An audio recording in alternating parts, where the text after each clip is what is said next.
Hello and welcome, DPL fans, Draft League fans in general. We're back again once again for another day of DPL watch party. Today, joined by Dougal, hoping to have Hello. iPro join a bit later, but he's busy currently. So hopefully for the ZFG versus DUI series, he'll be here. That'll be a fun time. But yeah, right now we just have Dougal, and it's gonna be good. So we're starting off Hello. with Slime Season versus Skrelpers. Now this one, pretty crazy, right? We had like one of the players from Skrelp actually drop early in the week, so they're playing with a sub. That's a whole situation, but It's very unfortunate when your most expensive player gets dropped.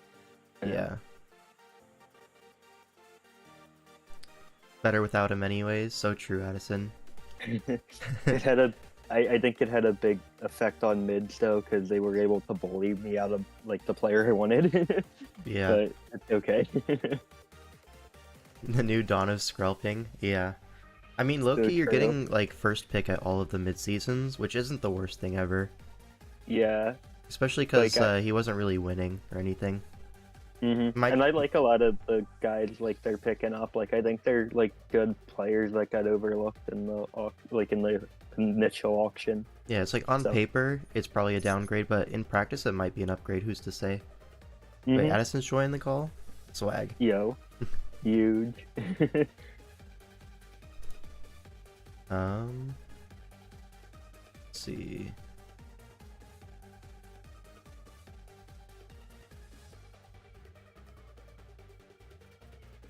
Welcome to the stream. Let's go. And now I'm here, which makes the stream immediately cooler. So true. Just egotist things. Yeah. No, I don't really necessarily mean what I say, but also at the same time, like losing that player that we lost gives us essentially 6 new players. Which Yeah. I like how we're avoiding saying his name like it's a slur or something. It was JCM Well, Shadow, I don't. like- Yeah, Yeah. JCM Shadow Cancer. Like it's pretty shit. Like you Yeah. know, the sort of like goal Zazo and Hai had, you know, into the auction was trying to sort of make a fortress between me, Zazo, and then some other top player of another gen, and we sort of Mhm. saw that as JCM Shadow. So it you know it sort of forces us to completely reevaluate our strategy and flip it upside down. But at the same time, we haven't been really performing that well compared to where people expected us to at the start of the season.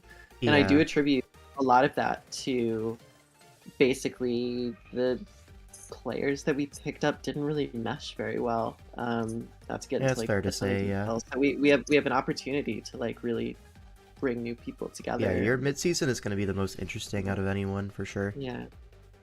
I'm excited for it. Yeah. Anyway, that's not what we're here to talk about, but I just want to kind of add I clarity. mean, it's to the DPL, it's kind of what we're here to talk about, but That's true. I forgot, I need to link the stream. What am I doing? Copy. And we go here, paste at streams roll. I'm linking this in my server, link down below if you want to catch these streams live. That's where I'm linking them. And then I'll also post it in DPL uploads. Boom. You like that thumbnail, by the way? I think it's quite funny. I actually don't know what it references because I have not Oh. seen a majority of the games. Oh, so this'll I'm be fun. excited actually. That's Yeah. the other reason why I'm here. So Yeah, you'll get it when you're older. once upon a time I was. Like 2 hours older, you'll understand. yeah. Alright. But anyways, give a few minutes for people to start joining the stream. Anything else? Is that Mega Camel or Mega Zard in this game? It's Mega Megazard Zard. X. Megazard X. Yeah. Gotcha, we got the regular camel. What's up, Amy? How we doing? Regular Camel is actually really like decent this matchup, funny enough, for a few reasons that we found quite funny. I Yeah. mean, like, I can see that it gets up like aesthetics on anything because you're not switching in roads or Mawile in on it. it's great status wise. It's also like a really good speed tier to not allow Trick Room Mawile to go crazy against our team, which otherwise would go absolutely freaking crazy. Yeah, that's what we were saying in like the pick'ems, where Mawile is just a massive ass threat to like the whole team. Like play ref is very unguardable to switch into, but I guess when you have like max defense Camel, it becomes okay. But then you're benching something else, you know. And it's like Camel can allow in free Seismitoad in theory, free Garchomp. Like you're worried about a burn on Garchomp, but still, like free Seismitoad, get rocks up. Your team hates rocks, you know. It's like a little bit rough, the whole situation of the matchup. That's true, but at that point, like I feel like those switch-ins are so obvious that we can take advantage of them in a few different ways. There's always outplay potential, right? Always. Yeah. What are the Zmons? Like, obviously, like, I assume Zera and I'm not gonna Garchomp. lie, Usum is the tier I'm least involved in. My assumption is Weavile Zera, but I don't. We have the technology to check, actually. Yeah, it's Weavile Zera, and then Chomp Azelf, which is benched. Oh, not the Terrakion? Usum is notoriously my worst tier, so I don't ask me any questions about it. Do you want to play against me and Usum next week? I also I unironically think I would get smashed. Like I can't describe to you how fucking terrible I am at Usum. I mean, you could try. You know. I could try. Like it would be fun, but I don't know. We have some fun plans against y'all next week. It'll be good. All right. I think we can go ahead and start now. Sounds good. All right. So we have Fredazi on the left side for Slime Season. We have Bobbert on the right side for Skrelpers. And we kind of went over all the matchups really in the Pick'em stream, but TLDR, I think Mawile is going to smash this game. Garchomp as well, massive threat, right? On the other side, Weavile, it's really contained, right? Mawile, Carbink, even Terrakion with a Scarf. Like, I think Fredazi definitely has the matchup here. Fredazi doesn't have like removal against Spike, so I guess like Bobbert doesn't really have removal either. But yeah, and he has a Zard. I don't think so, he like... had. I don't think he had Spike. Oh, he had Zerodes. Never mind. I didn't notice it at first. So yeah. Yeah. So like, I was thinking if like hazards are traded, which like is probably going to be the case if Klefki comes in a Spike, you just go Roselia and you spike back at it, or like vice versa, right? They're both spiking on each other. The only thing that probably it's like Magic Coat Klefki or Imprison is like your only way to stop that from happening as Bobbert. So we'll see if he is that tech, because you're also pressured to be like Magnet Rise. You want to be like, I don't know, HP Ground or something to hit Mawile. You need Reflect or something. It's like so many moves to fit on Klefki.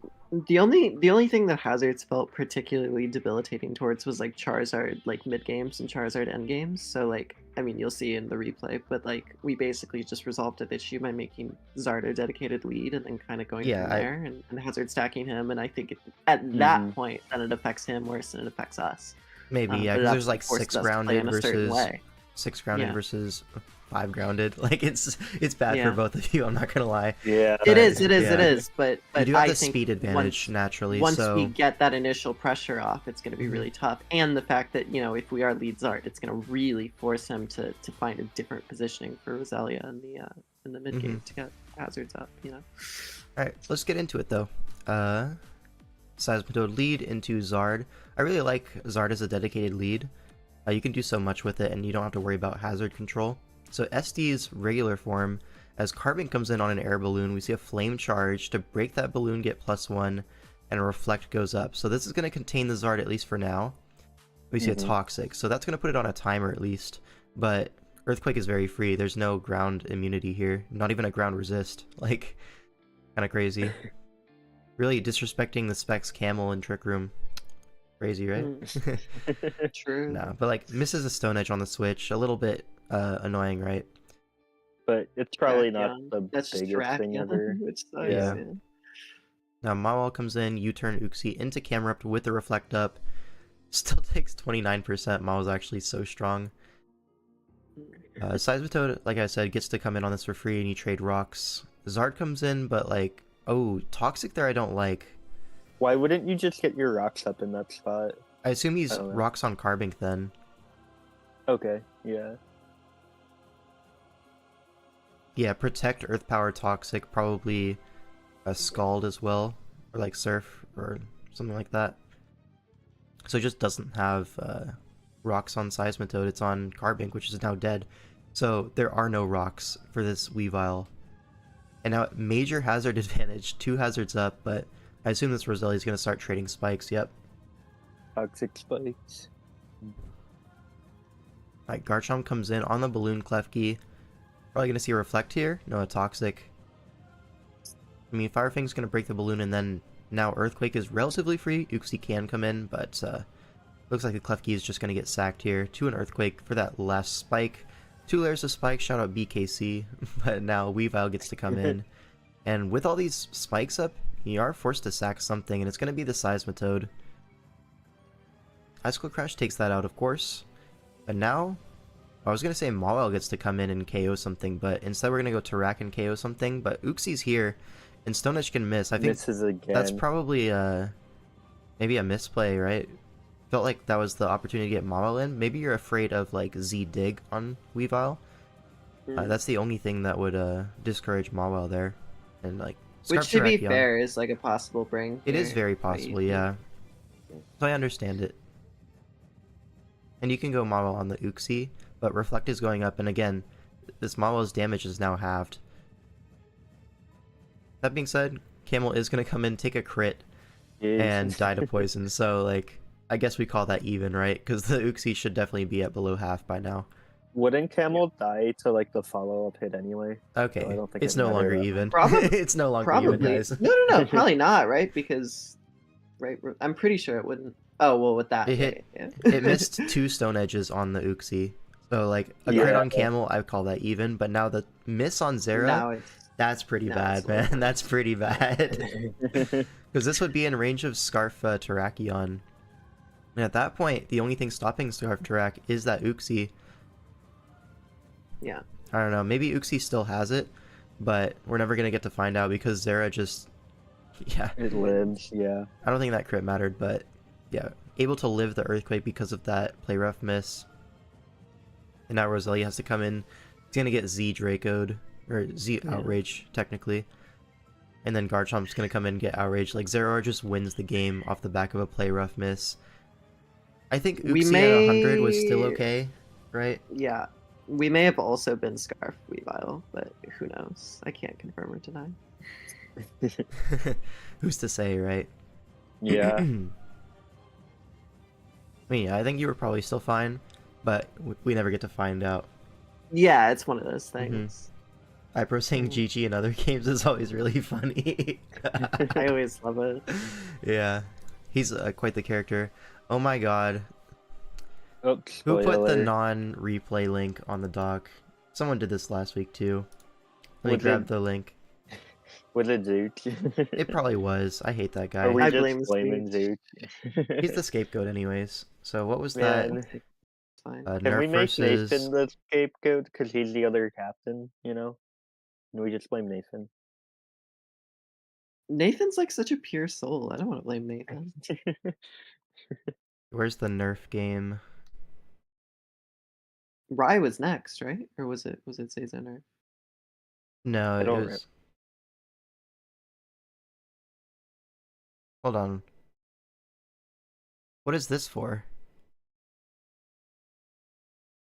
That's the Switch game, right?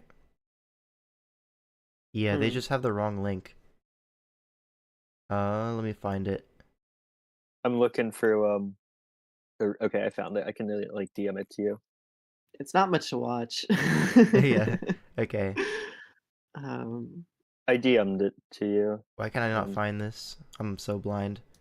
Right. Just there look it at our is. DM. Yeah. Okay, here's the game. We're so back. We're We so can fix back. that on the dock as well. Oh shit! It's Nathan's birthday. Happy birthday, Nathan! Even though I know you're not watching. Yo. There we go. All right, game 2. Burnus is not this game. Wait, what happened to my music? Everything's going wrong here. There we go. Okay, we're so back. Okay. So this game was interesting, right? Mm-hmm. Do I remember watching this one? I didn't watch it live. It kind of ends like on turn 7 or whatever. Oh, it'll be a fast one? Well, let's just get right into Yeah. it then. Just do it. Yeah, so Gyarados leads off into Blacephalon. I assume this is Mega Gyarados, so forced out the Blacephalon. As we just, DD? No, we just Waterfall. Oh, into the Skarm, right, eject button. I remember this now. So eject button, self-goob, never stops. Now your Skarm's weakened. Yeah. Eject button's just bad. Just run red card, honestly, if you're gonna do that, an item like that. Like Rocky Helmet, a Crobat to chip down the Glade. We taunt the Nidoqueen rocks. Now Lottie gets to come in on a Thunder Punch. Okay, Goat. Now Clefable doubles in on a predicted Spiritomb, gets that play correct, and you're gonna get rewarded by Rocks Up. Yeah, Rocks Clefable always gets them up. Goat. Nerf played this game like incredibly. Yeah, every single turn is correct, I think. Overheat comes in, or it comes in on the Overheat. It's like Spadef AV Lantern or something. Like that took nothing. Skarm gonna be the switch into Lantern as we double to Latios. Spiritomb comes in. AV Spiritomb, 17% from T-Bull is crazy. Do we see a light screen go up? Do we see a Reflect? No, we see a Memento. So something's coming in to set up. This is AV. Yeah. AV, it can't touch Gyarados. And with the light screen up, he's just cooked, I think. It's Gen 7, so Thundy can't be Boots. And there's a light screen anyways, right? DD's again, just for the culture. 42, by the way. Shout out. And now plus 2 Gyara's just gonna sweep, right? Yeah. Yep. No water resist on the whole draft. Like, no. Zazer said they had a Tapu Fini on the team, by the way. Yeah, we do have a Tapu. oh, right, yeah. Maybe you should have brought that one. Maybe you should have brought it. Yeah. Yeah. No. We were. Who's to say? I mean, there's a very situational match. Like Zazo was very last minute to prepping this one, and no one brought. This is our fault. No one brought Mega Gyarados and Mox because Tapu Fini was just so debilitating towards it. It's very clear. Who knows what it is, but it's very clear that Nerf had some kind of bait for Fini that we just didn't get to see. Or something of that sort. You would It's think, like right? Thunderbolt Latios can like somewhat check it, because if Fini comes, it's probably over the Spiritomb as that Lottie check kind of thing. Well, I think on earlier iterations we had it over some different mons, but yeah, no, or maybe over Thundurus because there's a Lantern, right? Yeah, Yeah. either way, makes like, sense. Yeah, he had checks for a lot of different things, and figuring out what to bring and not bring was quite tough. But we really thought we could kind of hedge on Mega Gyarados not coming, and this is kind of the consequence of that bad call. Yeah, wasn't it Zazo who literally said on one of the... I saw it on an OG Albina video, actually, where he was like, what's the advice for newer draft players? Don't just say they're not going to bring him on, prep for all 8. So, hey.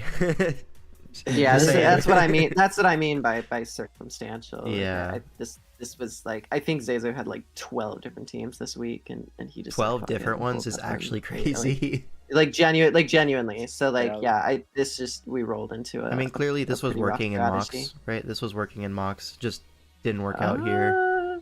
Okay, maybe I don't it wasn't. know if he maybe you were just getting cooked. Maybe you were just getting cooked. Yeah, we were just getting cooked. We were just getting cooked. It can happen to anyone, yeah. It can happen to Zazo. It can happen to Zazo. I don't know. Alright, AM22 versus Rai. Let's see. So now it's a 1-to-1 in the series, right? We have right. AM22 on Slime Season, Rai on Skrelpers. So Rai is actually just coming off the back of a ORAS Cup win from the Smogon side of things, so in great form right now. He's using like this Zardex, like kind of like double water thing. I think it's pretty cool with Greninja to go double water. Blastoise plus Charizard is like a classic combination. I really like this team on paper. It seems like very blue besides like the Mesprit. Yes, very blue. Very true. And then on the other side, this team from AM22, it's unconventional, but I think the matchup here is actually really nice. The Lopunny is like really... It's not that hard to start breaking through with Lopunny. Like, you have Mesprit, it's like a one-time pivot, Metagross is a one-time pivot, and then that's pretty much it, right? Yeah, it really forces our hand in terms of, like, certain things that we have to bring. Like, it forces Metagross to be really fat this game, I feel. Yeah, and stuff like Scolipede, massive threat, right? If you ever get a free Sword Stance, the game pretty much ends. Like, if you look at it, everything has to have something to prevent Scolipede's setup, which is actually so annoying in the prep. Scolipede's issue here is coverage. Like, it needs to run, like, Earthquake, Rock Slide, I guess. And that's all it needs, though. Looking at these, yeah, but there were other mons. Yeah, but either way, like, it's still one scary. Of those things. Yeah, if he gets it right, then we're fucked. It feels like. Yeah. All right. Well, let's get into the game though. Togekiss leads off into the Metagross, so we see a Reflect. And Reflect makes me think immediately this is going to be weakness policy, right? Because you Reflect in front of Metagross, you take the Meteor Mash and you Flamethrower +2 it back. A lot of lead Togekiss you see tend to be weakness policy. Just in general, it's a great lead in that sense. It's a great way to do it. It can live pretty much like any one hit for the most part. So Rai is really switched onto that. Goes for Toxic instead of proccing it, and then doubles to Blastoise on the Heatran. Actually, crazy play right there. AM22 going to stay into Rocks as it's Spadef Heatran, just trying to trade with the Blastoise, I guess. But it can't spin on you. I guess he really wants those Rocks up. I mean, I don't blame him. Into Charizard Thundy. And then the Boom. Oh, that crit actually sucks quite a lot. That's going to put it in like Lopunny, Mew range, all that stuff. Yeah. Mew coming in is the scariest because you really don't know what it can be. We've seen an Energy Ball revealed. And a Trick Scarf. Interesting. So it's Assault Vest Mew, at least in theory. And gonna go for a Dark Pulse. Gonna take this trade on Mesprit. Flinch, a little unlucky, right? Yeah. So Mesprit goes down. I wonder what like the Assault Bets on Mesprit was. And like if it's Assault Bets, I wonder if it would have been better to like save health on Metagross. And, you know, instead of just go into, or just instead of let it take the Flamethrower, you know? Well, the Mesprit was Scarf. Yeah, it was Scarf. Oh, it was Scarf. It tricked the Mew. Mew was the Assault Yeah. Okay, never mind. I feel stupid. We're so bad. This Dark Pulse play looks really silly on paper, but believe it or not, this Blastoise had like a coin flip to live it. So this was like, in our eyes, the only opportunity we ever had to rapid spin. Maybe that's not true. Into like the Donphan you could have, but that requires sacking something. And like, I don't think. I mean, realistically, this is also the implication of that explosion crit, but you can't really control anything with that. Yeah, like, so this is the situation. You go for free Blastoise donation at the end of the day.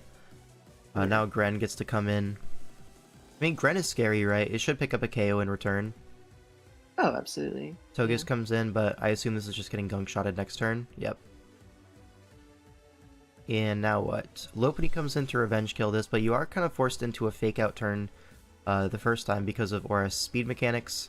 So fake out into Rocky Helmet Metagross. Yeah, this is pretty standard into Lopunny teams. You get Bullet Punch and even more Rocky Helmet chips. So this Lopunny is really chipped. It's in range of everything, but it's still faster than everything.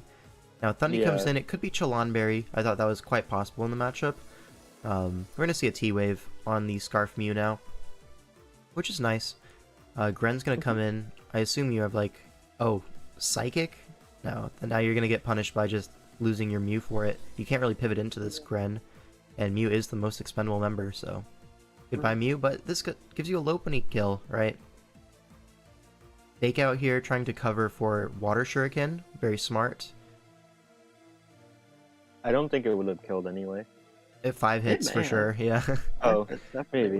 Yeah. But now Donphan comes in on the T-Wave, so well played by AM22 to get that turn right. As Grass Knot does so much damage, but it's Rocky Helmet Thunderous, so even if he did Grass Knot on the switch, Ice Shard plus the next helmet would have killed.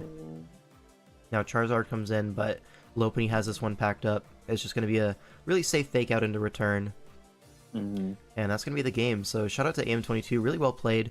Rai got a little bit unlucky with that boom crit, but outside of that, like, the Dark Pulse flinch on Mesprit I don't think really mattered at the end of the day. Yeah. It's just like a little bit unfortunate. I actually have no idea what he clicked. But yeah, it's one of those things where like little things add up over time, and it's just you kind of have to guard against them, but you can't. It's like AM played very well here. I think he deserved to win. Like, so he covered like all bases that Rai tried to do to get back into it. And it was just like, it was very nice. yeah. Alright, now we have Palkia62 versus Hopeless. Hopeless went for 30k in the auction, and he's 0-2 going into this week, so he's really looking to bounce back. But Palkia, he's 1-0 right now, in the zone, all that Well, and stuff. also the caveat is he's coming into this game with less than 24 hours of prep because he had to take over sub for JCM Shadow. Yeah, so this is a very... And JCM Shadow did not have a team, so this was entirely made the day before, and we like scrambled to get this going, especially since we were down 1-2. Yeah. That being said, you can do a lot in 24 hours. Let's be so for real. Absolutely. No, absolutely. But you know, how many Donphan turns? In the last game, how many Donphan turns? Two. It was just one. I think it was literally two. It got one attack off. Well, it's switched in, and I'm counting. We don't count switch-ins. We only count attacks. Like actually turns that it moves. So one Donphan turn brings down the average a little bit. That's pretty rough. But that's okay. Right, this matchup though, I mean, you have Magic Bounce to like somewhat deter like a Hazardly Dio, spikes on Quillfish, maybe even like a Rock's Tusk, right? But that being said, Espeon doesn't really beat any of these, it just makes them second guess clicking the hazard. So I'm assuming this is Defog Mandibuzz to, you know, free up the hazards for your Ogerpon, which is like a massive threat in this game. Like the only fire resist is Rotom, which is weak to grass, so your dual stabs just cover everything. Citrus Berry Donphan could get more than 2 turns. So true. It was like that Donphan could have gotten 2 turns, but AM wanted it to die. So because Charizard could potentially set up on that thing if it's like unmega'd, gets that turn right, whatever. We're onto this game now. Can it? I mean, if it doesn't have rock coverage, then Zardidi's on it in regular form. But roost ever. But yeah. Anyways, so this game here, Metagross Mirror. Is it Metagross Monday, folks? No, it's Tuesday, but I learned it feels like a Monday. Metagross mirrors are really lame. Yeah, Metagross mirrors feel almost the same as Lando mirrors to a certain extent. Just not great. Knockoff, Stealth Rock, Punch, Earthquake, you know. Earthquake. Pretty much a Lando.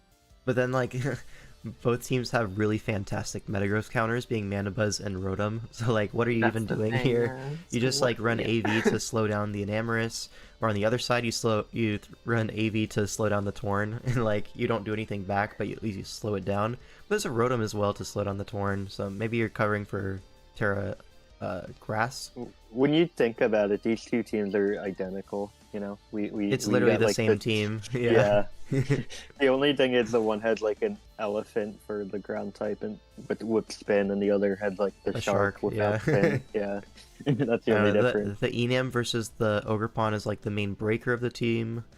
I think Hopeless does have like a little bit of Mon quality advantage, maybe, just because the Espeon is like really dragging it down, whereas the Quillfish, you know, with Intimidate and stuff, it's actually quite bulky and can actually do a pretty decent job at checking some of these guys.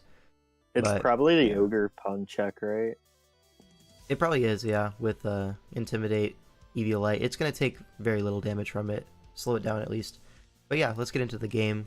Terra types, we have Ground on Torn. Makes sense to hit the Metagross. That being said, it will still be walled by the Rotom Wash. And on the other side, we see Terra Fire Enam, which is for the Metagross as well as resisting Ogerpon stabs. Makes sense as well. Don't forget the Terra Ground Espeon. I will forget the Terra Ground Espeon. Thank you very much. Shadow Ball into a weakness policy, Metagross, and freaking die. So I will be forgetting this Espeon promptly. Ogerpon comes in, gets its free Ivy Cudgel off. But whoa, 22.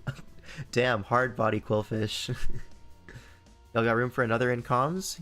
Yo, 4 might be a party. Get in here. Who's asking? Slick Panther? Yeah. Go ahead and join, man. I'll probably have to head off in like a few games anyway. Alright. What's up, Slick? Hello? How you doing? Hello. How's it going, everyone? Your mic is very loud. Man. There we go.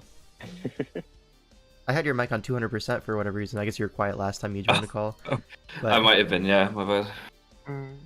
let me bring that back down. I think we're good now. So, Enam versus Chomp now, as the rocks go up. Good turn for Enamorous, can get like a predict into the Metagross. No, just Moonblast into AV Metagross does 14. So Terra Blast is not going to kill, but it's going to do a lot. Psychic Fangs does a lot back. I don't know if that's a good trade for Hopeless. This felt like your best breaker, and now it's at 9%. Yeah. And now it's dead, right? No, it's dead, yeah. Like, That's a little bit rough. Now Rotom gets to come in. You had Rotom the whole time to switch into Torn. You didn't need to sack that considering his boots. Could've been Mandibuzz useful. looks tough to kill now. Yeah. Yo, what kills Mandibuzz? Like Toxic Quillfish, maybe? Toxic Quillfish. That's it. Yeah. And Metagross comes in on a Draco, but... Oh, it's a Jetpack? I mean, same difference, right? Torn gets the kill. Again, we're sacking Pokemon at Torn when you have a Rotom. Why? A Rotom. Yeah. It's like so healthy. You don't need to do this. Shout out to Jay Ricky for the citrus berry. by the Yeah, way. always shout out to J. Ricky. Like, I guess you're saving Chomp for Rotom. Or Rotom for Chomp, sorry, the other way around. But, like, still, I don't know. Yeah. I don't think you really need to do that, though. It's poisoned already. Like, you have Dio to Yeah. outspeed an Ice Beam. Dio looks like a massive threat in this endgame. Like, 3 weak to Ice Beam, and then Ogerpon, after a T-Spike, will go down to Psycho Boost. Yeah, Tusk is going to get the spin kill, so that's something. Get the speed boost, its attack booster. Something's going to have to take this hit. Never mind. Nobody has to take this hit, because now we sack the Rotom. Or, like, we switched to Rotom on the Torn. I It wonder feels really backwards. why we did that. Yeah. Like, if anyone was going to stay in on the Torn to sack for Chip, it was going to be the Booster Tusk, right? Right. And it should have been faster, too, so it could have got a hit off. For sure, yeah.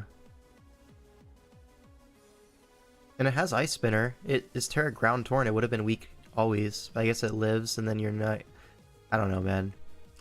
Goes for Terra Ground on the Volt Switch, so... Outplayed. LOL. Now, forces the Hydro Pump, trying to sack Mandibuzz to get Ogerpon in, I guess. But this feels like really awkwardly positioned by Palkia, I'm not gonna lie. Because here's the thing, right?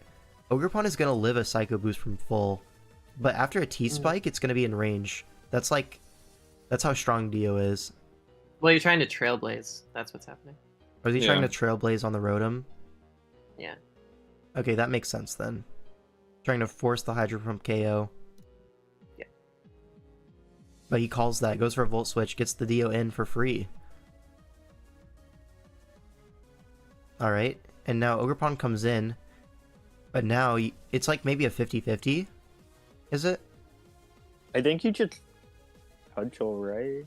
I'm pretty sure you have to just cudgel it from here. Yeah. But if you cudgel and take the T-Spike recoil, you're gonna die to Psycho Boost? But maybe cudgel just Torn's doesn't at kill full. this. No, Torn's also at full, though. Torn right? definitely just kills this, though. Oh, Yeah. God. Yeah. And we does live. Yeah. cudgel kill? Yeah, You live No. cudgel. Yeah, it didn't really need to kill, though, because Torn's at full. yeah, I don't think you can ever afford to Trailblaze there, especially if you don't know the set. Like, Mm-hmm. Not on that turn, but if it No. was on the Rotom, obviously. And it's AV Torn, right? Yeah. Yeah. They're like all AV Torn recently. I'm not gonna lie. That set has been taking Yeah. over. yeah, it actually has been doing well. Alright, so AV Torn clinches that, you know? But I'm just saying, like, we could have gotten huge chip with the Ice Spinner attack booster Tusk earlier. We could have not sacked multiple Definitely. Pokemon to this Torn when we had a like full HP Rotom. It really feels like there was outs for Hopeless, I'm not gonna lie. For sure, yeah. Mm-hmm. And then this Deoxys, like, I mean, fair play to Palkia, though, like, especially, I Yeah, think he played wasn't he well, on of course. vacation for, like, half the week? yeah, he And came then he back took on like over He had Friday. Friday. he did not have much time to build for this. Yeah, like, fair play for I mean, sure. It's not easy either. I don't know. Like, I kind of, I get what y'all are saying, but I do think, like, at the end of the day, he was just trying to position the Ogerpon to Trailblaze on the Rotom, and, like, with AV Tornadus, he was going to beat most Deoxys forms anyway. It's just about Mhm. chipping that Rotom down. And yeah, Hopeless, like, made some plays to allow it to happen. Yeah, I just think what it is. There's definitely room for improvement. But that's going to be tying up the season, or tying up the series, sorry, 2-2. And now we have Kaif versus Garg is back. That is, who's that? Guardian's back is remember the That's name. Oh, Mishmash, that's isn't it? Steph. Oh, Yeah, Mishmash that's Steph. Mishmash Steph. Right. Yeah. Gotcha.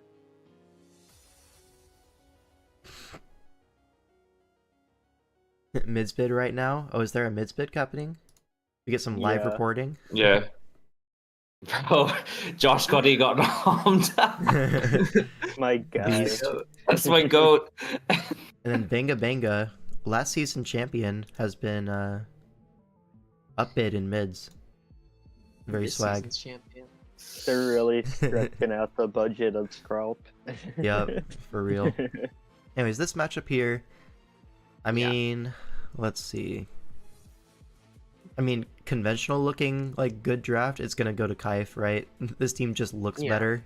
Just the I sprites. also think Kaif is the better player. Well, I think we've also just benched some weird things this game. I'm trying to remember what we benched, but I think we benched like Garchomp this game. Oh, Into Enam backs, even Ting Lu Korv, like, I really get it, right? I Yeah, really I get it. understand. No, but Yeah. it makes our draft look a lot weirder Yeah. though. Is what I'm Chomp Yeah, actually loses to definitely. all 6. That's actually so crazy. Yeah, You never see that. Yeah. Alright, but yeah. So for that reason, we're seeing a Duraludon instead. Yes, Very funny. It's the better Garchomp. The very Garchomp, yeah. This is what the Like- streets are saying. This is what the streets are I saying. mean, Yeah. like, the Octits and that guy are pretty much a Garchomp. You got Spikes, you got the Dragon type, you got Rocks. Like, what? You know, that's a Garchomp right there. Yeah, Is that Terra Annihilate? it should Yes. be Yes, an and I think- I think- Moth.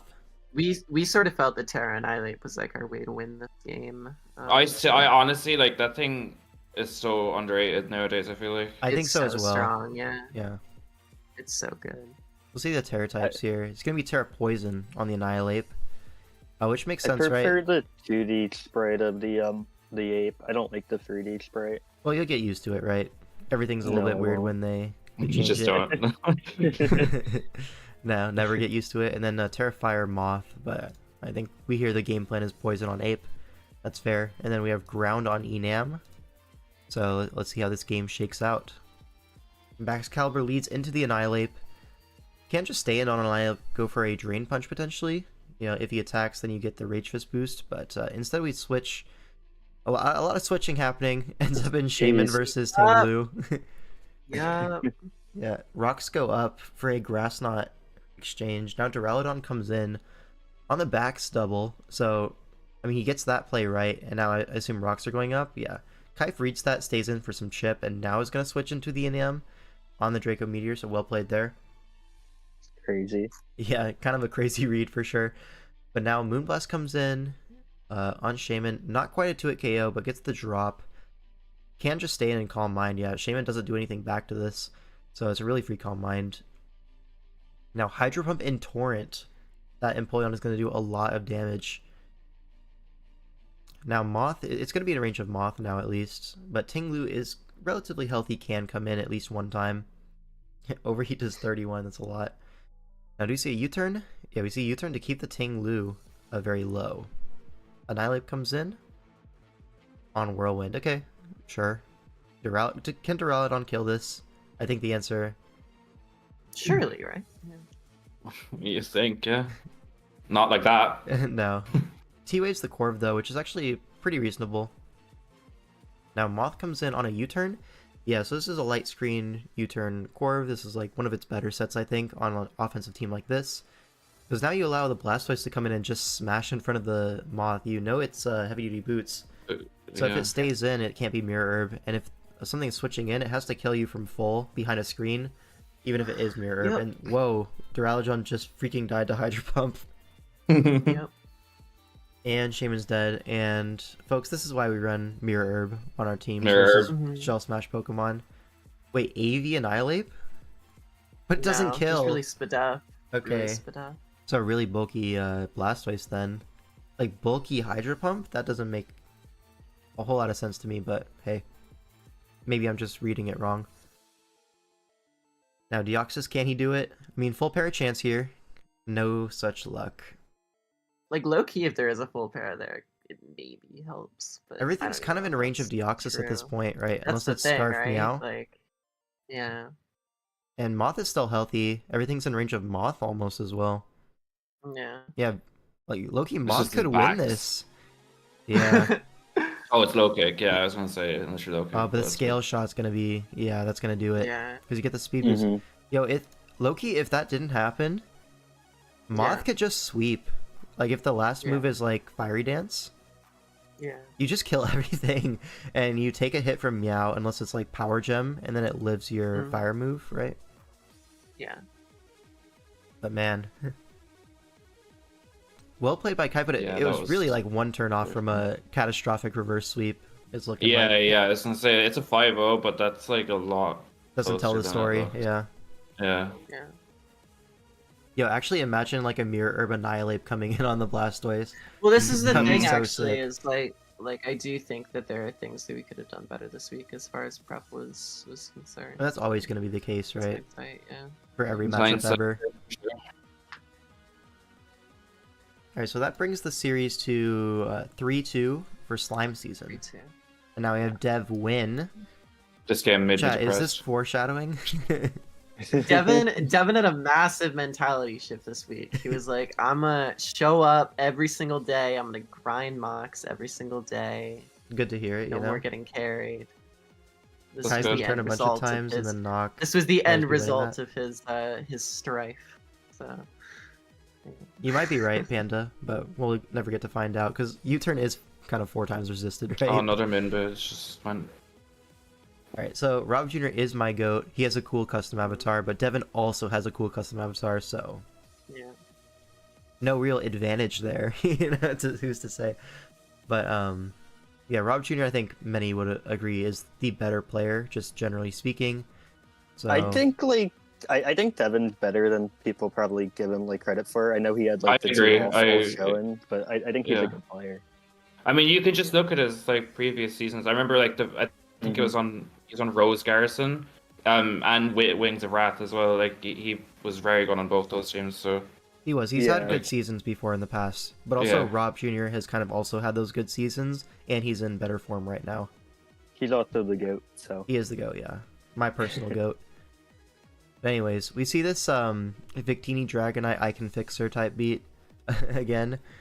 I mean, we saw Victini really pop off last week, so maybe we'll see the same thing Yeah. this week. I mean, it's a great Pokemon in Sword and Shield. Just having boots just allows that thing to just come in so many times, actually use the natural bulk, all that stuff. Pretty I good also Pokemon. thought Celebi looked really good here Oh yeah, Celebi is something on that's preview. it's been kind of looking kind of nice. I'm not gonna lie. In a lot of these Switch games, it's so cheap right now on the draft board, where it's really It like just good value. provides a lot of like boxes. Like it's a bond that allows your ground type not to have to carry rocks, funny enough, or your steel type in our case, because it can be a rocker itself. It Yeah. obviously is healing wish. It's which really enables more offensive flexible. strategies. It's just it can do a whole lot. That being said, it does have And, weaknesses. That's why it's so cheap. Right, but Yeah. that's what makes Right. its value Exactly. worth it. To be honest, Mhm. like that's what it is. I know Yeah. my team drafted a Celebi. It was pretty And happy also with it like so far. it can tank a lot of hits. Like can. like I remember when I used it last week, like it was taking like 60 from Thunderous, Therian, Sludge Wave, which is like a lot of damage, but it's not like you know what I mean, relative to what you'd expect. You can take it. So, Yeah. yeah, you can chew a U-turn from at least one thing. Mm-hmm. All right, let's just get into the game. Honestly, we see Clefable lead off into the Cobalion. Immediate T-wave. That's my goat. Immediate T-wave. These guys no ball. Yeah. Yeah. Rocks. Yeah. That's so funny. Whoa, Steel Beam. So Clef is basically dead now. Yeah. Do we Steel Beam again? We Steel Beam again. 12%. That's pretty crazy. Okay, man. Now Victini comes in. Can it KO the Blastoise? It can't. So shout out to J Ricky for the Citrus Berry and gets the spin off. So our hazard lead, Cobalion, has kind of been neutered here. Rocks are no longer going to be up for the rest of the game unless it's like double rocks on something like the Rhyperior, but I find that unlikely. Now Chomp comes in. We're going to see Rotom pivot in on the predicted ground move, but Outrage comes out. Oh my god, it fucking died.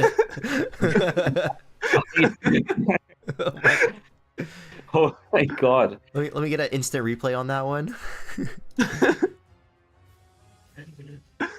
Bro, the run-up hits the field, it's like Ooh. bang! Oh my god.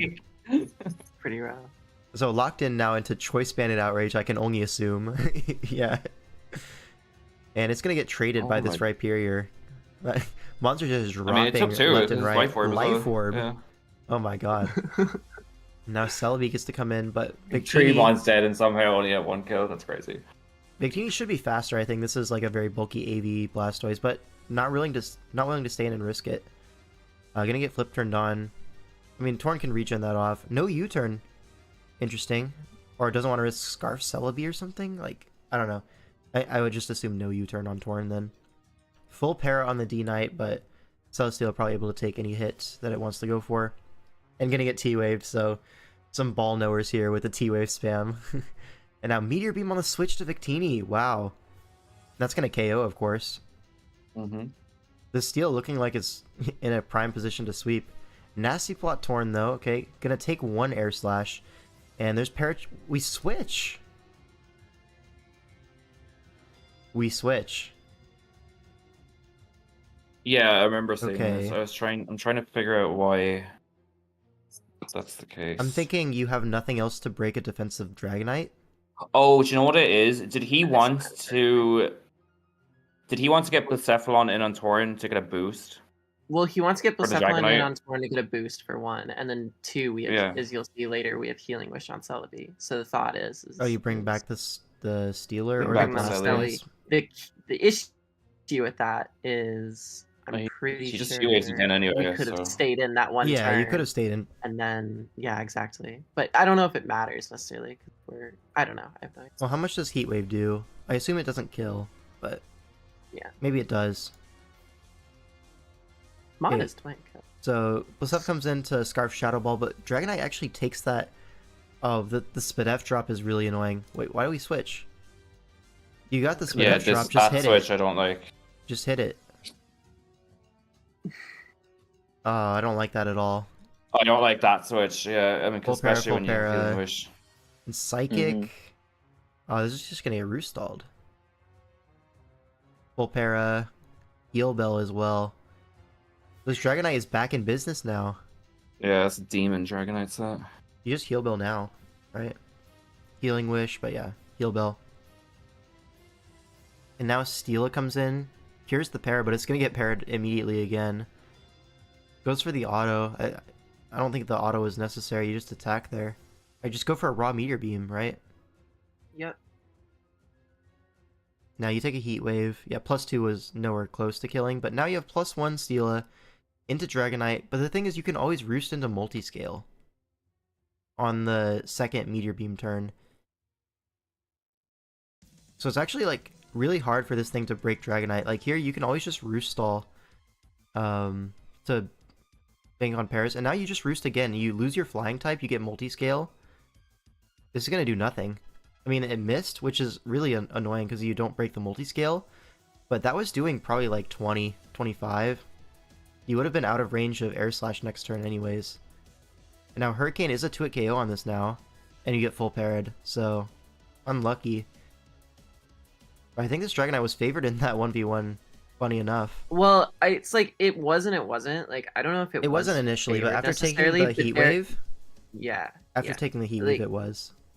There's ways this situation could have been. And then very Blisef. often. There's still chances with Spadef drops, right? T-Waves this immediately. Ball knower. Full para. Yep. Roost back into multiscale. And Hurricane should be a 2-hit KO on this. Okay, it'll be a 3-hit KO. Shadow Ball does... It'll be a 4-hit KO, sorry. I misspoke. Full para as Roost back into multiscale. I mean, Shadow Ball without multiscale is doing, like, a lot. And that Spadef drop is actually really big. Because now you can't Roost stall. Yeah, 53. So you have to hit this Maybe Hurricane. twenty. Missed this. And he hits. Well, And I really feel... where was it? This turn here, turn 24, Yeah. you really need to Yeah. just raw Meteor Beam this. Yep. It's -1 Dragonite. It forces a sack on Torn, and then you're full HP Celesteela versus 73% HP Dragonite. You're really okay. Like Yep. you can just click meteor beam, meteor beam, meteor beam. You're gonna get the boost Yeah. eventually. So that's the thing. It's like obviously like This auto complete waste of turn, yeah, like this end game should not have happened. and this allows the Torn to come in on the charge up turn and get a heat wave off, which is actually so big. That chip is so big in terms of like how many hurricanes it takes to KO this. Yeah. Like the difference is, I mean, you're auto but parried, so like it's the same thing either way, but you lose a turn. So that costs you 36% on your Stila. I think, Yep. yeah. I think we know where you went wrong. But that's gonna put Like it was Slime in a couple Season- places, to be honest. Yeah. Yeah, that's gonna put Slime Season up 4-2, right? Yeah. So Scrub really looking to tie this up, and we have a big name matchup here: Addison versus Toxic. Two of the best Sword Shield players in the pool, right? This was a really Uh, good game from I'd what say I so, remember. yeah. It was, yeah. Mm-hmm. Yeah. I felt really. I mean, so after this week, I've used all 3 of our Sword and Shield teams, and I think this is the sort of the type of team I Lex God. Yep. historically like to use the most. So like, you know, I felt pretty good going in, but also Toxic's probably the toughest player I've had to play all season. So it was like, Mm-hmm. For sure. scary. All right. Looking at the matchup, I mean, you have the Metagross to kind of blank a lot of these guys, being like the Azelf and the Lele double psychic kind of thing. I mean, they both get Shadow Ball, but I assume it's going to be like Assault Vest to handle those quite easily. Or Shifu The Rapid. flip side of that, though, is that Metagross is also very pressured, right? Because It if is. Lele breaks down one, then Azelf Mhm. looks scary versus the rest. I mean, So- you also have the Necrozma to patch things up if you need. You have Kartana to Yeah. revenge. I assume it's Scarf. Is it? Maybe. Maybe it's not. Because Scarf is like pretty weak into Lando, Aegislash. Yeah. Alright. Where's the water resist, by the way? Into Keldeo? It's just Urshifu. Urshifu Rapid, but that's not enough. Yeah. That's really not enough. So, yeah, this Keldeo's gonna farm, I think. Splash or something was what I kind of expected. Yeah, from you need Keldeo. something really extreme like that. But then, I mean, your King Shield can never get reactivated. That feels That's horrible. true, yeah. Or maybe more like AV AV Lele. Lele. Yeah, AV AV Lele with like Nature's Madness to chip the Metagross seems like the most likely set to counter the Keldeo and then get good damage back. Yeah. I don't see another way. Like, both these teams adopted that here's a puzzle, I'm going to present threat after threat mentality. Yeah, I think that's definitely fair to say. Just like I present think Toxic problems. and I play very, very similarly in that way. Yeah, Like, we both I are agree. very like dedicated lead focused. And it was very Mhm. funny because like to me, like Toxic and I think about at the very least dedicated lead the exact same way. So it was very funny to think how is who's gonna Who's end gonna up on lead top better? there? Who's gonna lead Yeah, better? who's Let's gonna find lead out. better? Azelf Yeah. lead versus Vaporeon lead. Trick here, but it's choice for choice. So that was Specs Vaporeon, Yeah. and now it's Scarf. Okay, I mean into no water resist, it makes sense, right? And Urshifu Rapid does not Mhm. want to come in on a Scald, so like this is gonna get good value early game. Lele has to come in. That is not AV at all. 40%. Metagross is going to come in and takes 20%. Maybe not Assault Vest. Yeah, not Assault Vest. Yeah, Stealth Rock goes up. Pretty reasonable. Now AG comes in. Misty Seed, Reflect, Aegislash. So it's going to be set up here. Probably a Sword Stance. Yeah, we do see a Sword Stance. We might see an Autotomize as well. Double Dance, Aegislash. No, we just attack and KO this Metagross. So Cassie Berry, we're going to have Shadow Sneak then if it's not Autotomize. Yep. And now, what, you have to go Keldeo, take chip on this thing. So I think Toxic might be just happy with that trade. A KO and chip on Keldeo for your Aegislash. That's probably fair enough. Now Rapid Yeah, Strike that's pretty comes in. Necrozma's the only fighting resist, really. Because, like, Dragonite gets Ice Punch next turn, so Necrozma has to come in. Lele can switch in on that, I guess, somewhat comfortably. You're forcing a Moonlight, yeah. But now Moonblast only does 54% and Dragon Dance, so it's bulky Dragon Dance Necrozma. This Interesting. was a really good set by Yeah. Eddie. Yeah, because now Lele is going to get outsped Oh, it's Endure. That's actually so cool. Mhm. But going for that Endure allows Leftovers to proc, and now it's out of range of Moonblast. Of everything else, yeah. So you get a free Moonlight, and now your Necrozma's at full. Sure, Reflect is up, but your Necrozma's at full. Oh, DD's again on the sack is crazy. So +2. That's a really good play. Yeah, that's a great play. And now Lando comes in to intim this, but this doesn't beat Necrozma 1v1. That's the whole point of bulky DD, right? Oh, but it's bulk up. That might do it, actually. Goes for a knockoff, gets rid of the Pasho Berry. I assume you were trying to get rid of like lefties there or something. Yeah. Or literally, I was expecting Pasho. Oh, right, okay. Mhm. Yeah. Oh, but it's still slower. Even after the rock polish. Yeah, you really need to be faster as the Landers there. Yeah. Well, I'm +3 and he's +2. I know, but you assume it's bulky Necrozma, but it might be bulky Lando as well. Like bulk up That's rock true. polish. Yeah. You If he just was, had to hope he's jolly, I faster. think it would have outsped, yeah. Yeah. And now this is just gonna wall out everything in KO. Yeah. Mm-hmm. Great Necrozma set. Oh, that puts it in Blaze actually. Oh no. I was surprised this He was, lived, like- honestly. He was like Fizz Def Cinderace. I was Yeah, like, yeah. all right. It's for the Kartana. Yep. Because the Aegis Literally, Slash is though, like, designed it to was break literally- early. Yeah. And he lives that comfortably, like he'd shoot Well, that. and I that was the like, what thing hell? is like I like ran the calc and I was like, this should kill, but if it doesn't, I feel like I'd rather still take this damage than like risk like Pyro Ball burns. and Yeah, that's crits like and all really that bad stuff. for you. I guess it doesn't even matter the burn. Because like I Urshifu's guess gonna die either way. technically, You could just DD, DD, technically DD, the DD, optimal DD. play was for me to knock off, but then if it's an offensive Cinderace set or something, right? Then I mean, you would've calced gotten it the anyway. first Pyro Yeah, Ball to do so 37. I guess yeah. So I guess knockoff is better. Maybe, yeah. I mean, hindsight, right? You're gonna win anyways. Like this is such a one position. Yeah. Yeah, Aura Sphere gonna do 64 to Urshifu. Great chip, and now D-Knight E-Speed cleans it up. Yeah. You think I'm E-Speed? Crazy. Please run E-Speed on your Dragonites, please, please, please. It's such a good move. I beg you. It's such a good move.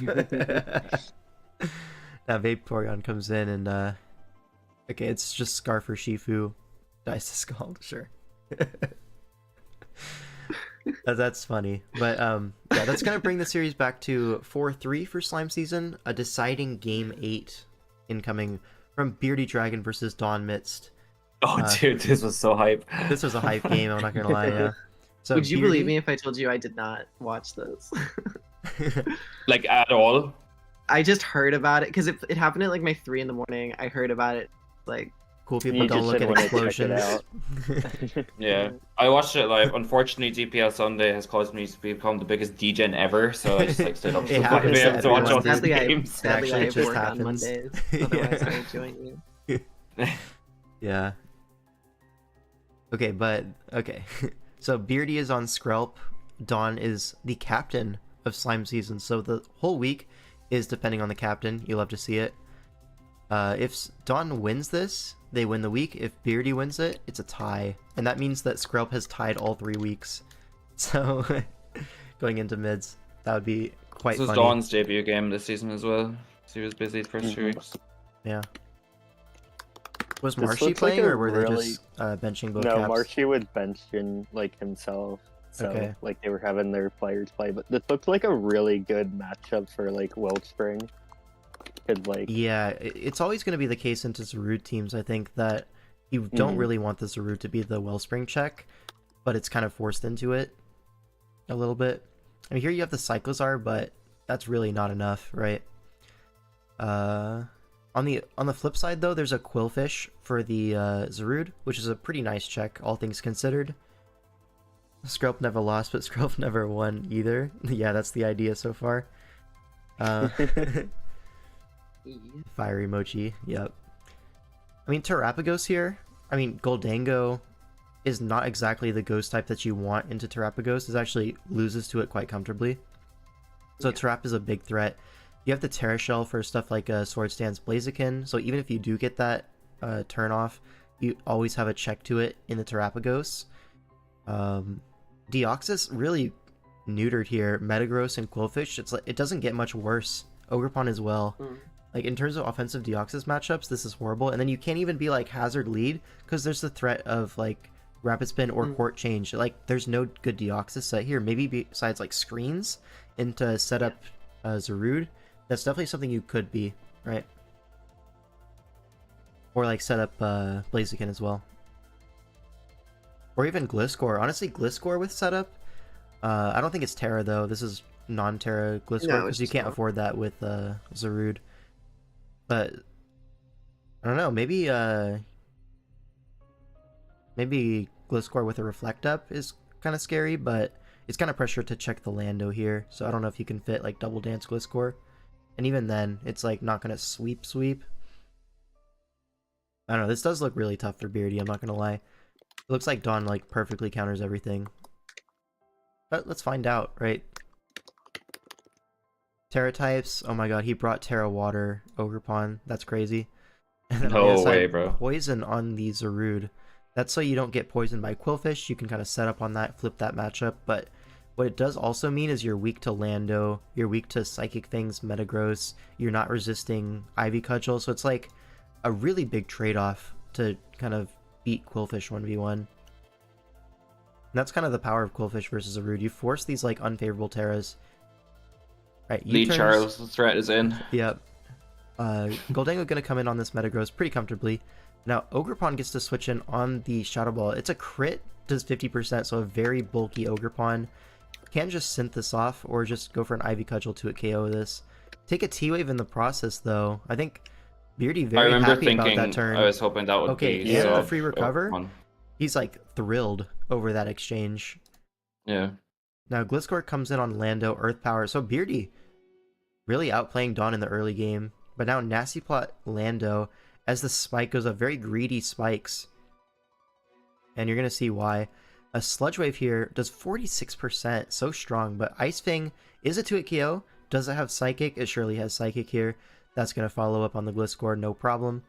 And Charles has to come in here to revenge. At least you have the spike up, but you could have avoided that by just Ice Fanging the Lando. I guess you expect the switch, which is totally fair. Like, I get the spike, but you're going to pay the price for it. Double Edge on the Metagross U-turn. So Charles getting good chip here as Goldango comes in on the knockoff. Going to get rid of the Akaberry, okay? I mean, it's looking like very physically defensive Goldango. And actually, Cheeky rocks up for the Metagross. Reads the recover coming, and you know that's your opportunity to get rocks up, because you don't really rock versus anything else, so really nice play from Dawn getting that up. Now, Earth Power is just going to be a KO. You can't risk your Zarude ever. At that point, like, it's really tough to switch into. And now you double edge the Lando, take your KO, and now it's looking like you could potentially even spin with Cyclizar into this Quillfish, right? Maybe you don't have spin. Maybe it's just offensive Cyclizar, 4 attacks. But surely you pack spin into, you know, the Spiker Quillfish, right? His leftovers Blaziken gonna Sword Stance on this Quillfish very comfortably. With the lefties, you're not even too worried about the poison, as it's not gonna add up very fast. And you get the close combat on the Ogerpon, and now what's coming in to check the Blaziken? Probably gonna be Terrapagos with the Terra Shell. But no, Quillfish comes right back in. I remember watching this live and I was like, if Quillfish is coming in instead of the Terrapagos, that makes me feel like the Terrapagos is not Boots. You know what I mean? Yeah. So I'm thinking maybe it's Meteor Beam or something. Maybe it's like even like Scarf, Specs, something of the sort. I don't know, maybe Rest Chesto setup? That's what I'm thinking. And then Quillfish freaking dies, and I'm like, okay, this is a little bit rough. Did that crit matter? It probably did if you went to Quillfish. It probably depends on the set, yeah. It's like not Eviolite is the thing. Yeah, Tracky Helmet. It definitely didn't. We're adamant. Yeah.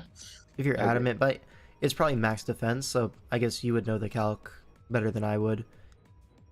I'm pretty sure Eviolite was doing that much at +1? I don't think so, but... Oh, +2 it was. Sorry. Yeah, now it's +1. But yeah, I don't know. Like that does so much damage. That Sucker Punch. So no spin is actually huge. Goodbye, Charles. Yep. Do you think everybody drafted like Charles because of the Charles meme, or you think he would always No. get redrafted? so No. much? No, I actually think it's one of the better spinners, unironically. Yeah, One of the better low tier ones, sorry. Is. Alright, goes Yeah, for the knockoff, like- and now it's Terrapagos versus the World. Can the I World mean, this win? is still It pretty is strong. Boots. So, saved the shell for the late game. Can get off a spin or rock polish. Yeah, rock polish makes sense because spin, you're not guaranteed into Goldango, and then it's not even going to outspeed Deoxys. But here, +2, you are going to outspeed Deoxys. So here's the question. Can you take a Life Orb superpower? Superpower. And Yeah. if you do, can you KO this after the T-Spike and the rocks? Because superpower and E-Speed, always going to KO this, right? So this is the deciding turn. Let's slow it down for the cinema. Ugh. Terra Starstorm, 74! So close. Superpower, does it KO? Not quite. Not Is it even Life Orb? close, Yeah. No Life Orb. Is it E-Speed? No E-Speed. And Terrapagos. Completes the Unironically, does reverse E-Speed sweep. even kill there? No, it definitely doesn't. At minus At one, 18? mm, At -1. Let's Yeah, see, but look how much Superpower did Superpower did. 61. I mean, Superpower to 60, like, you know. So superpower is what, 2.5 times as strong? Yeah. So are we doing math out here? And then you're -1. Yeah, E-Speed probably didn't even kill. But I guess if you have it, you go for the crit, right? Always. Oh, yeah, for sure. I guess you just don't have E-Speed. So it just doesn't matter.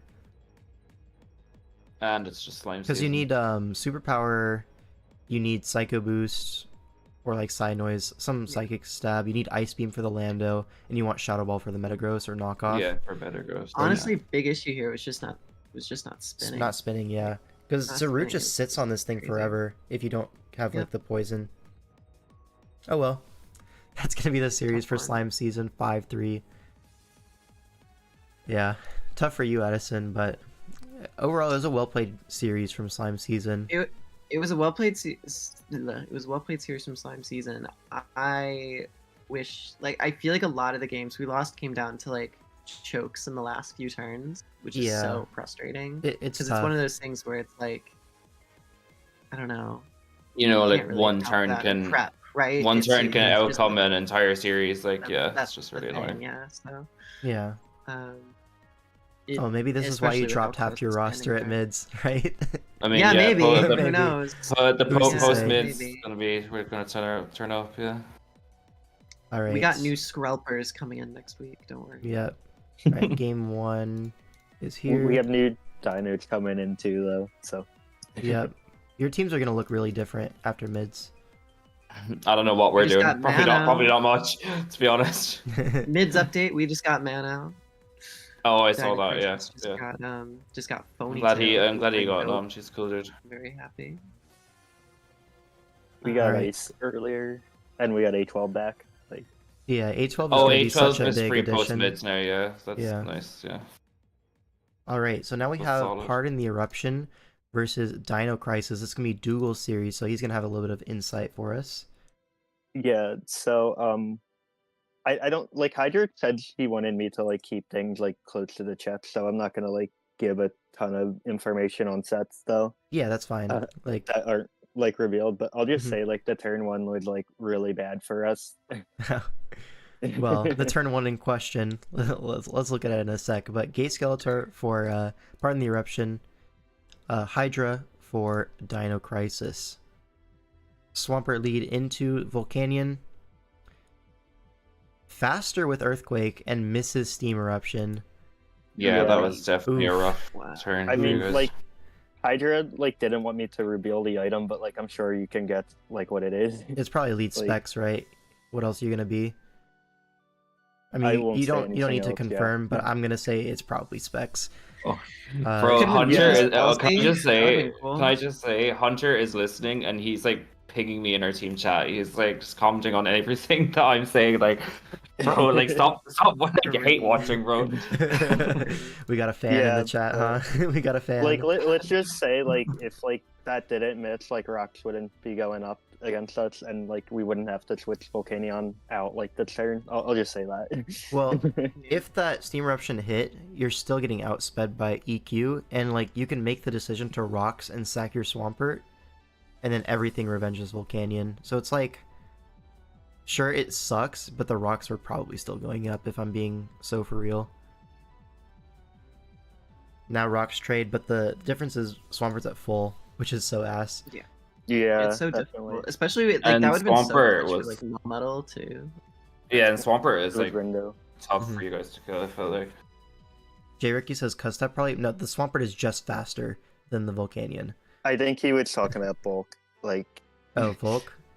yeah. Maybe. I feel like this was like really big, like turns that happened. Like there's this burn, like the burn was kind of bad if like Gate Skeletor took advantage. But he Wait, why are we doesn't. not subbing when it's fucking? Yeah, no. I don't know, bro. I don't know, and I don't know why he did something right. Like if he Huh? subbed there, like the game was just over. The game's So, yeah. over. yeah, Yeah. like Yo. Yo. Huh? Alright, well, moving on. Hydreigon comes in. Volcanion Nice. Rock Sack. Volcanion's eyes. Weavile comes in. Yeah. Is Boots. You do have a full HP Corviknight though, so no big deal. Can just come in on triple axle. Is it Helmet? It is Helmet, so Weavile gonna Makes get sense. 2-hit KO'd by Helmet. Meanwhile, Corviknight not 2-hit KO'd by triple axle. Goes for the You're U-turn. always helmet against like our team. Oh yeah, always. with Corbin. Like Yeah, 100% of the 100%. time. 100. Yeah. Yeah. Like, Melmetal takes that Draco on the chin, 36%. It's Was leftovers. this X Hydra, by the way? Like I felt like That it did a lot. might have. Yeah. I honestly don't know. I'm not even like lying here. I actually don't remember. To be If it's honest. No, I Spadef believe Melmetal, you. then it Like, definitely is Specs Hydreigon. So, like, you both know the sets of one of them, so you can figure it out. Like, Yeah. body press, but interesting no roost on Corviknight. Like, I feel like a roost would have been a pretty big deal there. But, hey, it's dead now. Now Hydreigon comes in to claim I its feel KO. like Gate Skeletor didn't play like the greatest, like given the hacks like he was given. You know, like he didn't. I feel No, like he didn't could've- take he could've advantage of closed it. a lot of doors more. Yeah, Mhm. I feel like he could have won that 6-0 with Victini if he made the right plays. I mean, potentially, yeah. Now, Weavile takes a KO. Coco comes into revenge. Get that Ice Shard chip. Just sack the Weavile, sure. Now, Melmetal comes in. It will take Oh a my T-Bolt from gosh. here. Unless it's I like think Specs this Coco. was. I think this was a choke by Gate Skeletor because like if we clicked double Iron Dash and killed Yo, this, that like would've I think we freaking could died. have won. Yeah, but unfortunately he didn't Oh, yeah, have it yeah, on this- that set. I think you we probably were, still win off the back of like Specs Hydreigon puts Melmetal in range of T-Bolt and then use I think T-Bolt we twice. would have to we would have Or to hit 3 a times. focus blast, I think, to win. Like Because would it come depends down on to if that. you have Sludge Wave on Thunderous. Because you're going to live one Thunderbolt from full. Thunderbolt. Yeah. I don't know. It's yeah. I This think was we a weird would've- play. I don't know. I'm not gonna Yeah, lie. I don't think it was a good play. I But think also, it was why No, did it we- would definitely. okay, It wasn't. It wasn't. Also, why did we Earthquake? But Right. we reviewed the game. I just said that like we didn't have double Iron Dash. You didn't have Like it? that's why. What? It- Oh Dude, my god. it's so hard Well- against like a Corbinite with like helmet. Like that's why he didn't want to do it, and that's why he would like. Bro, you got he- Thunder Punch in terrain. yeah, I mean, like he brought Protect, like acid armor, right? Body press, like double or Earthquake. So I don't think you need That's tough. Earthquake here, to be honest. You need something for Victini. So I Yeah, get but it. Victini's just Yeah, gonna but does- blue flare you. It doesn't. Yeah, it's like you're never. clicking Yeah, I that feel like button. you're also forced out by Victini either. I don't Oh. know, maybe. Knocks off the Yeah. Salic is actually a really big deal. Oh yeah, that was actually. I'll give him that. That was actually a smart play. Sure. mhm. Because otherwise you Me can sound like sub- I actually sound like I'm hating on my own teammate. I'm not. I'm like, Yeah. yeah. No, like this was like a very like unfortunate game. I'm Yeah, happy this for was a bit of a Gage messy game. Skeletor, Cause like I like the guy. I think he's like a fantastic guy, and he's a great teammate. Yeah, But, yeah, like, no, it was an he's potentially been game. active. Mhm. Yeah. Yeah. And it's your Potentially first best use CPL game game. in the It's tournament. you can be you can get nervous. Oh, I yeah, understand that. you're Yeah. terrified. No, You're I'm terrified. like even though it's at like the expense of my team, like I'm really happy for him. Yeah, I mean, best name in the tournament, cool stuff. hands down. Best name. According, that yeah, true? as Hold up, we need to fact Huh? check that. We need to fact check that. Best name? Is it- I think it's hilarious. Is it better than Alec Cool It, Rocket? it I created don't this think so. moment, which Alex makes Cool- me very happy. Wait, Uh, check. Did you see this in the captain's chat?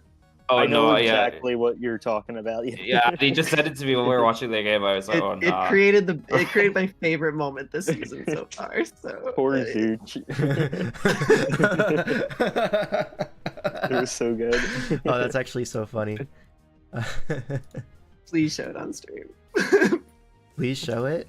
Oh, do I show We it? just need more reason to dunk on Zooch.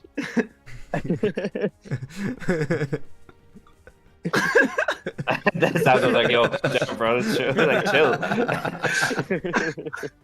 It was so good.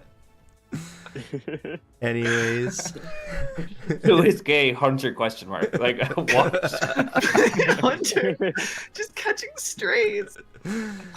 oh, that's so good.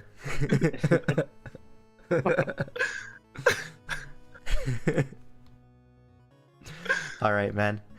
Let's move on. So we have Castelia here versus Flames of Disaster. Which Oh, is that's great. That's another great like username. Yeah. That's, like, Yeah, this is Who's this this? is my this is my transformation. This is me. Oh, that's you, right? Yeah, Your transformation. my Okay. transition. Cool stuff. I'm proud of you. Yeah, congrats, man. Thank you, appreciate it.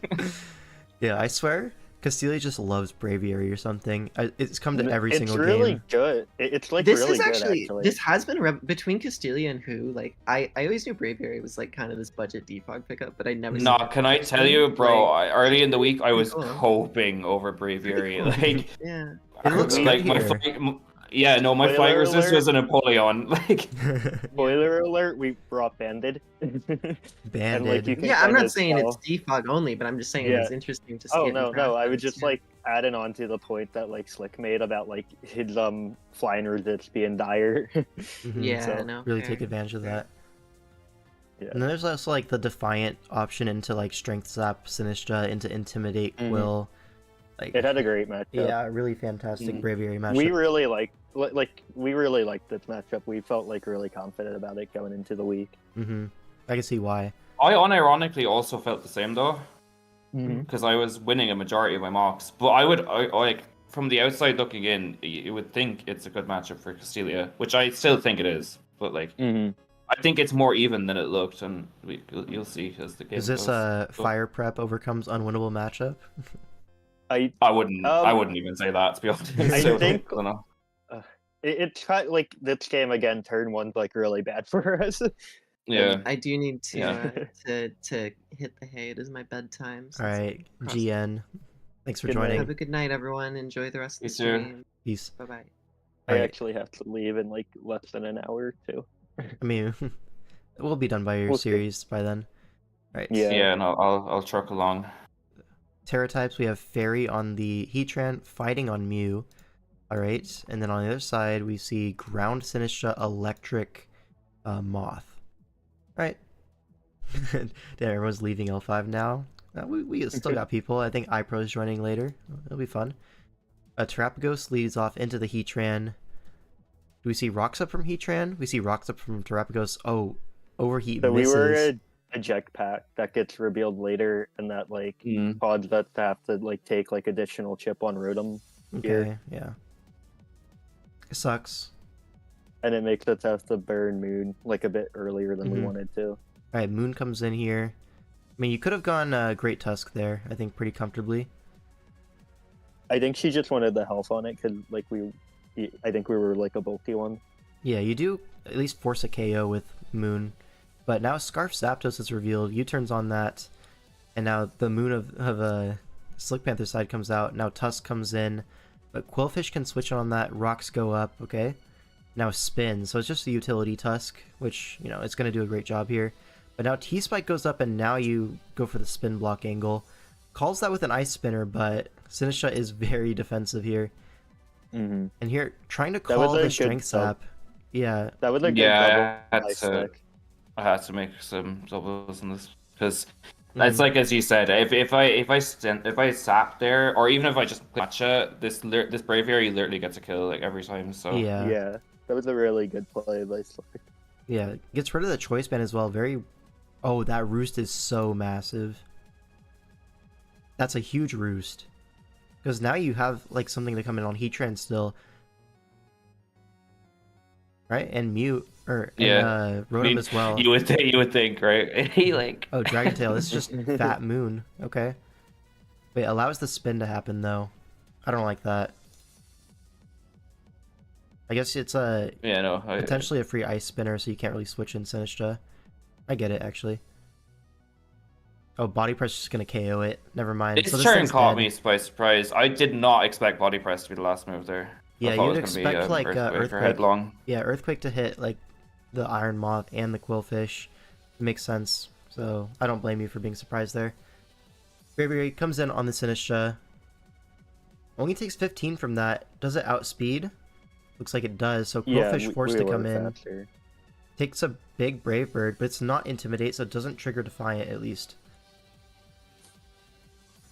And Dude, can I just say I love Hisui Quillfish these past 2 It's weeks. good. Yeah. Yeah. It's so nice. I think that's with like a really like big misplay by Caps, like she'll admit it too. Like I don't think there was a reason to like not click spinner there. Like I think like rapid spin was a mistake. I mean, there's a Could, like- reason, right? If Quillfish stays in, you're like so up. But there's also every reason in the world to go Sinistcha there. So Right. probably just have to make that call. And Strength's up is so big here. Sinistcha at full. Great Tusk can't do anything. Did Ice Spinner even kill her? Would it have been a roll? I don't know. It would have 2 KO'd After on the Raw, switch. I don't know. It would have 2 KO'd. Weren't we slower or fast? Were we faster? I don't remember. Tusk is faster I'm than sorry, I just- I Sinistcha. actually Okay. don't think it was ever revealed. Yeah. It's right okay. here, bro. It's right here. Oh no, it was. Yeah, never mind. I'm It's just faster, pretty yeah. smart. My bad. Like I looked away for a Yeah. second. Okay, Moth going for the agility with booster special attack. Potentially could be the So, game here. We're going for it. Not clicking Bolt Switch was also a bit of a misplay because it meant that the Moth lived its overheat. Oh, that's tough. And yeah. So like there were like 2 like misplays I think like that we made that like really hurt us this game, and like Switch prep was like fantastic. I felt like it was a really well played game by him. Like I don't think he made like any like plays that I think Mistakes. weren't like optimal. Yeah, and like I think sometimes there's that's a what couple happens. of turns where you can look from my end that are like, oh, like why did he go Mhm. Quillfish on like a spin, for example, or like stay in or something. But again, it's mainly because of the Braviary Sinistcha Yeah. stuff. It's if I go Yeah. Sinistcha on an obvious spin, it's like okay, like Castilla is a good player and I know this. Like Yeah, if she doubles if she into doubles to Brave, Braviary, I just literally lose one. So it's like it's just a tough call at that point. Yeah, you have to make predictions. Yeah. And, you know, always going to be variance there.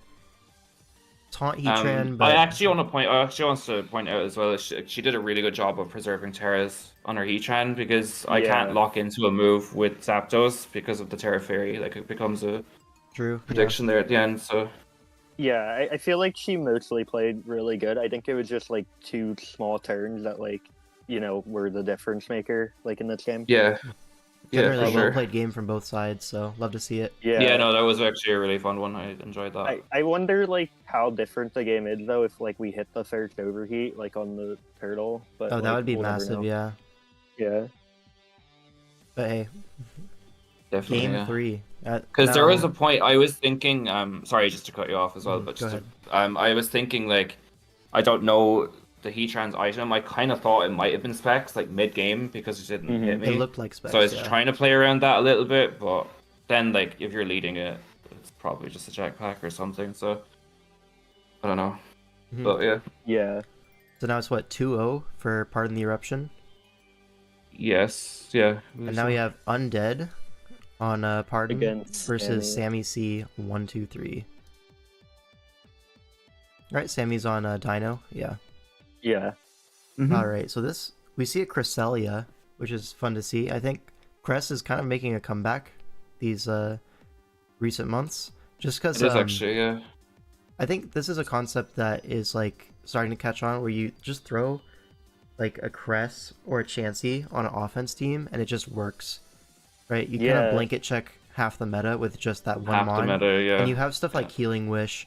Chansey gets rocks, Cress gets like screens. It's it looks good on offensive drafts, and it supports stuff like Zygarde really, really well. And we're kind of forced to run like teams like a bit more defensive when we're going against like the offense Undead heads. So like it makes Kretz kind of hard to kill other than like the Sharpedo, but like you could just be like Cooler, Team Wave, and like, you know, neutralize it. Yeah, it's like, really pretty hard. early. It's really hard to out offense stuff like Mega Bee, Infernape, Gren, Zygarde. Like that's just not really gonna happen too easily. But like if you're trying to run a bulky team, I mean it's still gonna run you over, right? It's just gonna be maybe a little bit less difficult. I don't know. It's gonna be tough either way. But we'll see how Sammy approaches this matchup. Let's get right This into was it. one like we had a bit of trouble like with like in mock. And we spent a lot of time on it. For like, sure. Yeah, I can see why. Like Zoot was like really big on this one. Like he helped a ton with it. Okay, interesting. Magic Coat Magic Crest. Coat. But you can just Oh yeah, toxic that was again forever. expecting rocks. Yeah. Yeah, for sure. If we're expecting rocks, but okay, doubles Infernape on the Torn, gets that play wrong, and now forced out by the Hurricane. Press comes in, gonna get U-turned on. And now Sharpedo can come in on this. Forced Moonlight. Crest can stay in and just T-Wave this if it really wants to, but Crunch is doing so much, and the Crest is like at 100, so you may as well just switch into your Gren. Crunch does 44%, but with that drop, it's going to get 2-hit KO'd, and a Spike goes up, and the Gren just freaking dies to 2 Crunches. Sharpedo is very strong, but the drop is definitely helpful. Definitely helped. Yeah. We had Aqua Jet, but like still that would be an extra round of helmet, and like there's spikes on the field. So that definitely helped. That's a lot. Definitely impactful. And now U-turn into Nidoking. Do we see a helmet? We do see a helmet. So like a bulky-ish Nidoking. Now Sharpedo comes in again on the Cresselia. Oh, a double to B is actually really nice with a spike up. So Undead playing quite well, but then Drill runs into the Torn. Like it's always a guessing game between Torn and Nidoking. Like U-turn was probably safe. By Sammy though, yeah. Yeah, because if you U-turn though, you're getting spikes and like 22% on Nidoking, and you get to come right back in to like Zygarde or Infernape. Like it feels like no punish really. Like your Beedrill at 70 doesn't really matter. But allowing Torn in, Undead doing a good job of keeping like, you know, hazards off the field too. And then the confusion, that's a little bit annoying. Because the U-turn's coming out, B has to take that, and now Kartana with a Scarf potentially could come in. It could just be bluffing Scarf. We're going to see a defog, gets rid of the Spike. So that's going to actually be a huge deal for this, like, Nidoking. Because, like, taking that Spike damage coming in on Beedrill really sucks. But Rock's not quite as bad for the Nidoking itself. But still, you have a hazard up, so not the end of the world if you're Undead. And again, an AV Torn. We're seeing this in all gens. Just it had a really good great matchup here. It's a really good set, like honestly. It is, yeah. Torrent Scald gonna do a decent amount, but now U-turns on the Crest switch, and that's gonna give you another Sharpedo's turn, and Crunch is gonna basically force a KO because Infernape doesn't really want to come in on this. Like so risky. So Beedrill comes in. I think we Drill runs the Nidoking, so calls that correctly. Torn is like not healthy enough to switch in anyways, so it's a pretty safe prediction at that point. Now, DNC does come in, trying to trade rocks, I assume. You really need rocks up for this Beedrill ASAP. But no rocks again. So I think it's probably Rock or Nidoking. Bit of a, I don't remember. I think we might have had rocks on both, actually. Well, I don't even remember this turn happening. What the hell were we in Bear Steel? Like, what? Oh, yeah. As Life Orb, Stealth Rock, Infernape. Interesting. I would assume after I see Stealth Rock, it's going to be like fat for the Kartana, but no, it's just Life Orb. Probably going to be Vacuum Wave, and then for sure, maybe Earthquake, maybe Flare Blitz, something of the sort. Here? You know, it's probably Overheat last, like Overheat, HP Steel, Vacuum Wave. I think that makes the most sense here. That makes a lot of sense. Like our fire resists aren't good. It's like. It's like Sharpedo. Yeah, Sharpedo comes in for another KO. That's 3 for it this game. And now Zygarde gets a turn to come in, and we actually don't sack our 17% parried Sharpedo, which seems pretty useless outside of Aqua Jetting Beedrill. But I guess Beedrill is just such a massive threat, you kind of have to. I don't know. Yeah, he wanted to keep the Mhm. jet around, like just in case. But the Silvally doesn't think- have Ice Beam. No, it did have H beam. Like, Oh. Sammy even admits like that was a mistake there. Yeah. Because now you're opening up the Z line to just KO it, and now you're out of range of Mhm. Scarf Cart.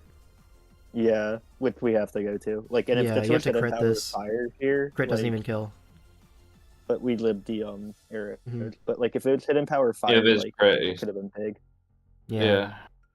So I guess the +1, but now Vacuum Wave, Vacuum Wave, Vacuum Wave. Like, I don't think he could fit HP No fire though, switching. because if he was Z Dragon, he needs arrows obviously, and he wants speed. So yeah. this Torn is actually kind of crazy though. This end game, right? As long as it hits, yeah. It's Yeah. really So it's good. you have to hit Hurricane, which you do hit. And now Beedrill comes in, gonna poison jab, but Scarf Kartana, does it live Live by rocks? 1%. It does Yep. live rocks. Okay. And Psycho Yeah. Gut's gonna knock it out. So a very close game. I was like, I want you to know, I was on the bus watching this game. I was like, Cartana, please take 7% for rocks, like Yeah, please. Like the only person in the world that knew if Kartana would live rocks is Sammy C123. But like as a spectator, you're like, oh my god, does it live? And it does. So No, I knew Yeah. it lived. I knew it lived rock too. So like, I knew we won. you can't like, at know that as a point. spectator at I knew. 7%. you just I had knew. a gut feeling. I get it. Yeah, I know. So- Like, I think like he would have gone for the Sharkpedo like jet like win. Yeah, Yeah. end game, yeah. But then that's tough as well with like Vacuum Wave hmm Yeah. Ape as well. But yeah, I know, I forget, yeah. Right. So series is now 2-1. Still for a part in the eruption, but Dino's starting to claw back. That's Oh game. god. no. Oh no. This Yeah. game, guys, strap in. It's gonna be whew. An If we interesting one. ignore the last like 20% of this game, it's a really good game. Yeah. All right, let's just go into it. Thundy lead into Diggersby. We're gonna see Focus Blast into a Choppleberry. Only does 46%, so you would have lived even without the berry. But now Quick Attack gonna do big damage, and do we hit 2 Focus Blasts? We don't. No. I mean, it's a would 50-50 definitely- chance to hit yeah. 2 Focus Blasts. Can't be too upset about it. Tracheon takes that Quick Attack very comfortably, and now Close Combat. That's Choice Banded. That did so much Yeah. damage. And now Mew comes in, and this is going to take 64. 1 million. Yeah. Dude, Terrakion is so back, but you can't just softball this off. It's not in your favor to stay in the next turn anyways, so... Yeah. Now, Stoice comes in on the rocks, gets a rest off, so the damage that Terrakion has dealt is pretty much all recovered off, and now can go for spin. Is it Rocky Helmet Scarm? So Rocky Helmet Scarm is pretty nice at preventing Blastoise spins. Like, you can just stay in and just rock again, rock again, rock again. But without Helmet, it's, like, kind of tough. And this is, like, rest Blastoise either way. So I guess the Yeah. game plan from Josh is to force a rest as the rocks go up. Or a switch out here. Like, yeah, rocks go up. So he maintains hazard pressure on the arrow. But now Infernape gets a free switch. And Swords Dance on the switch to Needle King, or Needle Queen. Big Flare Blitz, but it does live. But no ground move? Right? Oh yeah, Gonna we go were down to the next weird one. set. Yeah, Poison Jab, Ice Beam or something. Like, or Ice Punch, I guess. So Thunder Waves on the Mach Punch, and now Guard is going to outspeed. So going to take very little from Mach and revenge this with Hyper Voice. So did what you had to do, but that Infernape got crazy mileage. Now Arrow has to come in, but there is a Scarm. Iron Head maybe a bit of a greedy pick. Probably just Stone Edge would have been better. But now Fire Blast into Spadef Scarm does a Nothing. decent yeah. amount. Like after burn, I was it's, surprised like, your net Fire zero. Blast. I thought like Thunderfang is just fine. Yeah, Thunderfang for the arrow, or not for the arrow, for the sweet I sweet as always- well. Like, I think I preferred like just like a taunt with stab Whoa. set on arrow. Yeah, here. I think Taunt as well. Yeah, It's fine. but like this turn is crazy. This Diggersby comes in on Scarm, which fair Mhm. enough, right? But then he hits the Earthquake on the switch to Terrakion. This is a huge play. Oh yeah, I remember that. That was Actually. That was massive. a really. That was a really. Oh, good I call by them. cried at that point. I was like, oh well, we just lost. Yeah, yeah. It's looking really dire for Josh. Suicune comes in. It's going to outspeed Big Chungus the Diggersby. Goes for a sub on the switch to Clef. Okay. But the Clef is actually Scarf with Encore. Yeah, this is a brilliant ring, honestly. This is a Yeah. really good ring. Like, at this point, I felt like really confident we were going to win this game, Yeah. honestly. And now Big Chungus back in on the Skarmory switch.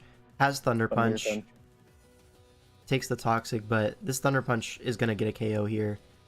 You can go Gardevoir and die to Quick Attack next turn if you like, but yeah, just going to sack Skarm. Go Suicune again. Can just get a Quick Attack chip here if you want, but you know, instead we're preventing a sub. That's fair enough. Yeah. Now here, We go Mew. going Mew is perfectly fair, I think.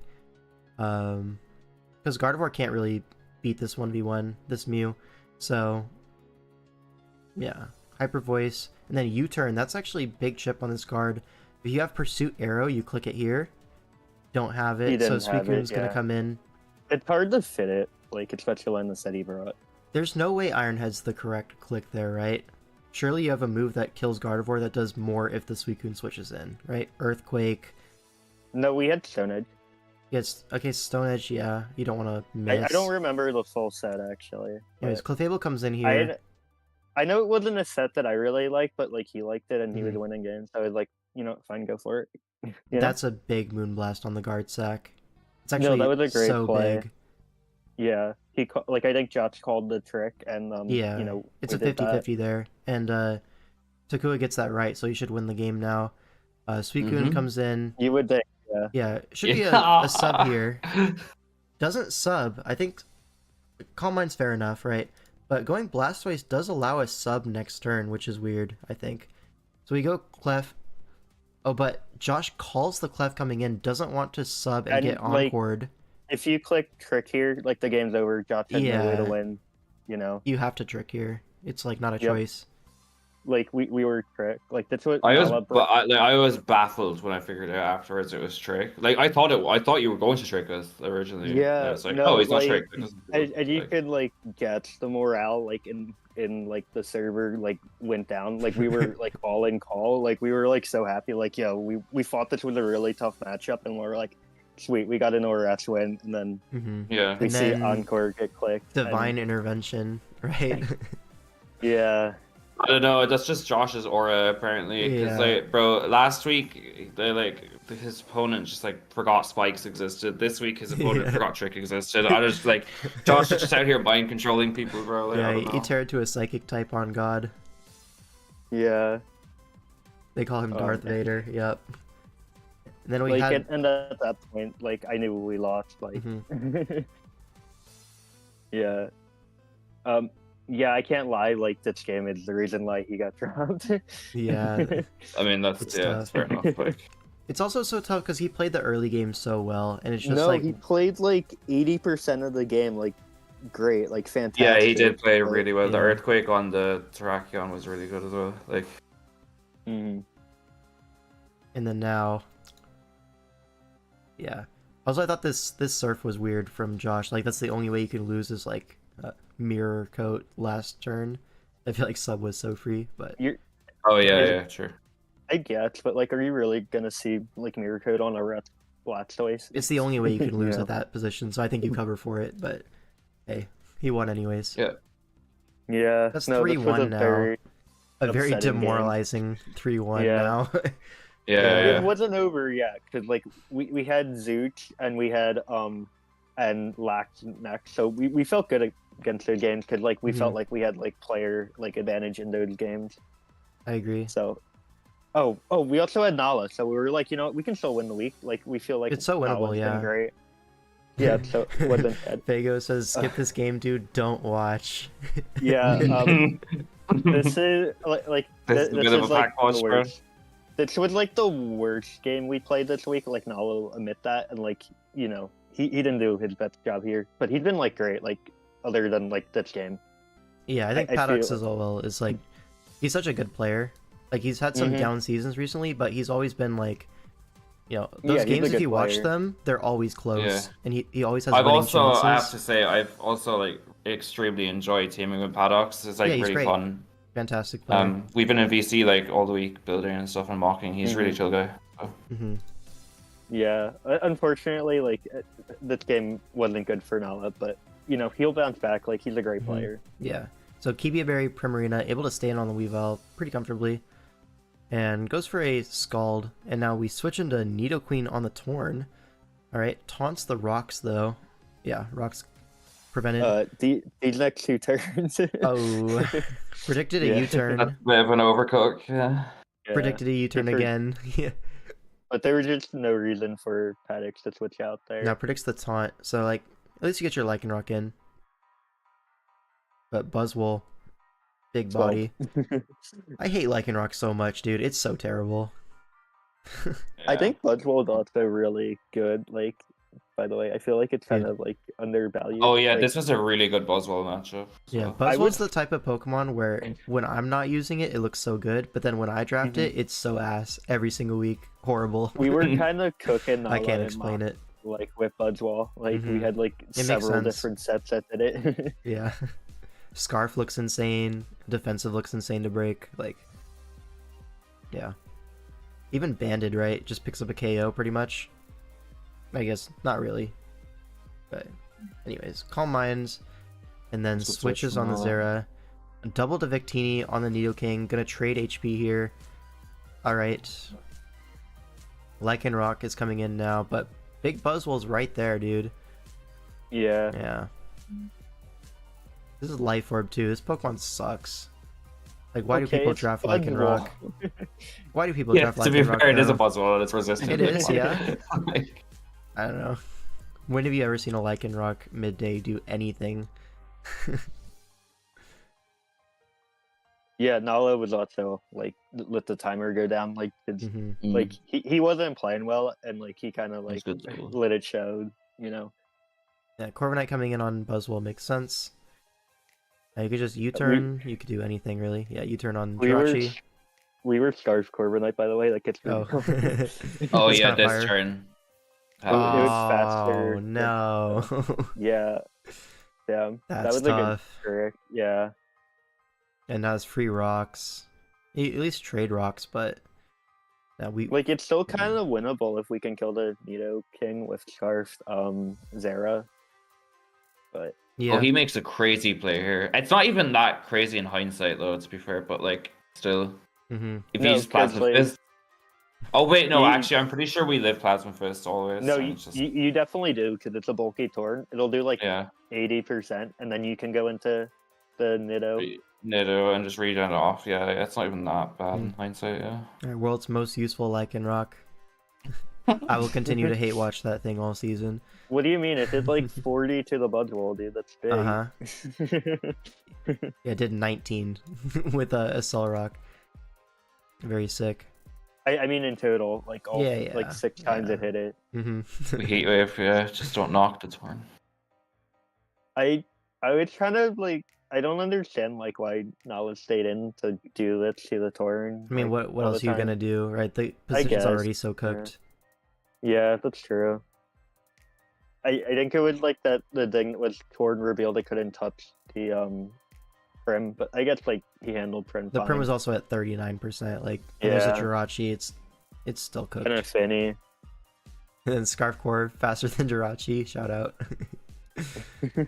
I didn't catch that live. Yeah, and then as Michael Bop would say, we quite literally drafted Jirachi for this reason. He just clicks the T-Wave Iron Head button and he wins. Yup.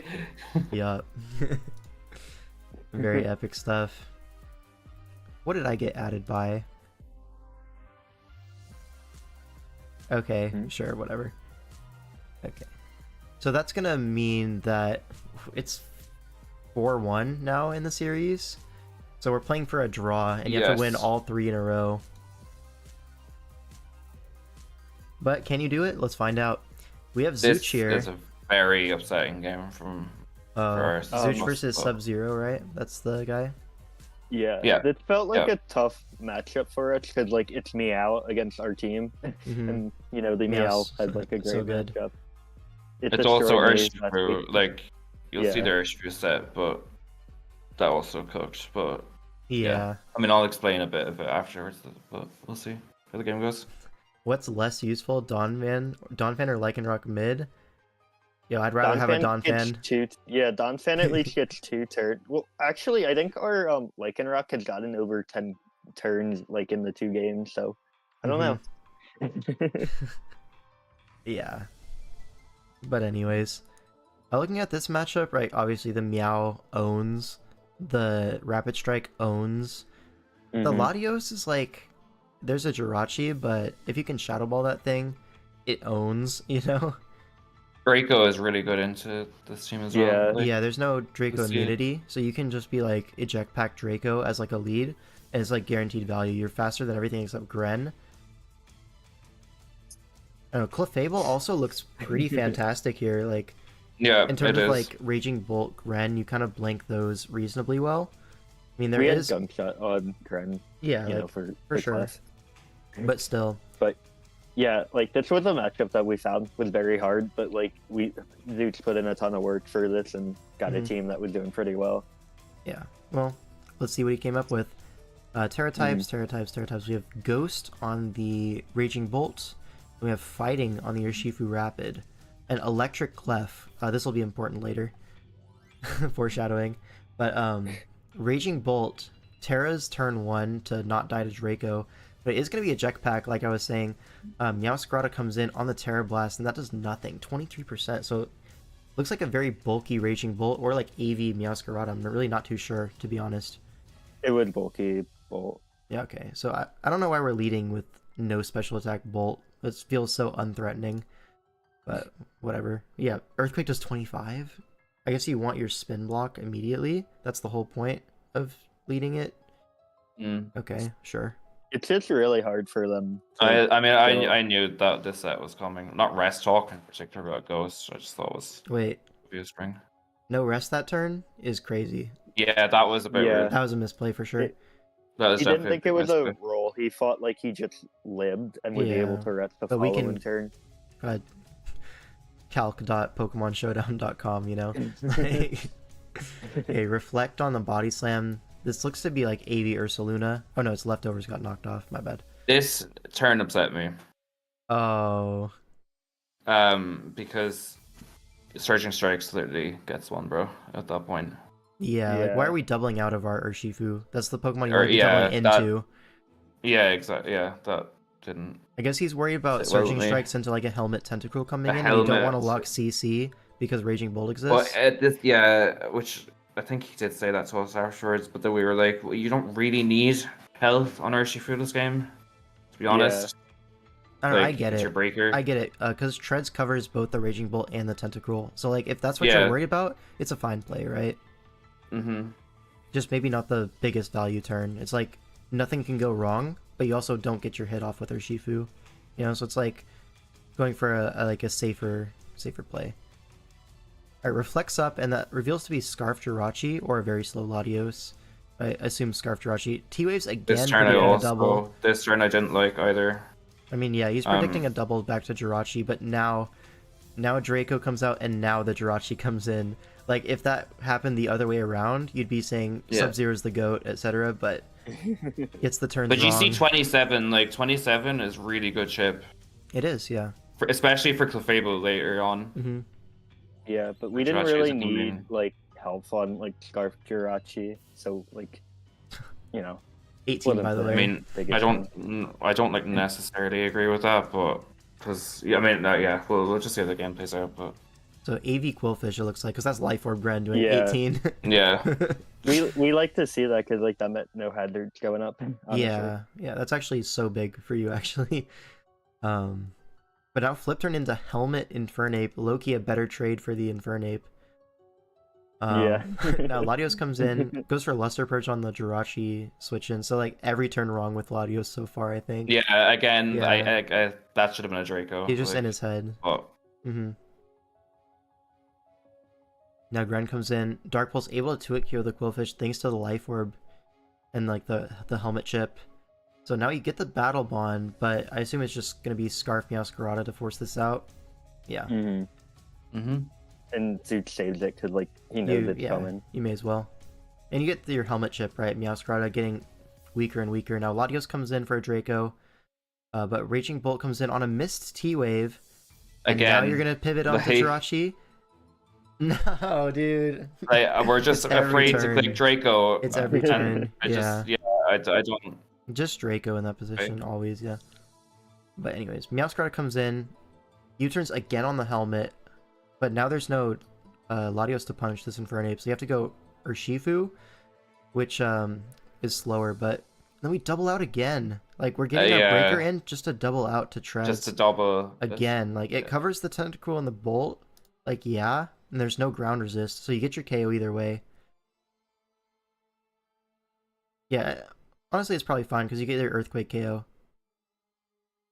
But now Gren gets to counterclaim, Meowscarada comes in. This time you double on the helmet. This time he doesn't go helmet, he goes Tentacruel. Maybe this is helmet too. But Sludge Bomb gets the poison, which sucks, and then CC does 88, okay, so very banded. We got the poison, but like that thing did eat like a body slam earlier and then get para. Like we clicked it like 4 times. Say this. I don't think this should have terra'd either, because 2 shots everything else. Yeah. No, if you look at Terra Electric Clef, everything. Look at Terra Electric Clef, it walls everything. Like the Jirachi can't Iron Head. Terra Electric Clef and the Jirachi takes 2 more Dracos, or the 2 Dracos I should have. Like, yeah, as long as the Ursaluna, bro. As long as you can deal with the Ursaluna, Electric Clef is a real win condition here. Your flip turn into Ursaluna, and he sacks it. Mm-hmm. Yeah. And now you turn Jirachi, pretty safe play. Now Tentacruel comes in, Meowscarada is gonna come in. You just see a U-turn on the helmet again, dude. This Meowscarada has basically self-KO'd itself. And now Clefable comes in, Tentacruel gonna get sacked here. On the knockoff, sure. Wakanberry, whatever. Jirachi comes in, gonna Iron Head twice.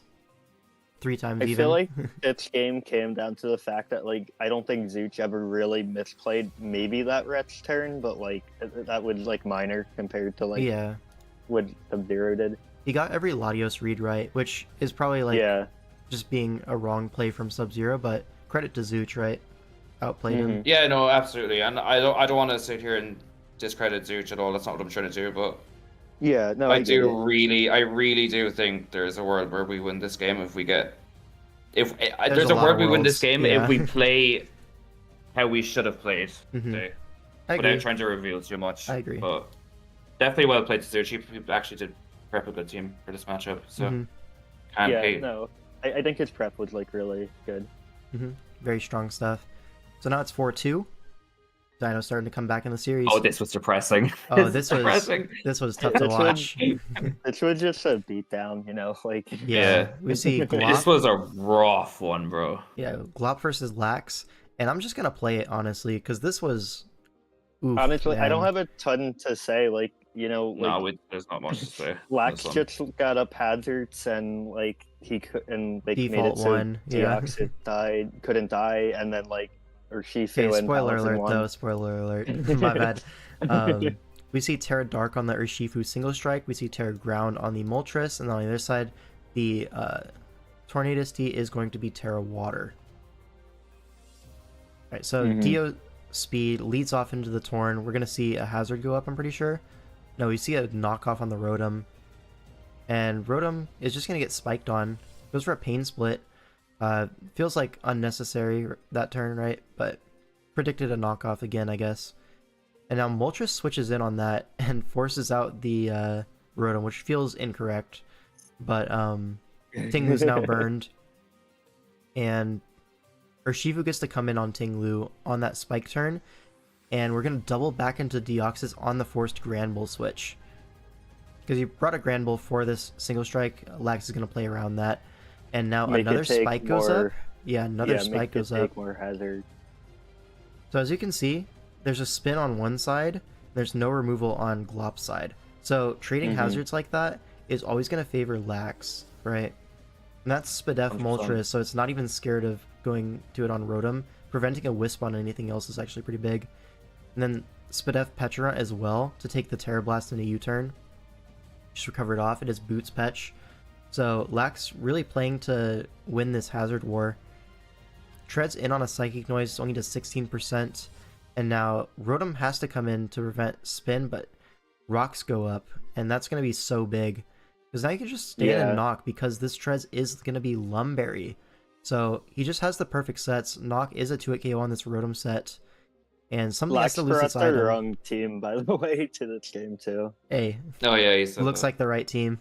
The only difference, I think the only difference was like Urshifu's item, like it was supposed to be Scarf, and we ended up AV. Yeah, but, classic. Like, I don't think it mattered. Right, yeah. Classic yeah, Lax. Yeah, but So, it ends up not mattering like at all. So. And now we double His Iron doubles Trez. were really good here as well because now you just spin again, right? Yeah. Like he had like a really good game plan, and he played like perfectly. Yeah, I agree. Yeah. Now Dio comes in. Ting Lu comes in, but I mean, you're gonna see. I gotta go real soon, and I think like people want to hear my reaction to the next game more than this one. Okay, yeah.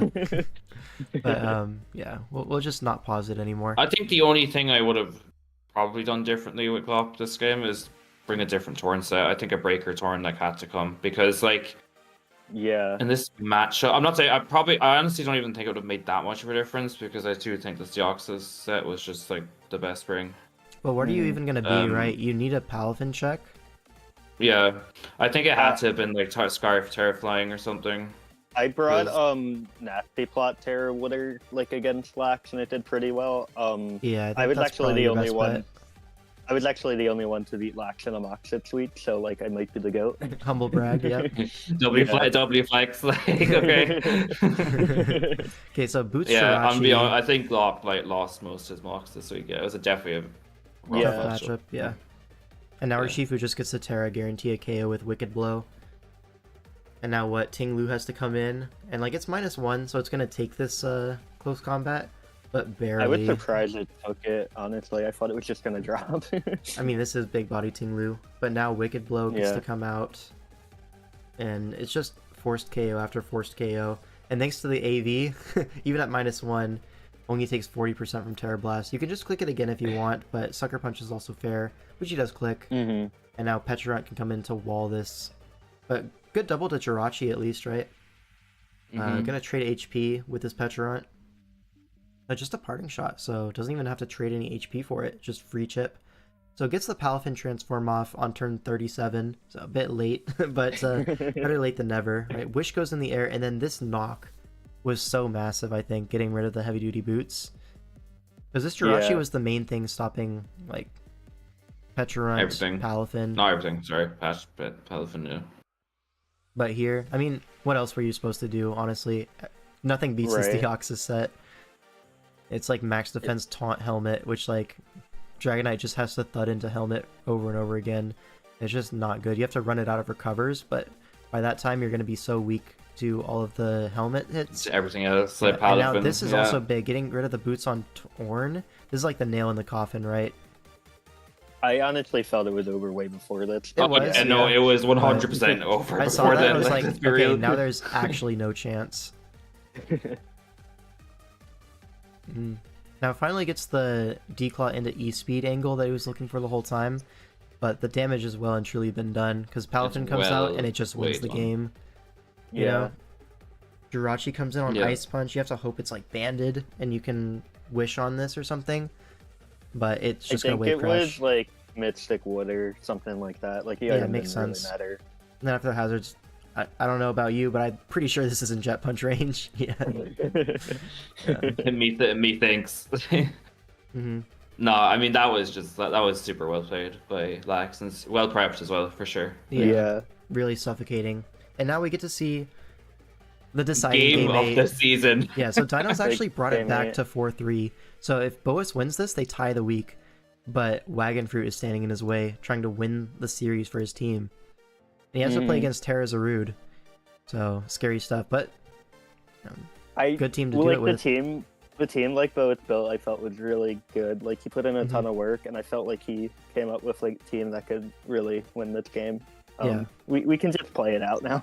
Yeah. So Terra types, it's gonna be Terra Fire on this Porygon Z, Terra Water on the Ogerpon, and this is actually a team with 3 Terra users, as the Iron Thorns is also Terra Electric. Which, like, spoiler alert, has a great matchup. Yeah, And then on the other side, Terra Water on the Zarude. Right, Porygon Z leads off into the Gren. It's going to reveal Scarf Tri-Attack immediately and bring this Gren down to its Sash.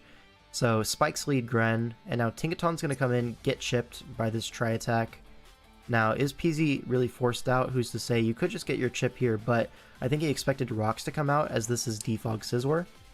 That Which looks is fair like enough, it was right? AB on Tink, I think, from the damage. Okay, well, it could have been just Spadef as well. Like, you don't really I think know. it's the way it's like played out for like the whole Mhm. game. I think. Yeah, but that's yeah. hindsight, right? Okay, reveals Scarf Zarude, which is like really big information to know.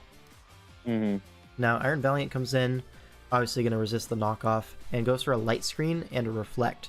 So dual screens are This going up. set, I honestly don't understand. I know you're going for an Iron Thorns game, but like Valiant stabs were ridiculous here. If I felt. Well, then you only need stabs Wait. and screens, right? Yeah, Yeah, but that's what it's- we had. Oh, was it? Oh, okay. Yeah, Never it was mind then. just like dual stabs plus screens. Oh, okay. Never mind then. Okay, Gren Right. in before Rocks is really nice because you get the spike up, but now you U-turn into what? Ogerpon Wellspring? Yeah. Now Latias has to come in and go Scizor, sure. Behind screens you can take anything, and now you're threatening U-turn. So Latias forced out. U-turn on this Zapdos switch. No static proc, so dodged Para And- twice with the Scizor, but now Iron Thorns gets the in front of Zapdos position that it wanted. Volt And switch resisted Iron behind screens. Thorns should just win here. Yeah, so Like- Dragon Dance here, but you still have one turn of Reflect, and you can tear it out of the 4x weakness to just a regular weakness, Mhm. and Earthquake doesn't And- kill. Now we're faster than like the Scarf Zarude. Yeah. All we have to do is click like Ice Punch here. It will kill the Donphan. Yep, Ice Punch here. Everything's in range of +2 Iron Thorns. Can Dino Crisis pull this one back? The series was down 4-1, and now... So like we can pause this turn. So like there's only one way Boet loses, and that's like if he clicks Earthquake to like and like Donphan is Cup Snap. Like that's literally the only way. If you DD and Greed here, like you know it's over. Like if you click Thunder Punch, it's over. If you click Ice Punch, which I think is the click, because it killed everything, Yeah. it's over. The only way you lose is if you click Earthquake here. Well, let's find So, out what he like- clicks. Yeah, and he clicks Earthquake, and it's Cut Step Donphan, and the game's over for the wrong team. Well, yeah, not, you know what I mean. Like, Mhm. not for Bellish. Yeah. that was this tough was to that. watch. I'm not gonna lie. Yeah, no, I would then call with L5 and Zoot storing that, and it's... That was tough, yeah. it was really tough. Like, there's no way Bellish can win this game now. Like, it's over. There is a way, still. No, there definitely is. It's Does the still land It's Lando? not a close, good yeah. way. Yeah, the Lando can still do something. Ogerpon is also a threat. Like, it's not over, but it should have been over, like, the other way Yeah. around. No, we should have won. And it's, like, really tough when you, like, lose the series 3-5, especially after you choke 2 games Mhm. that you had, It like, feels 100% horrible, yeah. wins in. Yeah. Like, I was playing, like, Therapist, like, for, like, 2 hours after this game happened. Oh my God. Yeah. So Spiky Shield Ogerpon scouts this out, but you cannot take this U-turn. Because if you take this U-turn, now Zapdos, you know, doesn't even have to hit Hurricanes. Then it just sweeps. It can just pull up. So you have to go Valiant here on the U-turn, which it will live after Spike, and it still has one This more was switch strong after. though, because you get a screen up. Yeah, so screen into Lando is how you win this game. And now you have to outplay the Roost turns, right? Rock Slide and dodging Hurricane is nice, of course, but Rock Slide here does 40%, and now, I mean, it's 50-50s at this point. Yeah. Earthquake's on the non-Roost, so it gets outplayed there. Then now Roost on the Rock Slide, right? Yeah, so he's just I getting mean, like, cooked. It would, like, tough. Like, I feel like, you know, Wagonfruit played that's, like really well. He played, like, to his only win. Like, He made played the to his right out. plays. Yeah. For sure. Yeah. So, like, I don't want to take away from him. He made the right play that he needed to, but, like, still, this is a game, like, Bellish should have won. Yeah, and then Knockoff here. Oh, absolutely. Absolutely. I mean, that chip from Knockoff actually guarantees that the only thing Zapdos needs to do is hit a Is hit a Hurricane Heat Wave. versus Ogerpon. Oh, yeah, versus the... Because now Heat Wave kills the other two. So now Scizor comes in, Just goes for a U-turn. Sure, doesn't really matter. Now Yeah, Ogerpon it comes didn't matter in. what he clicked. Now Zapdos is actually very bulky, so it can roost on this. Scout for like paras and stuff, which he gets, of course. And now he tries to go for like a safe option of Volt switching twice to KO, but it just doesn't do it KO. And now a Sword Stance could get clicked here, but full para. I and don't now know what he clicked. Like just hits the but I assume he Hurricane. just cudgeled, honestly. Yeah, Yeah, and then yeah, this is tough, but whatever. it was pretty tough. Zapdos wins the game. It really should have been an Iron Thorn sweep, but Yeah. unlucky, right? And that's going It to was be Pardon the tough. Eruption taking the series now 5-3, but barely Honestly, squeaking it out after a very dominant start. I want to look at like the series like positively. Like last week we beat DUI, who's a really strong team, and this week like I feel like we should have won the series. We just had Yeah, two chokes. you So like prepped going well enough, forward, right? I feel like really good.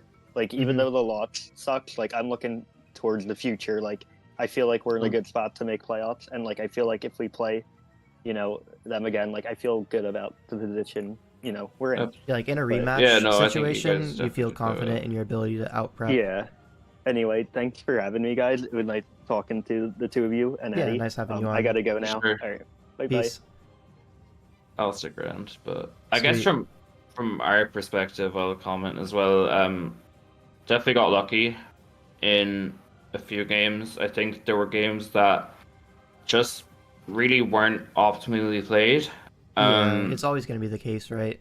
And I think a prep thing was definitely lacking as well in some games. So definitely, like, a win is a win, so we 100% take it, and we're in a good spot. Especially like we're at 5 points now as well. Like, so a good spot for post mids, but definitely nothing to be. Or definitely like we have to definitely need to work harder in future weeks to keep Yeah, up. kind of like a we wake up can't- call of sorts. Like Yeah, this yeah, week. 100%. Mhm. Absolutely. I totally understand that. All right, now we have my series, but iPro is not here yet, and he said he might join later, so we're gonna skip that and give him more time to but, show yeah. up. We're gonna do Balio versus Sounds Trick good. of Eye first. Sounds good. Who's game one? Of course, it's the last one that I. Wait. Who was it? Oh, Was it's it labeled Kyle? wrong. It's labeled They were wrong. all Sunday. I remember this. Who labeled this wrong? Oh my god. Who was Which- game one? Was we it doubled up Skyhorse? game I think it might 6. have been. Was it Skyhorse, Chip? I'm pretty sure it was. I'm pretty sure it was. It was very early Sunday. I think it was like Sunday afternoon for me. It's like 12 p.m. Let me double check that real quick. Yeah, you can, but I'm like fairly confident it was Sky Chip. Okay. Yeah, because I remember this entire series was on Sunday. Yeah, they're all drawing. Yeah. And yeah, it was Sky versus Chip, so... Alright. That's gonna be game one. Let me close all the other ones from the other series. Game two was... Kyle and Sean, Kyle, wasn't it? yeah. Yeah. And then Hacker...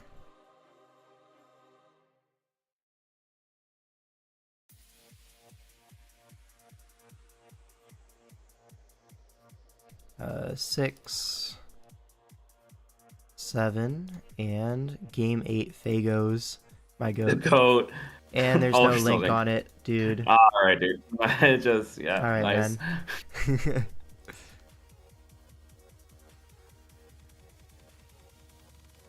All right, have all the games open now. This is epic. Monday matches hit harder though. Now we don't really do extensions very often in DPL. Always Sunday. Uh-huh. All right. So this matchup here, this actually looks so similar to the Rye build from earlier. Remember, like the Thundy, the Metagross, Oh, yes. the Blastoise. Yeah, It feels very similar. yeah.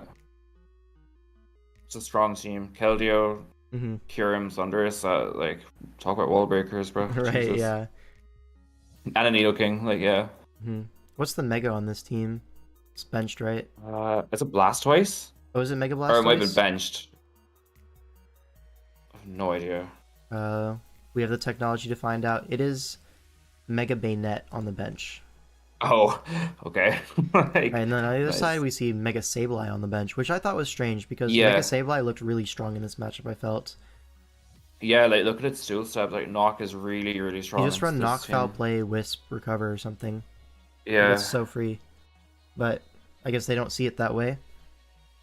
We'll just get into Uh-huh. the game, right? Game 1, we have Skyhorse for Triggervi, of course, and then Professor Chipboard for Balio World Tour. See Kyurem lead off. Skyhorse on his new arc of like not playing Swish, which is kind of funny, Yeah, but yeah. you know.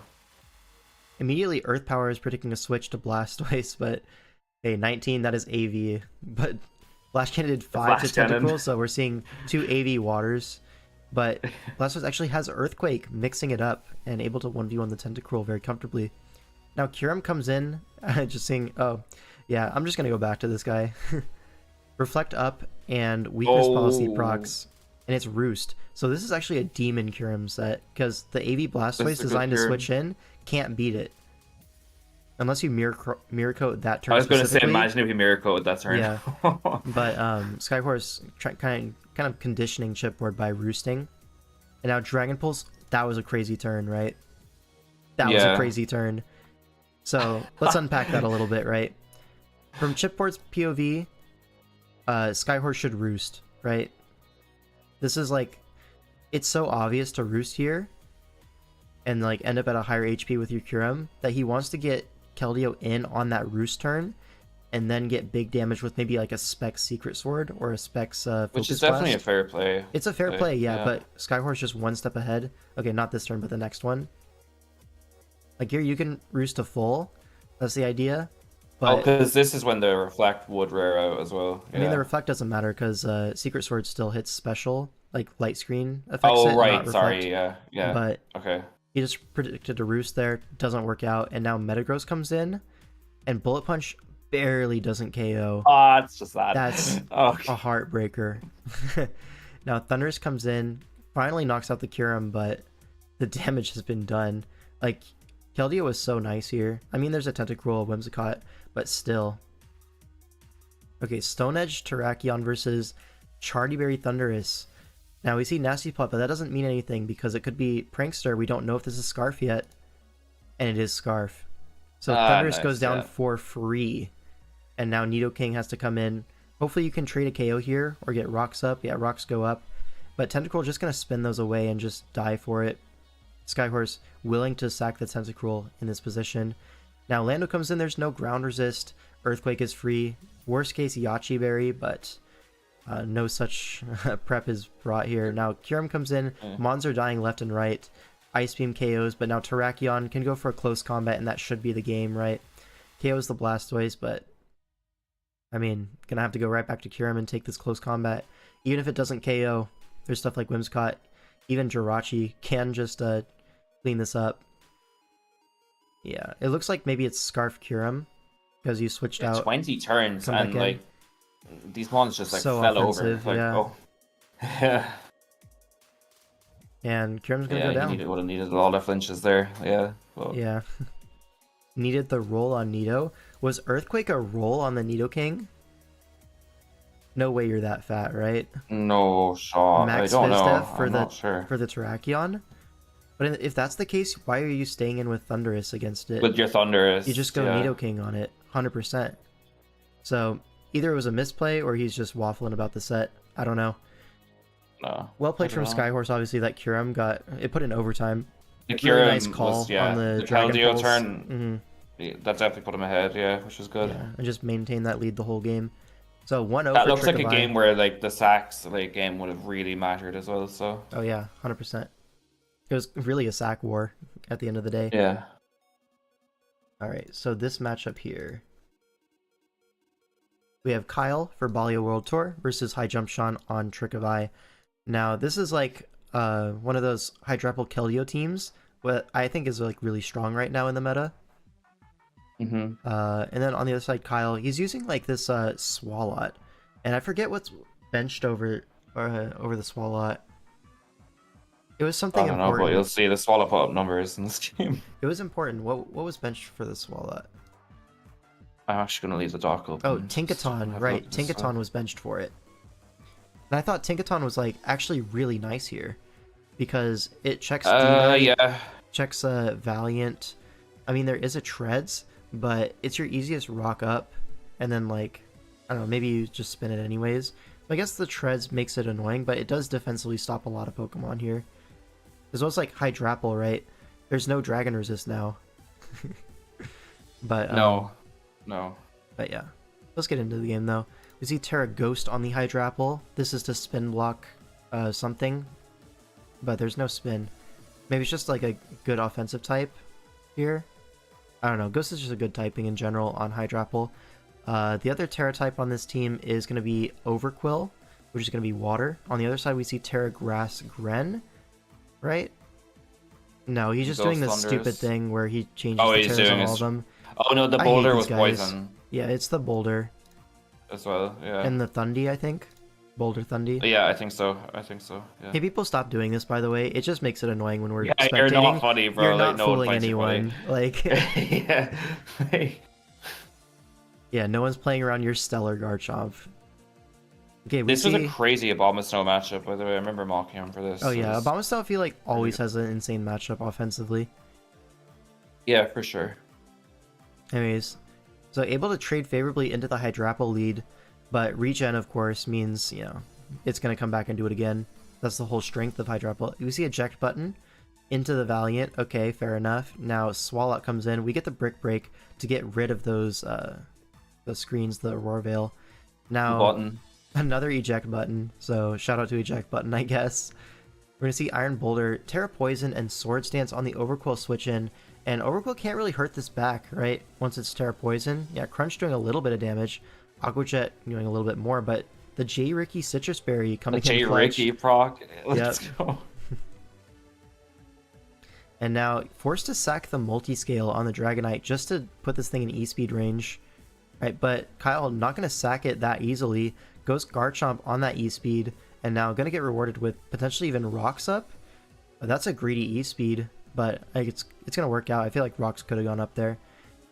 Yeah. But Scale Shot is safe, right? Keldeo comes in. It's going to reveal a Scarf, so outspeeds the +1 Garchomp. And Gren comes in, revealing Scarf Gren of its own, and going to U-turn on the Hydrapple, but this is good regen, right? Really good regen. Abomasnow comes in, but Hydrapple can just go for a Recover or a Fickle Beam there. Cover. I feel like Recover and then Switch is probably wrong. If you're going to Recover, you probably just stay in and trade, because you can regen next turn. Yeah, because you can just regen it. This felt unforced, this Tread Sack. And now Valiant comes in, can go for a Brick Break again, get rid of the screen, but there's still a Swalot. And now what? Swalot comes in, you probably go I'm pretty Keldeo sure this here. Swalot the demon numbers. A crit doesn't even kill. Sludge Bomb, gonna KO the Valiant. But now Keldeo comes in. I mean, Keldeo's really close to sweeping with Secret Sword with Scarf, but the Scarf Gren is gonna extra sensory it down, like, always gonna be able to check it. Thundy comes in, but Hydrapple can switch on this somewhat comfortably, but now Gren comes in. No, Swalot comes in. Why is... I guess Toxic, but it could have been just a Keldeo swap there. You didn't have to stay in to Nasty Plot there. And if Keldeo comes in, you just pick up a KO, potentially. KO, yeah. I think you just, Secret Sword? Yeah, use Secret Sword. The Keldeo's a full as well. I mean, yeah. I guess maybe he expected a Pain Split, but... Pain Split into Nasty Plot, that's still bad, right? And then the Encore is, like, so bad. It's such a greedy Nasty Plot, and he's really getting punished for it. And now the Pain Split comes out. No, Pain Split yeah. so... And misses Hydro Pump on top. Yeah, this Swallow just kind of took over the game there. Does die eventually, but now the Gren is going to be able to just extra sensory for fun here. Hydrapple comes in, but imagine if this wasn't poison, dude. Toxic, yeah, it just looks really unkillable. I mean, it still looks good, right? You can just... imagine it's Colbur as well, yeah. Mm-hmm. But now T-Bolt KOs. Keldeo comes in. Has to lock Hydro Pump to kill this, and then, yeah, Gren is just gonna extra sensory. That's the game. You gotta Swalot walled by Treads, which I can't predict. I mean, what does Swalot even get for Treads? Like, are you running Fire Blast Swalot? I think Pain Split is about as good as you can get, and then just switching out. Yeah, unless it's Earthquake, but... Yeah, I really think that yeah, I don't know. that nasty plot was a bit too greedy. And then just letting it get poisoned in general was not great. Kills Earthquake to do 40%. My goat Swalot. Yeah, but then is that really useful chip? Like, your whole team kind of beats Treads, I think. So chip on it is not that important. I think more important would be like the Encore to stop, set up Hydrapple, prevent Dragonite from DDing on it, stuff like that. So like, I understand the set. Yeah, no, for sure. All right, now we have Low QP versus Hacker. Big names, I guess. Hacker, the number 1 draft player in the world right now. Some might say, some would say. Undisputed. Undisputed is crazy, but Low QP as well. Great player, but he's using this whack team. Like, he definitely had some misses. This team just in needs to get blown up, bro. Yeah. Like, honestly, I'm so sorry. Like, what's going on? I think the kitchen has well and truly burnt down. But okay, Hacker, he does have this like Mega Alt kind of thing, which is like pretty nice in ORAS. I think Mega Alt very underrated right now. I say underrated. Yeah. I think it's actually rated quite highly. So maybe it's How just much rated. Is it? It's like 15, 16 points. I think 15. Yeah, I think that's fair. Yeah, it's totally fair price for it in ORAS, which is crazy because in Sun and Moon, it's like 8 points. Yeah, like the power of crazy. The power of Gen 6 Pixelate Pixelate, yeah. You feel it so much. Yeah, 100%. Yeah. Anyways, it's like this Lando Serp kind of thing, which was popular last year. It's a mixed success, but now bringing it back, the Entei, which is like a cheap option right now. So cheap offense that, it's weak to rocks. I think SG Scolipede does look really strong here, though.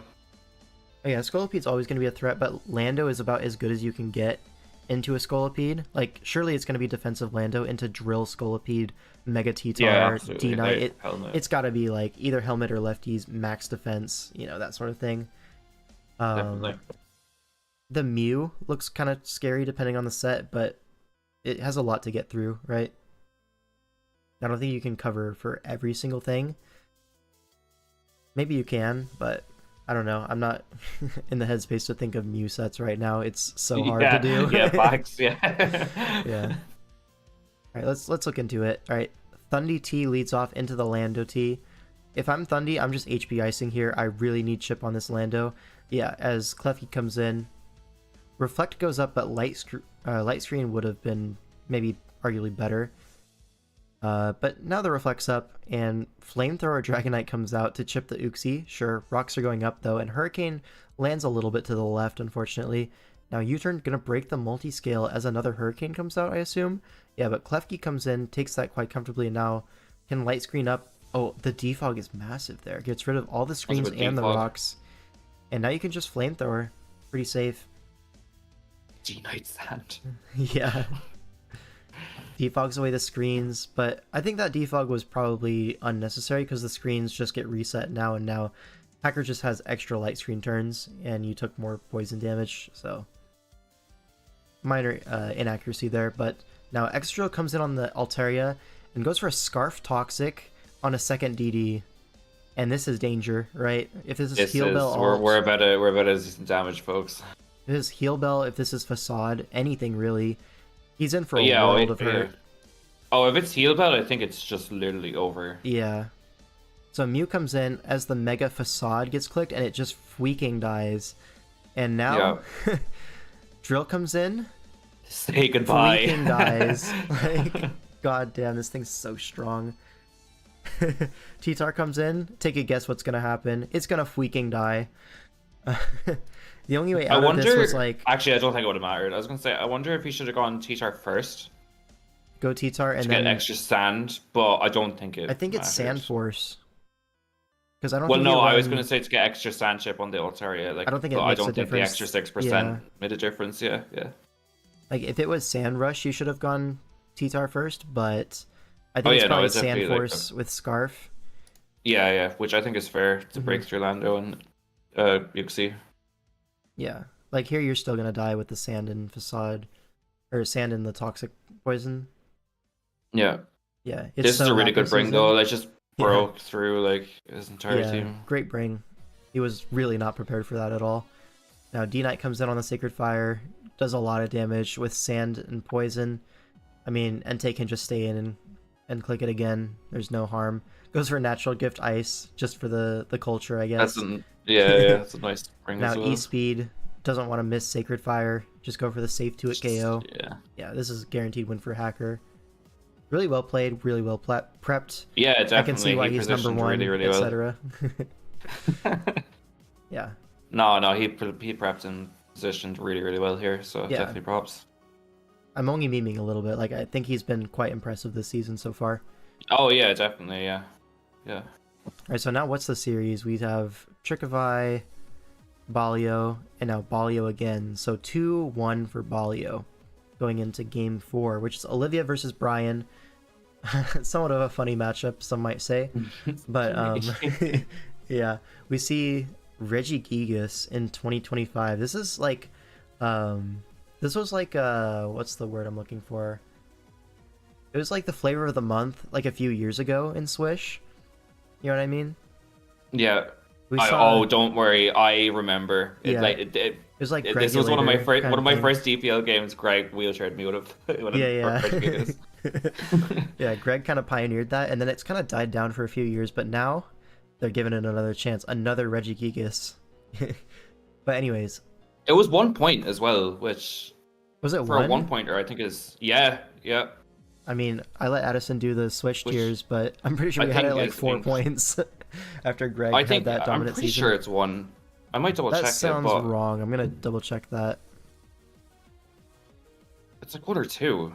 It's definitely low. I know it's low. It's 1 point. Yeah. No, I remember Addison, looking at what that. Are we doing? I thought that is insane Addison. value for a 1-pointer. Yo, Addy. Like, may have overlooked that one on the tiering list, but yeah. I mean, the Switch tiers have been fun to watch, but yeah, that's definitely gonna change. Yeah. I think there's. I was just not aware of that. Yeah, no. I remember seeing that like a couple of weeks ago, and I was like, wow, like we just should have gotten one of these. Like what? But yeah. Good morning, Professor Shuckle. How are we doing? Professor Shuckle, the That's goat. my goat. Yep. But anyways, this team, like we see the Cart Kirim, which is like we've seen this before, but this time it's also paired with a Lando, a Prim. Like you are never walling these 4. Like that's just not happening. So you have to approach this as like an offensive side, which Scarf Cartana just feasts on. You know, so it's like really hard to prep for this kind of team. And so we'll see what Olivia has cooked up here. This team needs a Regigigas. So true. All right. Oh, this mod chat. I remember this mod chat specifically because I was like, I remember watching this live and the end game was super sick. So I wanted to be like, oh, in the chat, but I couldn't. I'm pretty sure it was this game. I know exactly why Brian mod chatted this because he was in call with a lot of friends and he was like, yeah, I'm just not listening to you people. Like, yeah. All right, Meteor Beam brings us down to a fake sash. Another Meteor Beam on the Encore, so really nice from the Azelf, but it lives on 1. Just immaculate EVs from these so two. Immaculate. Yeah. Now Lando comes in to just get rocks up because it's locked in a Meteor Beam. It's actually free rocks. So a spin could come out here. Goes for a flip turn instead, so interesting. Into Rocky Helmet Regigigas. Actually interesting set, right? That looks good. Yeah, that looks solid though. Now, Zera comes in, but Lando in this gen just like hard walls it because there's no HB ice. Gets Blastoise in on the eject pack, but it reveals Rocky Helmet, Fizdef, Lando Eye, which is fun. Now you see the rapid spin. Probably should have been clicked the earlier time, but gets it off anyways. Now, Mrs. Draco, which only matters in the fact that it doesn't have to take a -2. I think that was unironically better, right? Yeah, you'd prefer to miss that. In here. So it results in more chip on the Silvally, which kind of sucks for Olivia, but now we double out on the Kartana switch to Latios. Still play. Nice, threatening the Mystical Fire as Primarina comes in. But now at the -1, it's really less threatening. You can switch it on it quite easily. So Silvally comes in, and now it's in helmet range. So, oh, the boom. Oh, I remember this. Yeah, I remember this Regigigas Slack not being great, actually. Yeah. And then Primarina comes in, but Zeraora gonna get that advantage. So more chip on the Lando, removes the helmet at least, but This Lando can just U-turn here, I think. Yeah, pretty safe. Gets the chip on the Blastoise. Now Kyurem comes in for another KO. There's no ice resist outside of its Scavalier, which I guess is an ice resist, right? But not interested in going to it. It's Scarf Escavalier. Yo. No, I'm pretty sure that was Dragon Tail, bro. Escavalier has like base 20 speed. I don't know, man. Yeah, it was probably like a Roar or a Dragon Tail trying to prevent like Sword Stance. Yeah. But whatever. Knocks off the Rocky Helmet, sure. As Focus Blast Escavalier. This was really cool. This is a great set. That was sick, that was dude. really cool. That was so cool. Yeah. Now Primarina comes out. Sparkling Aria is a 2-hit KO, but Ironhead doing a little bit of chip back. And now I think Lando plus Prim has this covered. Actually, maybe if you go Zera, it's a 50-50. Because you Plasma the Primarina or you predict the Lando switch in and you knock. I think maybe knock doesn't even 2-hit KO. No. I don't think it does. No, because knock did how much earlier? Was it Acrobatics Zera with a jetpack? It could have been. I guess we'll find out So when put it comes knock in. into acro, no? I don't know. I guess this lives, right? So it's all good. Oh, with the Custap Berry. Oh! Yeah. That's game winning. I remember people were That's saying, game winning. like... I remember people were saying, like, she should have scouted that. Like, that was your only, like, lose con there. But yeah. it's just one of those things where you're in the moment and you're so close to winning. It's like, it just slips your mind, honestly. Yeah. Which, it's tough. But... Goes for bulk up hoping to live, but no chance. And Brian squeaks that one out. That was genuinely a really good game, though. That was great as a spectator. I'm not gonna lie. That was so fun to watch. Focus Blast, Escavalier. Dude. Yeah, no, the Escavalier set was really cool. I love seeing Escavalier do work as well. It's like one of my favorite ones. Yeah, it depends on if you have Ice Beam or not. I feel like Draco probably kills at 51, so you Psyshock the Prim into Draco the Lando, and it's perfectly fine. Maybe it's Scarf Latias. If it's Scarf Latias, you can't afford to scout that at all, right? Yeah, if it's Scarf, you can't. So if it's Scarf Lottie, yeah, Olivia confirmed she's Scarf Lottie, so you can't scout. Yeah. Yeah. Oh, yeah. It was Scarf. Oh, I remember she said that afterwards. Mm-hmm. Yeah. True. Okay. Yeah. All right. So next game, and now what? It's the tied up series, 2-2. Oh, it's getting intense here. And this is a great matchup, right? This is a fantastic matchup. II versus my GOAT, like unironic GOAT, Aster J. Love this guy. So we see Circuitry versus Gallade Part 2. Yeah. This is so funny, dude. Didn't have beam. Yeah. No, I get it, Olivia. Just had to risk the Custap, and it was Custap. Unfortunate, right? Yeah. Now this game, though. This one, I think I predicted Aster in the pick'ems, but Zooch wanted to predict II, so we were a little bit up in the air there. Or like someone wanted to predict II. I think I also predicted II. But I didn't know the matchup, though. I wasn't really looking. But... yeah. Will this be Trick Room Gallade? Only time can tell. Yeah. If Zazo gets his influence, then maybe. Yeah. All right, let's look at the game. Infernape leads off into Garchomp, advantage to Garchomp. Unless HP Ice, right? Is HP Ice, so it scouts that with the Zapdos, but that does nothing. 25? So this is like bulky Infernape into Spadef Zapdos. Yeah, 30 with Flame. Nothing, dude. And then Thunderbolt Para. Kind of annoying, right? But Xurkitree can come in on Zapdos for free every single time and threaten big damage back. Toxic? I mean, you covered the... That's a cool Toxic, You covered the Whimsicott and the Garchomp in one slot. And the Tentacles, like, literally never coming in either, so that's really, really cool. I like that, yeah. And now you could potentially protect on Xurkitree with leftovers. Yeah, they love lefties protect Xurkitree with, like, grassy terrain support.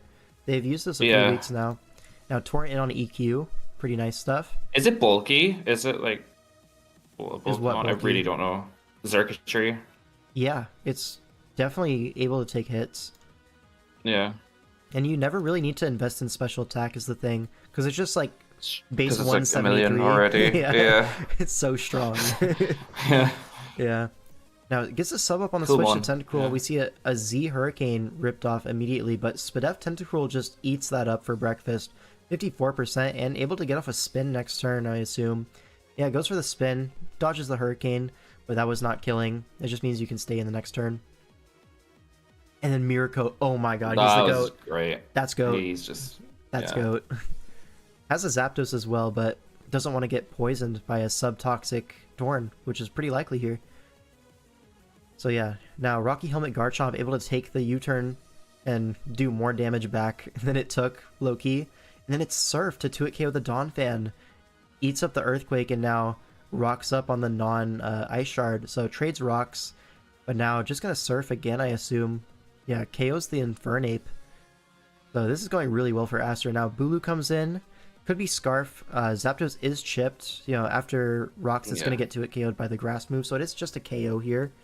Garchomp gonna go down. Potentially scout if this is Scarf or not, depending on Chomp EVs. So Whimsicott's gonna come in here. Beedrill on the switch in, but Tailwind goes up. So really cool stuff here, and then a Hurricane gonna connect on the Beedrill. That's crazy. Yeah, that's why Aster's my GOAT. Yep. Xurkitree comes in, takes a Moonblast, so you don't really have Grass Stab on this Whimsicott. Otherwise, you'd click it based on the terrain. But still, good chip on the Zerk. Protect can be able to stall out these Tailwind turns, but not going to make a big difference here. And now Moonblast comes out, but you can just, HP Ice? Or just Thunderbolt, I guess. It doesn't really matter, right? That still does a lot, -1. Yeah, it goes for Protect here. Now here, this turn, I feel like Whimsicott could go for a Tailwind, or you could just Moonblast for chip. Either one is perfectly fair. Gets another drop, not going to be too impactful, I don't think. The Xurkitree is already so low. 18%. Now Gallade's going to come in. Is it Trick Room Gallade? We never going to find out because it's Or just don't find out. Yeah. All right, dude. Yeah. For the fans, you stay in there. But Yeah, Rocky Helmet facts. Donphan gets some chip on this. Now puts it in range of Scarf Bulu, like Hornleech, which is nice. Gonna sack the Tentacruel here. Makes sense. Completely useless mon in this endgame. Liquidooze. Of course, it's Liquid Ooze, bro. Nice. That's GOAT. Now what? Zapdos comes in once it's locked into Hornleech. And you can... This is an interesting turn, right? Because if you Roost on a switch to Xurkitree, it basically has double leftovers plus Protect double leftovers. So it gets 25% back and it'll live the hit from Zapdos after. So this Roost is actually kind of dangerous. Yeah, I actually see that, actually, yeah. But also you don't KO the Bulu from full. So it's like... Can you Roost? You can.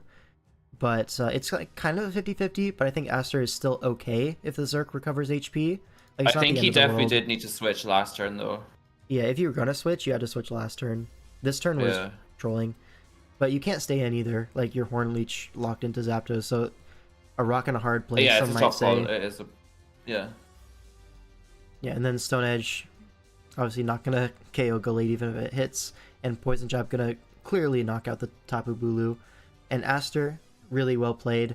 That Mirror Aster Coat on well played. Torn was so impactful, if I'm being honest, because the Zapdos was low. That Torn was a massive threat in the mid to late game, but Yeah. removing it with that Mirror Coat was so massive. I can't overstate that. Anyways, great game for Master, and he wins that one. And now Balio's up 3-2. So if Trick of Eye wants to win this, they need to sweep the remaining 3 games. Balio needs to win 2 out of 3, and honestly, it's looking somewhat likely to be a tie, if we're being completely for Yeah, real. at this point, yeah. Tentacle stock up. When Aster's using it, any mon can look good.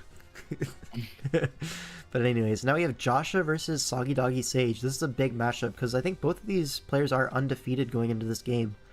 So Yeah, they were both big 2-0. clash. Yeah. We see this Raging both playing Bolt well. Greninja team, which is a combination you don't really see too often in these like high level draft tournaments because they're both usually going round 1 if I'm being for real. So getting both of them is really lucky. But anyways.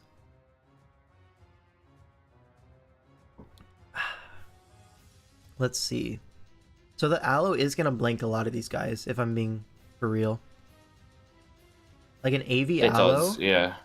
How are you breaking AV Aloe? But the thing is, Aloe does allow Zarude in for a free setup turn. So there's always that give and take with Aloe, where it will be setup fodder for the Zarude, but it does kind of wall everything, you know? And Flip Turn Momentum is so nice to get Bolt in repeatedly, where this team, the Dragon Resist, or Immunity, is a Carbink. So, given that it's benched, we're probably going to see some Assault Vests somewhere, or like Spadef Goldango, something of the sort, to try to slow down this Raging Bolt. But I don't know if it's going to be enough. With Aloe Flip Turn Momentum, you can switch into Raging Bolt on those Zarudes, and like start to get some really nice damage if you're like Terra Bolt Dragon. can also just easily be like Healing Wish up later as well. Yeah. Like break early, bring it in later. Yeah. And then Gren is like less of a threat, but it's still like you can't just not prep for Gren. It's like annoying. Yeah. So like the Assault Vests that would also help versus Bolt are also good versus Gren, so it's like kind of overlapped prep there. But also, one is going to weaken for the other. It's really dangerous, that duo. And then you have, like, really good defensive core here. Like, Tinkaton Aloe kind of covers everything, because Tinkaton can, like, slow down the Zarude at least a little bit. Which is nice. And then, yeah, Raging Bolt also helps for that. Miss Magius has the trick option into the Zarude. So you have tools, right? I think this matchup does look Joshua favored. I think it was heavily Joshua But favored, obviously, you can never bet against Sage. She's had an amazing like tournament year in 2024 and shows no signs of slowing down. Yeah, like she had beaten Zing and Shadow week 2 weeks before, so like, which are like two of the best players in SV right now. So yeah, never count Sage out. We do see the Terra Dragon on the Raging Bolt as expected, and then the other Terra. I mean, it doesn't matter. This thing is Terraing turn 1. Look at it; it's leading off. But on the other side, Terra fighting Zarude. This is something that Sage almost uniquely runs, where like not a lot of other players run Terra fighting Zarude very often, but she just loves this set. We brought it last with Drain week. Punch recovery and all that. With our team, but yeah, it's a good set. And then other Terras, like, yeah, it's just gonna be the Zarude. Be for real. So Zarude's gonna lead off into Raging Bolt. We might see 2 Terras ripped immediately, but no, Skuntank comes in on the Terra Dragon. It is Photosynthesis, so booster energy, but now the fast Skuntank is going to be able to take that with AV and chip down the Raging Bolt. Yeah, that's what I brought in Mox. Yeah, so nice set. Latias going to force it out, and then doubles to Tinkaton, or doubles on the Tinkaton to Lando to get up free rocks, but Tinkaton aggressively stays in to trade rocks, so heads up play from Joshua knowing that the rocks are coming. Now Sandseer Storm going to do big chip to the Aloe, but then misses the next one, so unlucky. And it is eject button on Lando, so it denies the flip turn momentum because 2 Pokemon cannot switch from the same move. Charge. So, charge, yeah, this is silly, guys. This is so silly. I know, I've run charge before. It's a cool move. It's funny. Yo, I innovated charge. I don't remember what the context was. I innovated charge like 2 or 3 seasons ago, where it was like Sun and Moon or Swish. I think I played a game. With Coco versus Clef, and I brought Charge plus Wild Charge to always KO Calm Mind Clef. Dude, you know what's funny? I actually think that was against me. Oh, was it? Yeah, I think it worked too. Sure, I remember this. I think it worked too. Yeah. Because the Spadef boost allows me to take like a Life Orb Moonblast or whatever. Moonblast. Yeah. I actually remember that vividly. Oh wow. Okay. It's all flooding back, huh? Yeah, it's all going back taunting me. But now we see a Charge Electrode, which has significantly less aura than Coco. And so it's just going to get spun on. No fear from Charles. Absolutely Double Edge not. through the Reflect still does 45. And come on, Giga Drain for 24. Charge into Giga Drain. Be for real. Be so for real. Knocks off the weakness policy. Like, what are we cooking? Oh, we're hella cooking. We are in the kitchen, well and truly. Then Double Edge actually crits the Lando, which sucks. Yeah, that sucks. Yeah. Because -1 behind screens, you would have been able to get rocks up potentially, but it's in front of the spinner. But also you have a Goldango to spin block. I don't know. It becomes a little bit convoluted. So yeah. Now Electrode does come in, but it is Scarf Miss Magius. To be expected, right? You want the Scarf trick into Zarude option. But now Zarude does get a free setup opportunity. So Tinkaton comes in. It is Mold Breaker to get through the Good as Gold, but Knockoff is just clicked. Gets rid of the J. Ricky Citrus Berry, and now a T-Wave is almost surely coming out. Thanks to Mold Breaker, does hit the Goldango. And now Aloe can just come in on this. It's probably going to be AV in this matchup. 29, maybe not AV, or maybe that's Specs Goldango. Hard to say, right? We only know none of the sets. Okay, so Nasty Plot, it's not going to be AV then on the Aloe, so it does open up Healing Wish opportunities, but now Gren going to weaken the Dragon Resist for the Raging Bolt, and there's the Healing Wish. Yeah. And we're going to bring back that Raging Bolt back to full, and now it's just going to be a Dragon Pulse. KOs this. Now Lottie has to come in to try to force this out, but you do have the Tinkaton right there, which is a pretty hard counter to Latios this gen. Draco's into it. I mean, not much else to do. Zaru's going to switch in on a T-Wave, and if you have jungle healing, it could be okay, but just going to go in for a Drain Punch. Does look like it might to a KO, might be rolls, but now Raging Bolt comes in on the full para. Dragon Pulse does 46. You're not really recovering that off, to be fair, and Drain Punch not doing enough to the Raging Bolt. That was almost max with Zaru's, right? It was 46, kind of nothing. 46, yeah, it's definitely bulky Zarude. But yeah, like maybe not max, but very fat. Bulky. Yeah, it might be creeping like timid Raging Bolt or something. That's something that's pretty reasonable. And then the rest in Spadef seems about the right damage for the Dragon Pulse. But anyways, that's gonna be the game. Really well played from Joshua, getting that Raging Bolt positioned in the late game, in front of that Zarude. Really well played. And yeah, you still had the Scarf Mismagius in the back. The Zarude no longer resists Ghost because it Terra'd. Like, it looked good, right? This Electrode set, maybe a little bit of an overcook. The kitchen has burned down a little bit, but overall, like, the Sandstorm miss on Aloe, I don't think was that impactful. Like, it would have been similar lines, I think. Out. Yeah, so I think a pretty clean game. Great win from Joshua. He's been really performing well this DPL. Absolutely. No, I wanted to shout him out as like my boy, but yeah, huge win. Sure.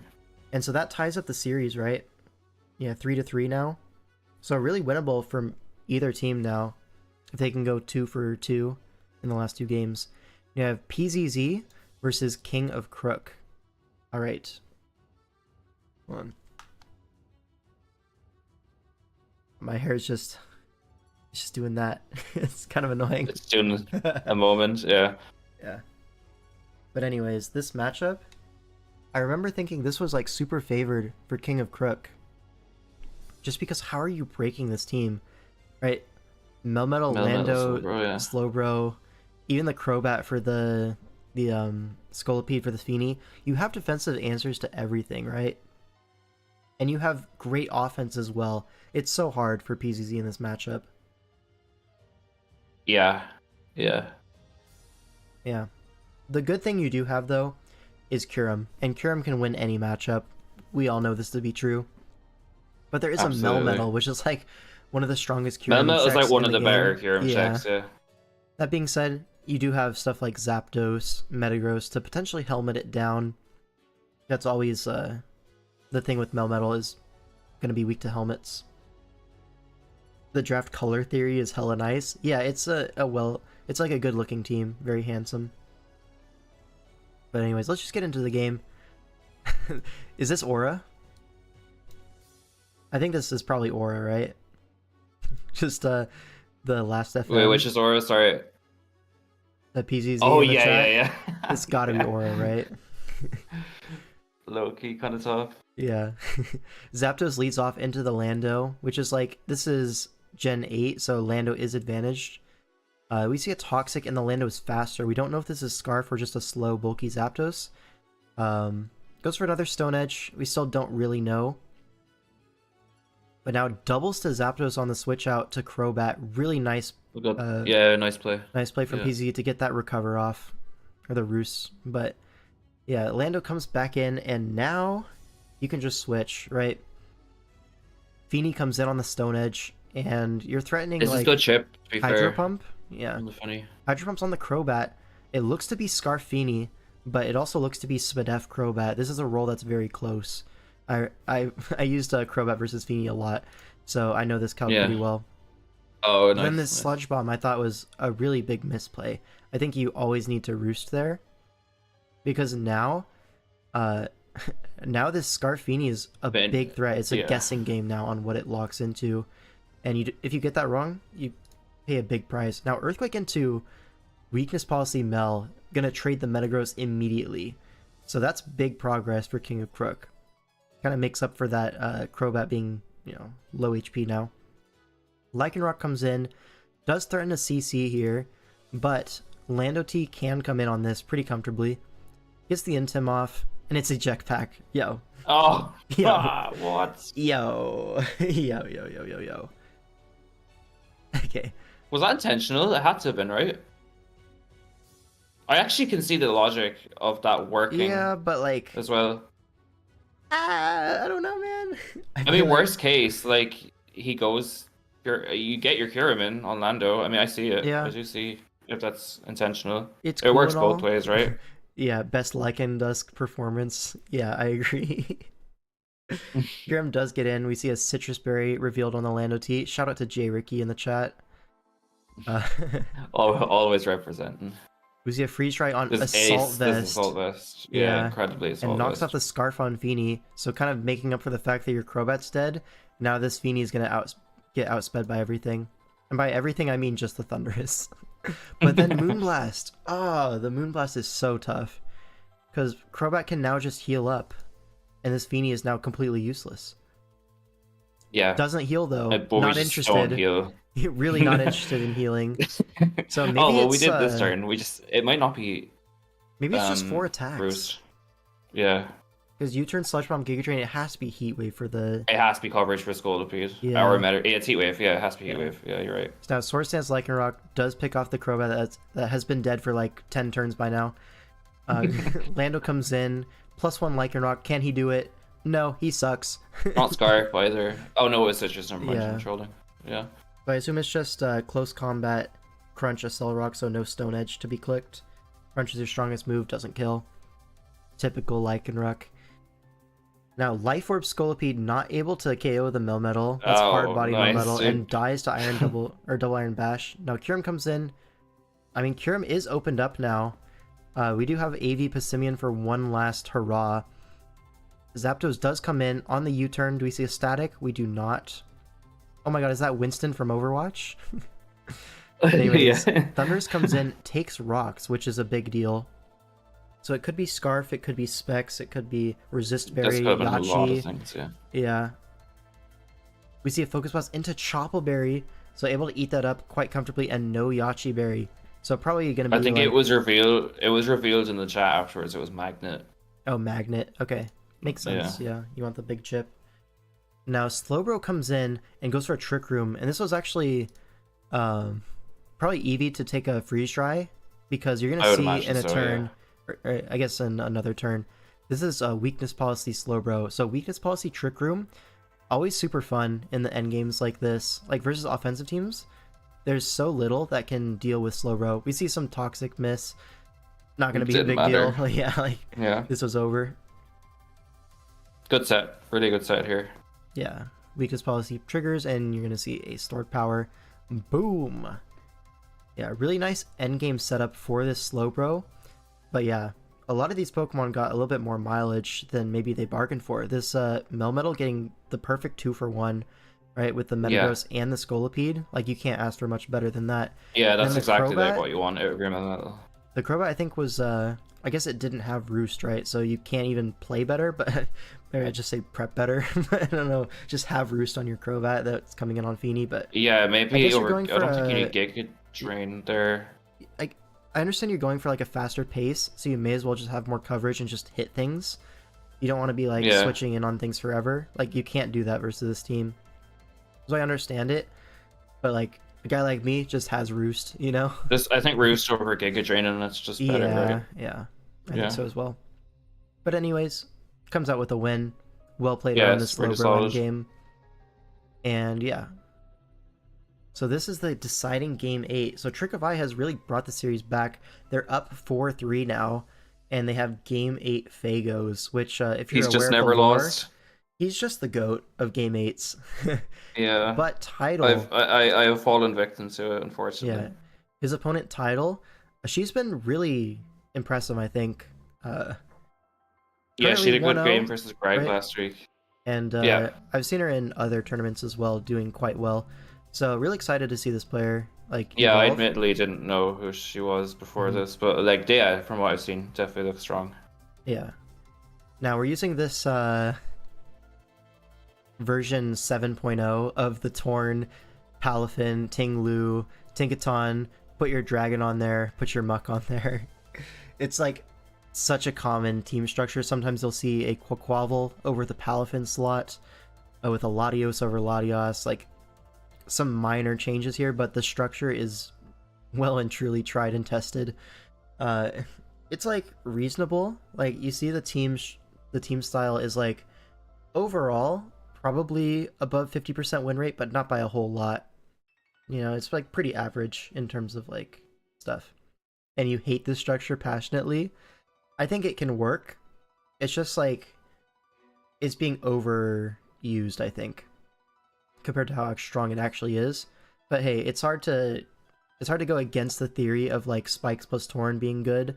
Like it should just be good in theory. So I get it. Yeah. I think the Tink is kind of bad. I think it's fine. Right? The last couple times it has gone negative for sure.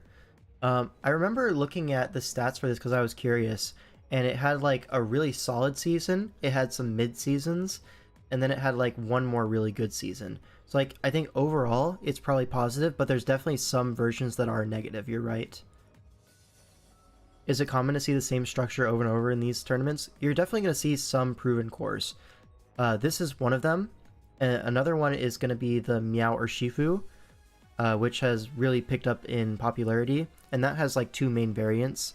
Most often you're going to see treads these days because Tarap is like a hot commodity. You don't really get that round 2 anymore. I think the team I'm using currently, the Terrapagos Iron Moth one, that was on Band Chasers, right? They had something similar. Yeah, that remember that did one really as well. well. They went like 7-1. Yeah. And then there's like Kaif Sun, which I think is strong, but it really does rely on hypnosis a lot. Like you have to get the RNG Yeah, for it if to you have work. aura, then you know it's good. Yeah. Other common archetypes in SV, I mean, there's like the Zarude, Cinderace, Deoxys S kind of offense with like screens support. You see that a lot. I don't know if it's been as successful as it has been in DCL. Like, I don't think the future versions have seen the same success. But yeah. Tinglu plus like the good spin blocker like Rotom, stuff like that, yeah. Yeah, Tinglu, Rotom, Tinglu, Petch, Tinglu, Sinistra. These are all common pairings, but yeah. Let's get back on track here. Speaking of, there's no ghost on this Tinglu We'll build. be talking about Frosmoth, the Vikavolt SB offense soon. There's a lot of bad Rybolt teams. I have Rybolt in Seasonal, and it's felt pretty fine. I've been spamming Scovillain, though, so it's not exactly the most serious thing. But yeah, I'm 3-1. Villains. Yeah, we Scovillains! Raising the temperature to the ceiling! Okay, let's get into the game. Terra types, we have Ground Torn, which is like super common these days, I think. I see a lot of Ground Torn. Makes sense, right? The coverage is so nice. And then Dark on the Zarude. So we're looking to just basically have that damage boost into Muck, because it's going to be Sticky Hold Rocky Helmet most likely. Sticky Hold Helmet, yeah. Or like Sticky Hold Red Card. Those are the two sets that are really common into Zarude. Red Card to phase out a setup version, and then Rocky Helmet just chip it down. Have Haze, you know, to set up. There's Both are two definitely approaches viable, to it. Yeah. So you never know which one's coming until, you know, it's revealed. Zarude leads off into the Palafin. Terradark's immediately a knockoff. You're going to see is looking like a 2-hit KO on the Rocky Helmet Fizdef Muck. Not willing to risk it, though, as I guess neither player willing to risk it. We see a Lando on the Tinkaton, so that's a great play from Fagos. Gets the rocks up for free, and a taunt on the Hazard trade. He's just in his her head, like, yeah, oh my god. This is the power of Game 8 Fagos. And we see Body Press. We're like, does this Tinglu not have a move to hit Lando? Is it Earthquake, Body Press, Spikes, Whirlwind? Seems likely, right? So another taunt is coming out. Gets the Latios in. Well played, but... Okay, I really did not need to sack the Lando there, but... We're a bit too lost in the sauce there. I don't know what he's going for. He predicted a double on the Latios, back to Tinglu predicting the Slowking. Slowking. Slowking is so obvious here that Tinglu to get up a Hazard and match that, you know, get a Spike up is going to be so big. It's like 5 grounded Pokemon. You really want that Spike. So he calls the double gets punished for it, right? Mm-hmm. But now it's not even that bad because now rocks are up. Zarude gets another attack off. That is 28 to Tinkaton. That's so much damage. It Really good steals the damage. weakness policy with Pickpocket. All right, fair enough. Now rocks do go up, so it's actually hazards are traded now, and Ampharos is gonna Dazzling Gleam. He really doesn't want this Tinglu coming in for free. Really playing around it. Like you can see where his headspace is at. I mean, even still, like Dazzling Gleam's going to do like 20 to Yeah. Tinglu. Yeah. Now Slowking comes in as Muck comes in, and now Ampharos gonna double on the knockoff. Doesn't want to lose like the Slowking item, and another Dazzling Gleam. He's really not willing to give this. He really does not want that Yeah. Tinglu coming in. Tinglu comes in anyways. Oh, we'll no. see it. It's just got Thunderbolt. No. 26. Is it a roll? 29? No. But I'm no in for Revenge of the spike. Spike. No spike. Yeah, I think a spike should have come out. I agree. Yeah. Now Trailblaze Zarude gets +1. Alright. And now what? Latias comes in. Is it Scarf Lottie? Doubles out, predicting a switch to Tinkaton. No Or fear. predicting a switch to Slowking, but no such luck. Now has to sack the Muck. But Petal Blizzard avoids the helmet chip. Right, That was now good, Palafin yeah. comes in, so I guess it's not Scarf Latias. Maybe to KO Landers from 70 you needed to be This- specs or boosting item, so Vagos knows it's not Scarf. Petal Blizzard, it's not Rindo Berry Palafin. Drops. Freaking dies. In chat. Yeah. And now I think Tidal is just malfunctioning because there's no out. Everything freaking dies to +1 speed Zarude. 76. Yeah, dropped. it's offensive Yeah. torn. And now Latias, it's gonna get outsped here and KO'd. And guys, is Zarude And back? Vagos is just the goat. Like, I feel like Zarude is so feast or famine this DPL. You either see it sweep or you see it do 27% to like yeah. something and die. Like it's so I don't know, big variance. Depends on the Average Zarude team game. structure as well. I think this is Yeah. a really good Zarude team. Oh, 'Cause, these kinds of styles are always super hard pressed to check Zarude. I actually It's really, so really hard. like Roaring Moon with this because you can knock off like all the helmets before, or in theory, right? You can knock off like all the helmets with like Yeah. Moon, and then your There's Zarude that. is just like safe. And then like you can't even run like Terra Fairy stuff too easily because G King kind of ruins your Like day a laughs lot. at that, yeah, yeah. That being said, Terra Fairy's still strong. There's a Bax as well, so double There's a Bax dragon, and a Roaring double Moon. dark. Yeah, This is just offense on offense. Yeah, Bax was supposed to get all the kills, dude. I just needed the guy to break out. Roche's one. Yeah, Bax is also a really big threat to these styles. I love Vax. Yeah, I think it's really underrated. It's just a really bad matchup, I think, for Tidal, where like you just don't have the response to the offense. Like Tinkaton is great when you have like one Pokemon that you need to check, but when it's like Roaring Moon plus Bax plus Zarude, you're never checking all three of them. And here you didn't even check the Zarude, right? So yeah, that looked like the offense was always gonna win. But hey, well played from Vagos. I can't even lie, that was really dominant. And that's going to be the series. Is iPro going to join us? That's the question. Give him a little ping there. See. I gotta answer a DPL question from one of the captains. The two...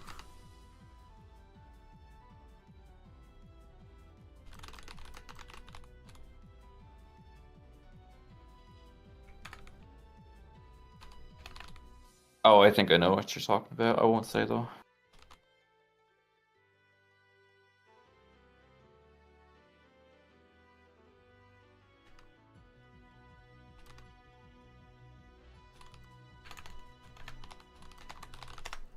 Alright, cleared that up, and now I will...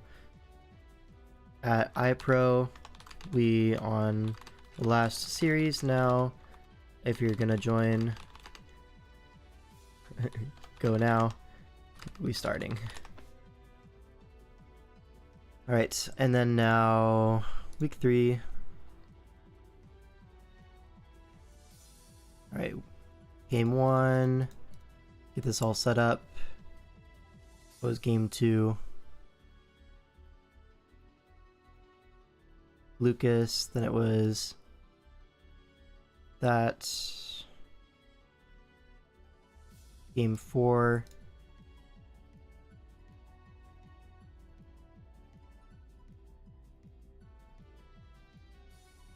Am I blind? Where's game 5? There it is. Thing, yeah. 6, 7, 8. All right, we're all set up.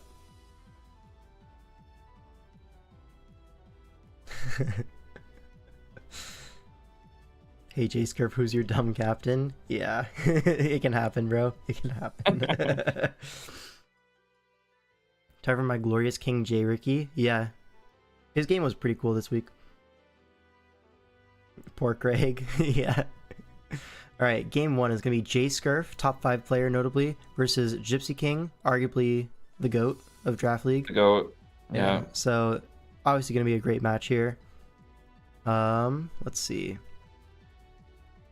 This is our triple steal ORAS team with Bronzong on the bench. Very fun stuff. Dragaology has a great matchup here. T-Spikes obviously look great. Looks it. Just the stabs as well, really strong, except Draco for Skarm. Plus T-Bolt. Yeah. Draco plus T-Bolt looks really good here, yeah. Then there's stuff like Empoleon, also great offensively here. 3 steel types, these guys need to learn how to draft, so true. On the other side though, like Garchomp is a threat, Infernape is a threat, Zapdos defensively is a threat. Like it's hard to break Zapdos with this team. And there's a bunch of stuff here. It's an interesting game. It's going to be really like the hazard game is going to be so important here. All right, Starmie leads off into the Torn. Oh, we see turn 1 a toxic. No, not toxic. We see Sludge Bomb Poison into the Zapdos. So put this thing a little bit pressured by the poison. Pretty nice. Now Crook comes in on the T-Wave.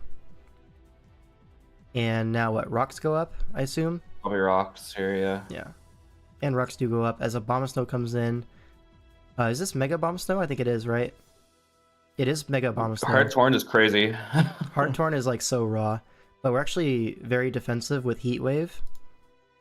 And we live this Ice Shard guaranteed. But... like, you know. a critical hit, guys. A critical hit.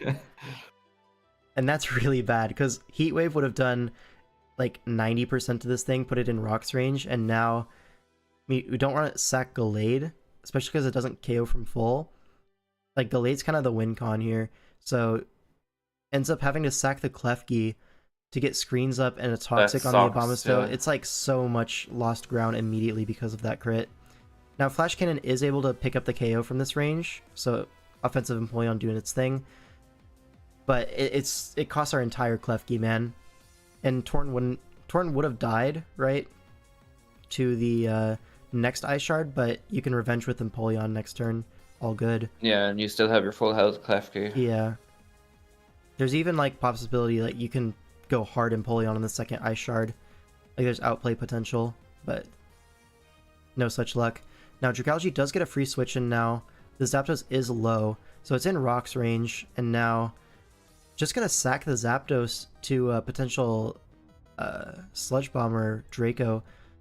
We see a Protect here on Roost, so maybe not the greatest Protect of all time, but still this Zapdos is gonna go down next turn, right? No, actually, Sludge Bomb, it's very Spadef on the Zapdos, but with Poison, like, Dragaology is perfectly happy to just keep Sludge Bombing. It's keep getting leftovers. Gradually, yeah. Now, finally goes Skarm, but the last move I think you can expect is going to be Thunderbolt. Is it Defog Skarm is the question? It is. So, Defog Skarm going to be a little bit easier to remove hazards than like a Spin Starmie in this matchup. But both are totally viable. Now, Infernape comes in. Crocodile going to be the switch in on this. Close Combat going to knock it out. But I think we get Helmet Chip on it. Yeah, Helmet Chip. And it's Life Orb Infernape revealed. So now Gallade comes in. It's -1 attack. So 45, not a 2-hit KO. We can go for a Sword Stance, but... dude. That's... Because a Drain rough. Punch was coming next turn. You get guaranteed recovery out of that, and the only out from J-Scurf, if that doesn't happen, is an immediate Scald Burn from Starmie. Because otherwise, this Gallade will just sweep the game, right? Yeah, it doesn't die to anything else. Yeah, Skarma 88 probably lives a +2 hit, but Drain Punch recovery means that you're probably going to be out of range of anything anyways. And we have Shadow Sneak on this, so Infernape would have been in range of +2, right? It's just really tough. Definitely. And now Infernape just going to sweep here, nothing you can do. It feels like all of the outs that Gypsy King had were just robbed by hacks. Like, obviously, J-Scurf played and prepped pretty fine, but I think, I don't know, Gypsy definitely should have had more stuff to do in this game. All of his opportunities were robbed. It's like not a satisfying game. Yeah, it is pretty brutal. Haven't really shown your Skarm or Chomp yet. Yeah, it's like we don't know your sets obviously, and I don't expect you to reveal them. You shouldn't have to, yeah, but I will say it was probably totally winnable for Gypsy, all things considered. But such is Mons. Sometimes it just doesn't work out like that. Now we have Jesse 504 versus Lucas 2543. A lot of numbers in this matchup. Hacks gives and hacks takes. Yeah, for sure. I think Lucas has been having a good season as well, right? He's 2-0. Yeah, he's 2-0 going into this week. Jesse 0-2 if I remember correctly. Right? Yeah. Am I wrong? Am I lying? No, you're right. You're right. Okay. Yeah. Hex favors the top 5 players. What can you say? So true. Arceus has a couple fire games, and every other game was AIDS. Yeah, so true. This series was overall just like a bit messy, a bit of an anomaly, some might say. So this matchup here, obviously the Raging Bolt is God. Look at this matchup; it's so good. Insane. Yeah, that's insane. Typical Raging Bolt just KOs everything and doesn't die to anything. I hate that Pokemon, bro. Oh my god, it's so good. And fun fact. Dino Crisis dropped their Raging Bolt at mids. I saw, yeah. We picked that up so fast, dude, because it was on our Valiant team too, which our Valiant team is 3-0 right now. But a lot of prepping those games has felt a little bit wishy-washy, and then you get to the game and like, okay, Glitzcore swept, cool.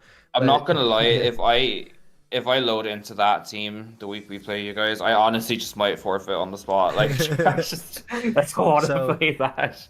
So like the team's 3-0, but it's been kind of one-dimensional, right? So we're figuring if we get the Bolt on the Valiant team, we could probably figure something out in the next coming days to solve that puzzle. We have plenty of free agency moves to do it with, so that's gonna be fun. We're gonna have 2 Raging Bolts. It's gonna be epic. So thank you to Dino Crisis for the donation. But anyways, back on topic. This is like Webs plus Calm Mind Raging Bolt plus like, I think it's SD Weavile, or no, it's not, it's Banded, but that gets revealed later.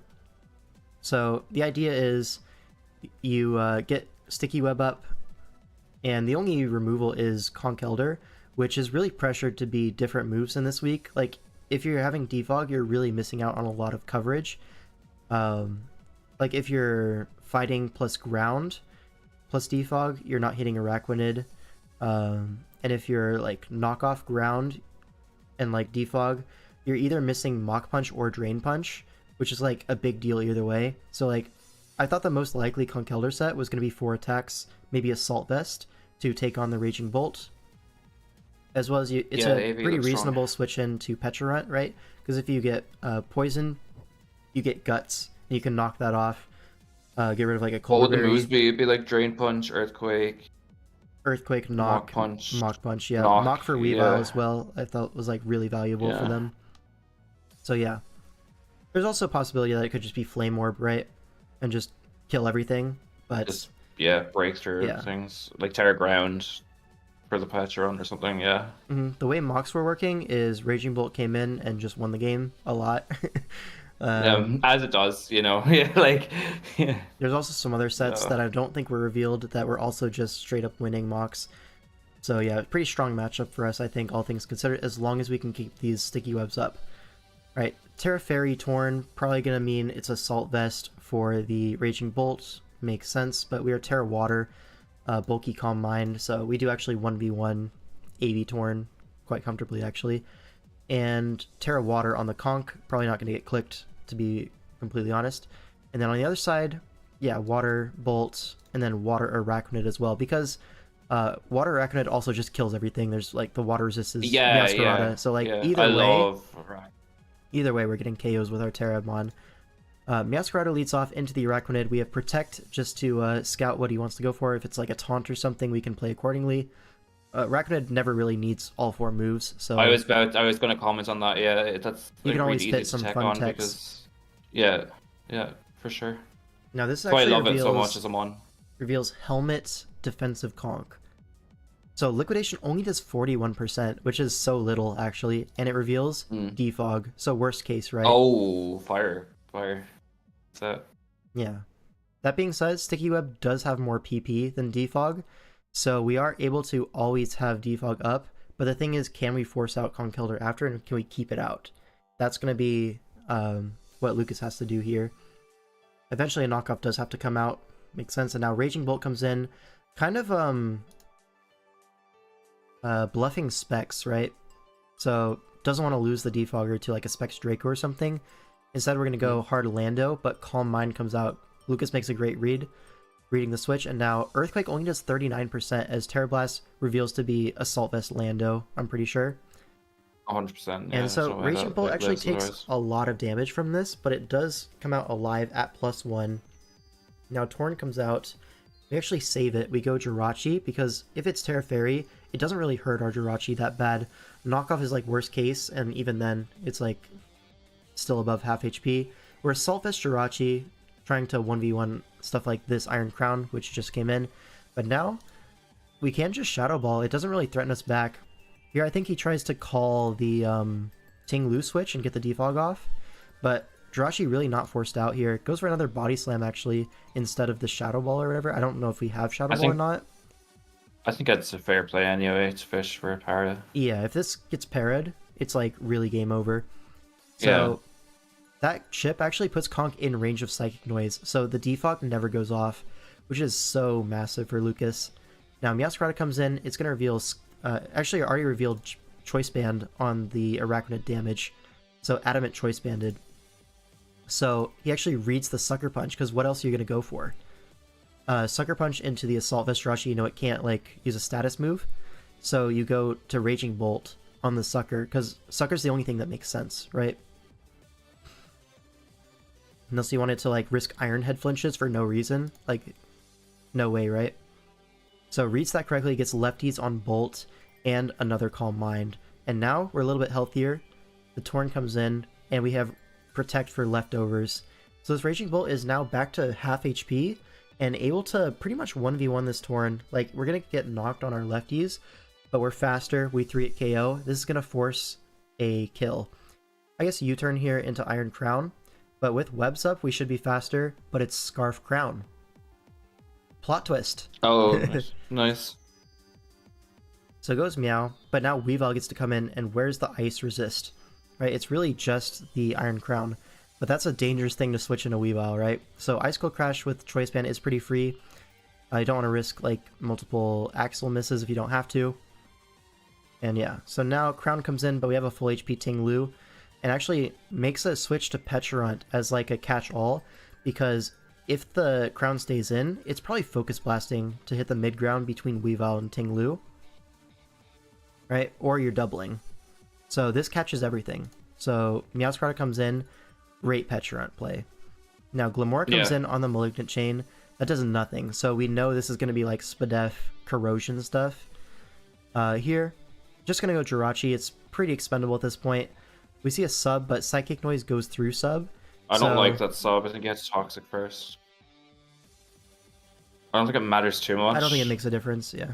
Yeah, but still, I don't know. And Spiky Shield, so it has one attacking move, which is probably going to be like a rock move, if I had to guess.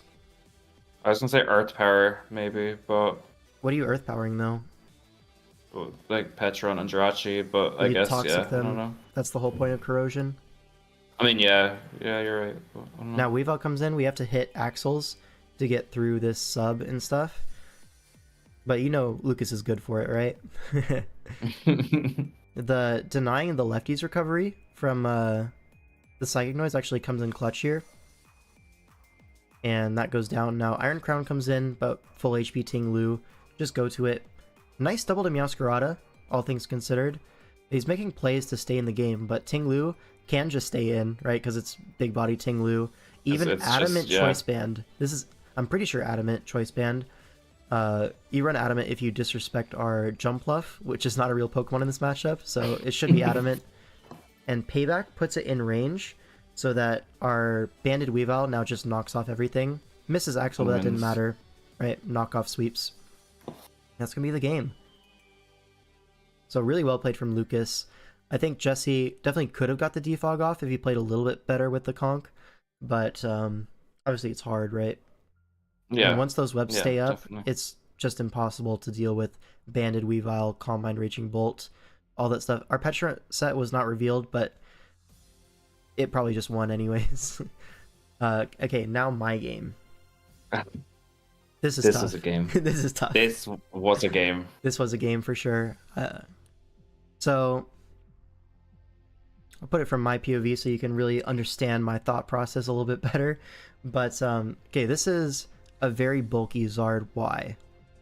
My bulk on this is so that I always live Plasma Fist from full. If it's like just Adamant Zeraora. So very bulky on this thing. Also has like the bonus of like taking on Hurricane, Pidgeot, Feeny can't 2-hit KO me, all that stuff. But I found bulky Zard Y to be very nice in this matchup. Xatu is there to prevent rocks from Bronzong and Nidoqueen. My Starmie is Scarf, my Cart is Scarf, and then my Lando and Snorlax are both Max Fizdef. Both like Super Berry, actually, as well. So, let's get into the game. Bronzong leads off into the Zard. Now, Bronzong only leads off if it's going to be heat proof, right? That's what I figured out over Mox. And if it's Levitate, it's switching anyways.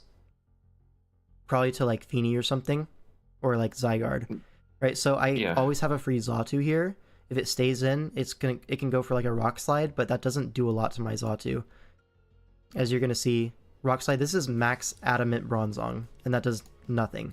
I can roost that off, but he reveals to be Heavy Slam, which doesn't hit literally anything else besides the Xatu. I thought Gyro Ball was so likely, so I'm actually like a slower Xatu, so that Xatu doesn't get to it KO'd by like max out a Gyro Ball, or like that's not smart, this much. actually, yeah. But it's actually 120 base power a Heavy Slam here, so it does a lot here. And I have Reflect, but it doing 67 means that it's not in my favor to live the next one. So I go hard Lando, get the Intim off, and I take the Heavy Slam. You can see, like, this is why I didn't expect Heavy Slam, right? Gyro Ball would have done more to this, to everything. Now here, he has to play around, like, U-turn back into Xatu. He can't rock in this position necessarily, as well as he's not Levitate. So he switches to Pidgeot as my rocks go up. Now Lax gets to come in here, and this next turn is going to be really important for how I play the end game. So this Pidgeot, I know, can run Hurricane, Roost, and then the last two slots can be a tech for Snorlax. Heat Wave is probably unlikely, right? Because Hurricane Oko's Karton anyways, so you don't need Heat Wave. But HP Rock was something that I saw really commonly. HP Ice for the Lando, I think were both likely options, right?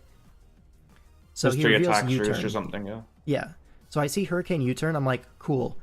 This doesn't have like Pluck or Feather Dance to deal with my Lax. Great. Did you just say information to have. Pluck? Pluck, yeah. To get rid of my That's Super Berry. crazy. Yeah. It was brought in Mox That's- like a lot. Oh, really? Oh, that's Yeah. actually clean. Oh, wow. Nice. So I just go for a return here. It's safe. My game plan needs a little bit of chip on Pidgeot, so if he stays into like Feather Dance or Pluck, I'll take that chip. You know what I mean? Now Zard comes in on the knockoff, very obvious knockoff. And now I just go for a Flamethrower here. I could have Solar Beamed, but I didn't want Solar Beam into something like a Bronzong coming in. Like, I feel like that was a play he could make, right? Bronzong in on the Solar Beam, and then you take the Flamethrower next turn. But it goes for a Nature Madness. Maybe I overplayed a little bit, but I think the play was reasonable anyways. Because this could also just be like Assault Vest and live the Solar Beam anyway, so it's a 2 KO. Could be Rindo Berry as well, like all that stuff. Here I go for some roost, fishing for some misses. But here I just go for the solar beam, knock it out. It was probably super berry, judging how he played it. But now Zera comes in. This is a threat. My Lax is max Fizdef though, so I can take Plasma Fist into CC. But he reveals Adamant Life Orb. Now Life Orb makes it so that CC is actually a roll on my Snorlax. It does 60 to like 70 something.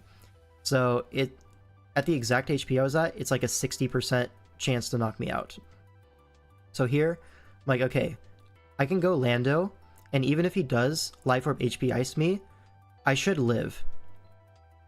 Because it needs speed for my Kartana or my Starmie, and it's going to be Adamant. So that does not leave a whole lot of room for special attack investment. And I know from this Plasma Fist doing 44.7 is what it was. It doesn't show on the replay, but 44.7 is the absolute max roll on Adamant Life Orb max attack. So I know most of his EVs have to be accounted for there. So I figure if Lando comes in on HP Ice, I get my Super Berry, and I can still pivot around on this. It's not the end of the world. So I go into it, predicting a CC. He goes for HP Ice, he catches me there, and it actually KOs, which is a crazy roll. I don't know exactly how much special attack he could be like hard greeting his speed, but on the likely spread, this was so unlikely to kill. Like, so unlikely. And I would have got my Super Berry, and then I would have my Zygarde check still alive, which is going to be important later, but he got the play and he got the roll. Unlucky, right? But also he played well. Give him props. Now, I can go to my Scarf Kartana, and I can just go for a Leaf Blade here. Now, he reveals here to be max defense Nidoqueen, does 47. That's actually a high roll, so I don't feel comfortable risking this. Especially when I have things that can switch in. I have my Zard, which switches in very comfortably on, you know, a bulky Nidoqueen like this, because I am, like, basically max bulk on this thing. And Flamethrower is going to pick up a KO, so that's good for me. Now, Zard versus Zera, I have to sack something. Or I can make, like, a really aggressive play into, like, Starmie or Kartana, because I am Scarf Starmie. Maybe, like, a CC was likely here. Maybe I could sack Xatu. But my Zard is also really useless here. It beats nothing remaining. Like, Zygarde, I don't actually have Wisp. I threaten Wisp and HP Ice, but I don't have them. I have Overheat instead, just because it gives me, like, the Oko versus Pidgeot, Oko versus non-Spadef Nidoqueen, and Oko versus Zeraora, which is, like, the whole point of being super bulky, is I can stay on Zeraora. Not if it's Life Orb, but, like, yeah, I like it as a, like, just a nuke button as well. Yeah. So I'm just going to sack my Charizard here. It doesn't really 1v1 anything, and you know, my other Pokemon are valuable. So here, I go into Kartana, and here, Knockoff is potentially a KO. I think it probably does KO. It's like 49 min, if I remember correctly. But if I KO with Knockoff, then Zygarde is Z, and gets an absolutely free DD opportunity, which I didn't want. Now, in that case, I'd have to go hard Starmie, which Ice Beam could KO it, depending on bulk. But it could also be Yachi Berry or something, and then in that case I would just lose on the spot, so I didn't want to knock off. So he reads that correctly and goes hard into Bronzong as I Leaf Blade. So good play on his part. I wanted to knock, but obviously I can't with the threat of Zygarde in the back, just DDing twice and sweeping the game. Now Snorlax comes in on the Bronzong as rocks go up. I could have gone Xatu, but at this point, you know, my Zard's dead. I don't really need to prevent rocks that hard. And having the sack in the back is useful into Zeraora, so that's why I went Snorlax here. And then Explosion here. I thought maybe I could Recycle here, but the thing with Recycle is this Snorlax also is DD fodder for Zygarde potentially. He doesn't know that I'm not Ice Punch. I was thinking he doesn't know that necessarily, but even if I do get the Figgy Berry, if he just goes like hard Zeraora or hard Pidgeot on a Recycle turn, which he totally could do, then I would just lose a Pokemon, right? So I didn't want that to happen. Yeah, I was thinking that's why you did it, because I remember I was watching this game, and I was wondering. Yeah, I returned to prevent the hard Zeraora on the Recycle, because if I Recycle at 60, Zeraora comes in, it's still the same CC roll that he's favored in, so I'd have to like sack Xatu that turn. He sacks Xatu at that point, which is probably still okay, but yeah, that's the reason why I returned. I thought Zeraora might come in, and if the Bronzong stays in, I really want chip on it. I didn't expect Explosion last, I really didn't. So, yeah. Figured if it stays in, I can recycle next turn, and if he switches, it's going to be that turn. I think Explosion makes sense, especially since it was max attack. Yeah, it makes sense, but obviously I didn't expect it. It's hard to say you expect it. For sure. Yeah, of course. Yeah. Now Starmie comes in and Ice Beams. I see Zera in range and then 2 Ice Weeks. This was maybe over. I'm not gonna lie. Yeah, this was maybe the not as accurate as it could have been. I think maybe Leaf Blade would have been better, or even like Return from my Kartana. Yeah, Return would have been better. But the problem with going Starmie is that Pidgeot, since I didn't get any chip on it after Rocks, this is a roll. It's a roll in my favor, depending on HP, which I have no information on at this point. So he could be bulky to try to like 1v1 stuff like my Kartana. Like, he could be EV'd for +1 cart, right? That's totally a reasonable thing to be. And Hurricane didn't do that much to my Snorlax, so he's not like modest max or anything like that. So here, I'm thinking, remember back when it U-turned on Snorlax? I'm assuming that this is HP Rock Roost. It doesn't have Feather Dance. Yep. Which I think is a reasonable assumption to make, because if you had Feather Dance, I think there's no reason not to click it versus Snorlax earlier. So, for that reason, I'm going to sack my Xatu and go Kartana. Now, what this does for me is I get guaranteed chip on the Pidgeot, and I'm expecting to die to Hurricane here. That's what I want to happen. I want to die to Hurricane, get chip on this, and then sweep with Ice Beam. Because Zygarde, after Rocks, it has to be so bulky to live Ice Beam. Like, it has to be literally max HP and get a roll, right? So, at this point, I'm like, it's probably Z Zygarde. I'm going to bank on that. I'm not going to say that it's Yachi Berry. And I'm also not going to say that it's Assault Vest, because if it was Assault Vest, it would have come in on my Zard earlier. So, all that into account, I go Kartana, I go for a Smart Strike as my strongest move, and he reveals to be Feather Dance. Now, this is a bad thing for a few reasons, right? The idea behind going Cart here is that if he does just like die to Smart Strike or like crit or whatever, or he doesn't KO me like a U-turn, I guess, I still have Kartana at neutral or even +1 if I get like the Beast Boost, and Zygarde can't DD twice on that. But here, I'm -1 cart, so Zygarde can and you DD can't twice. you can't even go Starmie to prevent that, because he just like Turrican there always. Yeah, so like this turn is a 50-50, kind of, right? It's a 50-50 that I have to win multiple in a row, but also, it's also not a 50-50 in the sense. I'll explain exactly why I think Starmie is the correct click on this turn, no matter what, even if he Z's that slot. So I'm thinking it's going to be DD, Z Outrage, 1000 Arrows, obviously, and the last one is probably going to be E-Speed. That's what we expect. So if it is that set, and I sack Starmie on the Z, Kartana still lives the 1000 Arrows, because it wouldn't have gotten a DD in that situation, and I can 2-hit KO with Leaf Blade because I'm Adamant Scarf. So even if Z, I still win. He has to be Z Outrage on Starmie this turn and also have HP Fire. So I found that to be unlikely, so this is the out that I went for. Go Starmie. He does call that with the Z. Like, I could stay in on the Z, but also, like, I'm staying in to do 25. Like, come on, man. Yeah. So I go Kartana. It has to be HP Fire to kill me. As you can see, Leaf Blade 2-hit KOs, and it is HP Fire. So he was the exact set that won the end game. I had to play around my outs. He played really well. He got, like, every prediction right. Some Honestly, really lucky rolls. that was a really, it was a good really game. good game, though. It was great. Like, after the game, I can't even be mad, right? He just no, of course got every not. prediction Honestly, right. I think he played extremely well. Mm-hmm. Like, he and got I think so many crucial turns right. the only thing that like really could be improved here is instead of going Starmie to revenge Zera, I should have gone Kartana and just returned, because he can't really switch into return. And I guarantee a Beast Boost. He has to go Zygarde, right?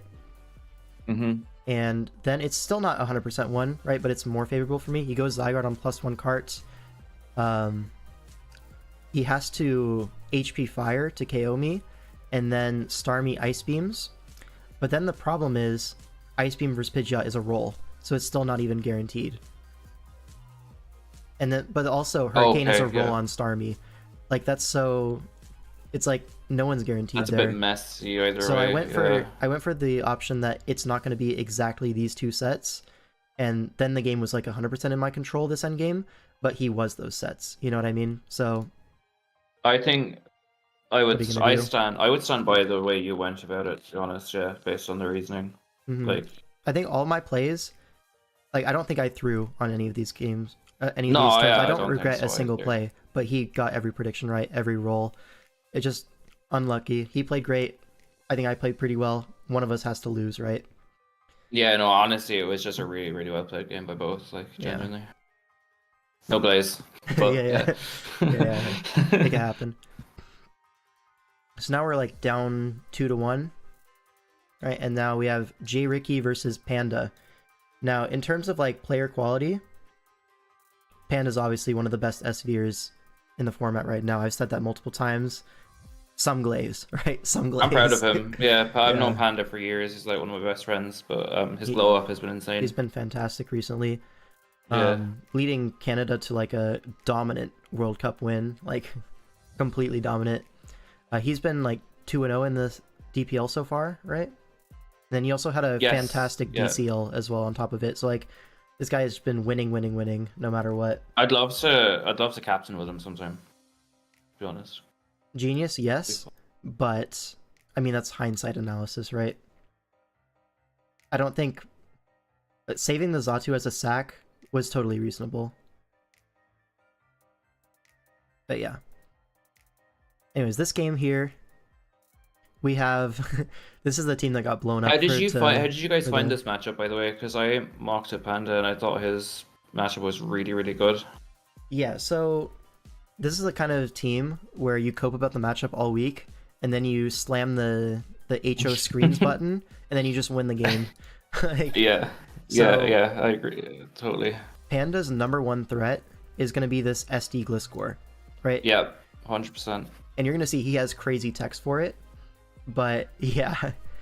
Our team is scary to face, but I mean his is too. Like Hydrapple, Valiant, this is a scary team. Even Weavile, his own Gliscor, the threat of webs, right? So you have to bring Magic Mount's hat and like outplay it type of stuff.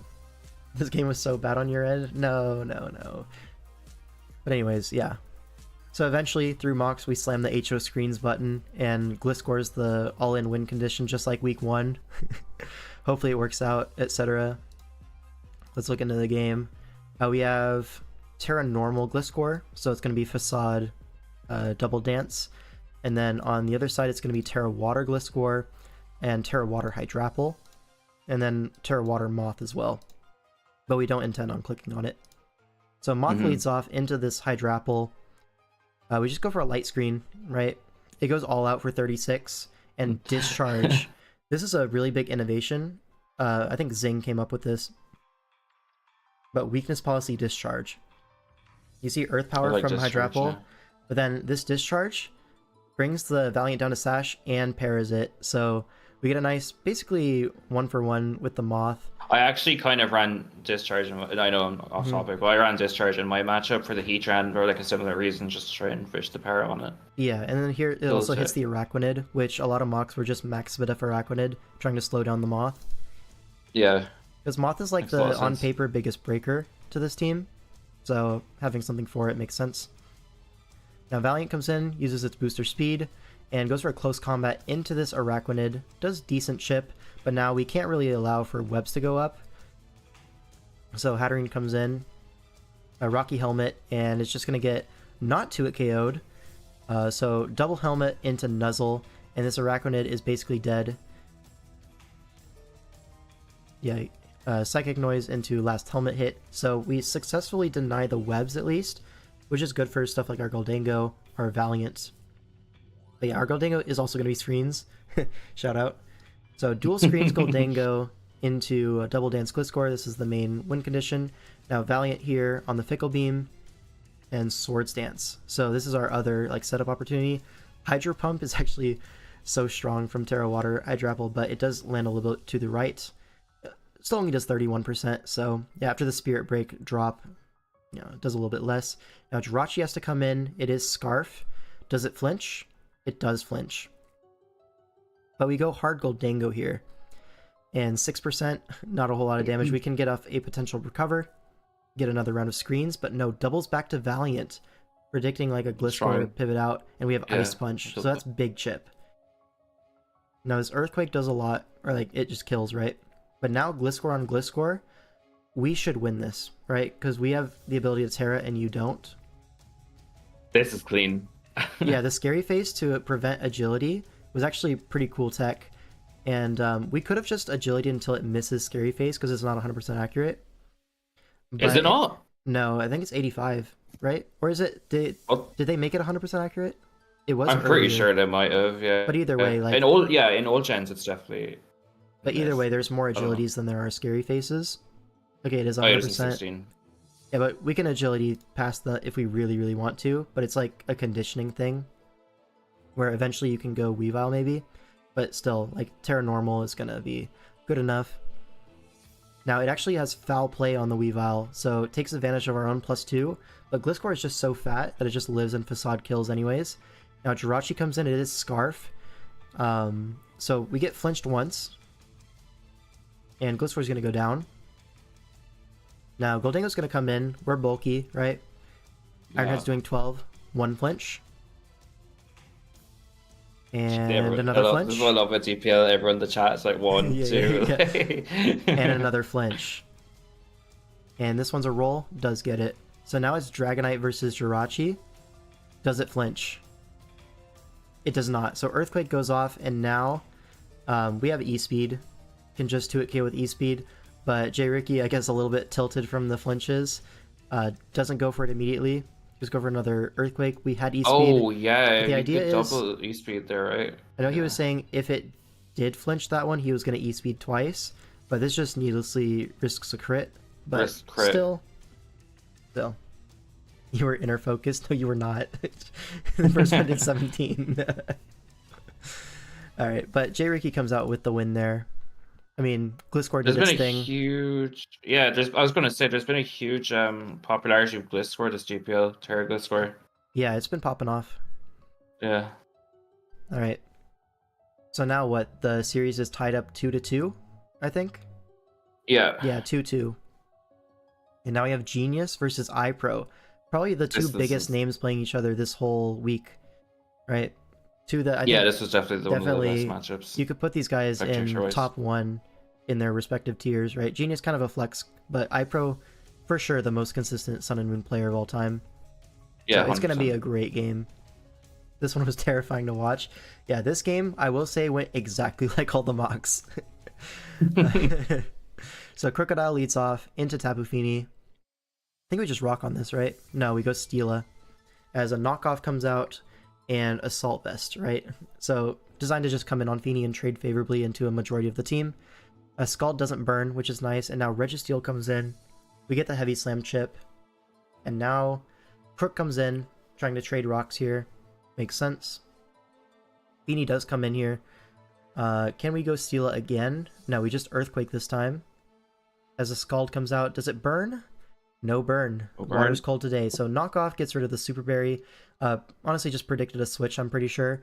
But either way, it's still okay because Diancie can come in. That's a fine knock as well. It just prevents him from saving it later to proc on rocks. Yeah.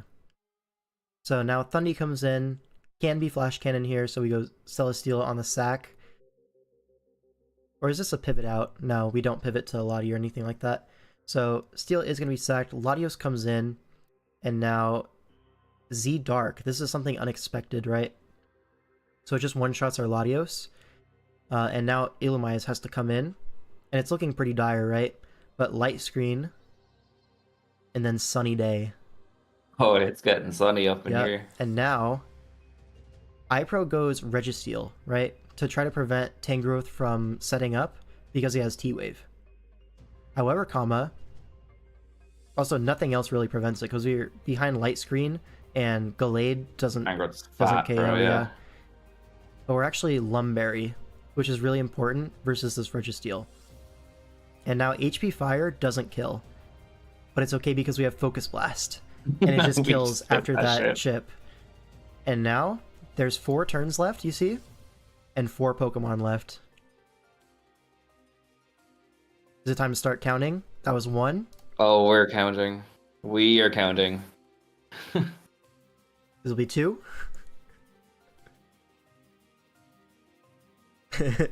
The chat is so funny. Ready for 3? And 3. This is exactly I remember I was in how call. I every think I was in single call mock with went. someone, and I was in call with someone. Every And they were like, single "Oh, mock. I don't think he's like trying to play around like, HP Ice or some shit on the Thunderous." I was like, "Brother, Yeah. you just click Solar Beam." Yeah, Like that 4. is like... And that's going to be 5. So yeah, what can I say? This was a great tech from Zing. It's fantastic. Yeah, it's just amazing crap. And this definitely was thumbnail material. That's why it's on there. Shout out to Yeah. Tangrowth. That was super sick. Bro, Hunter has been like wanting to make Tangrowth work like this for so long. So Yeah. he was like popping off when this happened. Yep, actually just like the mocks. Yep. And now we have Scrappy versus 100p. So obviously there's a player quality mismatch here. 100p, one of the best Switch players of all time. Scrappy, like he Oh my god. has upset potential, right? That's the upside of him, but it's a really rough pull here. Like last season Scrappy beat Zing, a little bit luck involved, but he can beat these names. But obviously you have to favor 100p, I think, just in general. Hey, Scrappy was Scrap our Sanity, MVP though. on the family, bro. Yeah. I remember that shit. It's always winnable with Scrappy is the thing. And he always tries, which I appreciate. But let's look at the game. So Diancie leads off into Zapdos. It's pressure, which implies sub. So now rocks go up, but this is sub-toxic, which is actually kind of annoying for a team to deal with. But Aegislash does kind of wall it, which is nice. But here, we stay in with Diancie and let it get poisoned down. I think eventually you do have to go AG or Lando here. He's trying to sack Diancie to prevent like a sub up, and then trying to play offensively around it, but revealing Roost here, like you can't really do that He anymore. said we can skip this one, right? Yeah. So here's sub into another attack, Diamond Storm. Yeah, same thing. But now Diancie's basically dead, and you only have rocks to show for it, and a little bit of chip on Zapdos, but gets the drop there at least, which is cool. But now, what are we going to go to? We go to Aegislash, which we could have gone to earlier. I think if you're going to sack Diancie to go to something, it would probably be Lando, right? As a more offensive presence. This Aegislash is just Spadef toxic. But here, Craig doesn't know that yet. So he goes for Discharge, trying to prevent like a Swords Dance or anything from being free. But gets the para into full para. Now I don't know if we clicked Toxic that turn, but if we did, that's completely game changing. Yeah. Because for sure. now he sees Spadef and he can just sub. And now we sub as well, because Discharge doesn't break. And we can like kind of stall this out, but with pressure and like full para chances on King Shield turns, it's probably in the he's definitely Zapdos' coming out favor. of this exchange better, yeah. Yeah. Here a sub, you can just keep subbing until full para, or like this Toxic, probably a misclick or like misplay. You know what I mean? And then this King Shield on Roost. Like at this point, there's nothing you can really do to 1v1 this Zapdos outside of just stall it out, which isn't really going to happen.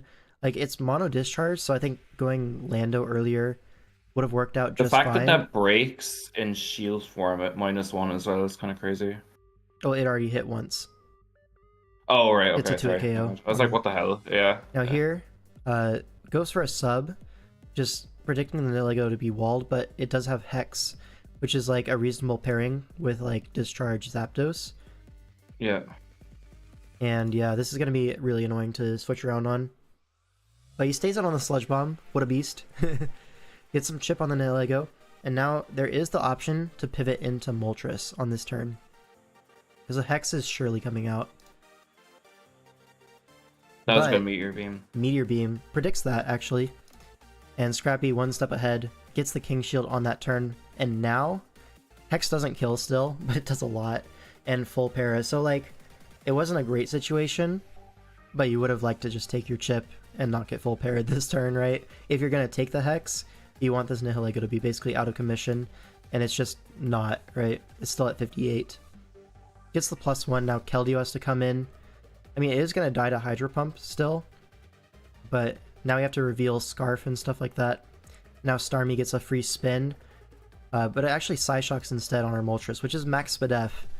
So this next turn is also going to be really unfortunate. We see a Meteor Beam part 2 into our Moltres, which crits and KOs I like us. that move.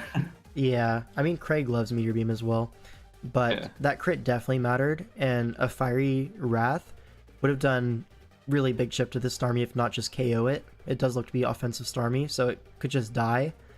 And then we have our Moltres still alive with Berserk up, so nothing can really like set up on you.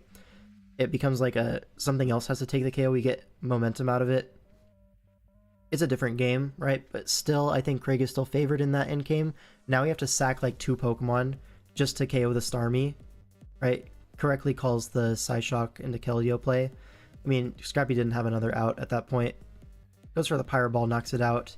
And now Gyarados comes in, and Gyarados is just going to DD and win the game. Like, there's no out anymore. Like, it's a unfortunate situation into, like, the lead sub Zap, which was, like, unanticipated. We thought it would be, like, Roost 3 attacks or something like that. Just Heat Wave to hit Aegislash. Pretty reasonable. Maybe Toxic for DNC, but, like, definitely 2 attacks, right? But sub-Toxic was really hard for us to deal with, and eventually... I don't think I've ever seen a Swish Gyarados either. Yeah, it's actually pretty cool, right? In Mox, it was a really big threat. It does get Power Whipped this gen. Shout out. Oh, so, God, yeah. I know in Mox I was DD Power Whip because it hits Keldeo and like DNC and stuff like that. It's pretty cool. There's also a Lantern on this team, so it probably was Power Whip. But anyways, well played by 100p, obviously.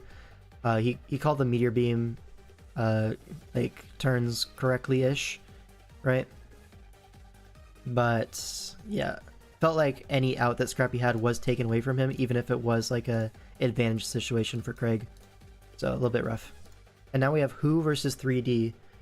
Now this one, Who was kind of Doomerang, but I was pretty confident in his game to win. This game went exactly like the Mox. He did 0.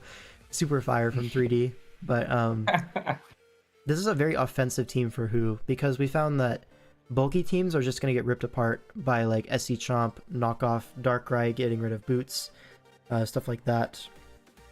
Like Nasty Plot Petch is a big deal. And then Mew as well, just kind of destroys fat teams. So we had some offense here. You're going to see in the game, but this is Terra Ghost Hydrapple, Terra Water Keldeo, and then on the other side it's going to be Terra Grass Mew, and that's it. So Hydrapple leads off in a Pecharunt, and you're going to see we Terra immediately, Malignant Chain, we get poisoned and confused, but the Terra Blast does go off and just one-shots the Pecharunt. So shout out to Hydrapple. Darkrai is going to come in, but we have Carbink for this, and Carbink is actually double hazard, Custap Berry, so it's going to get up rocks here, which is really nice. Now Shaman doubles into Garchomp, great play from 3D, but Who one step ahead goes to Meowscarada. That was a great play, because if you go to the obvious like Braviary on the Shaman or like a Pecharunt, Garchomp really takes advantage of that really hard.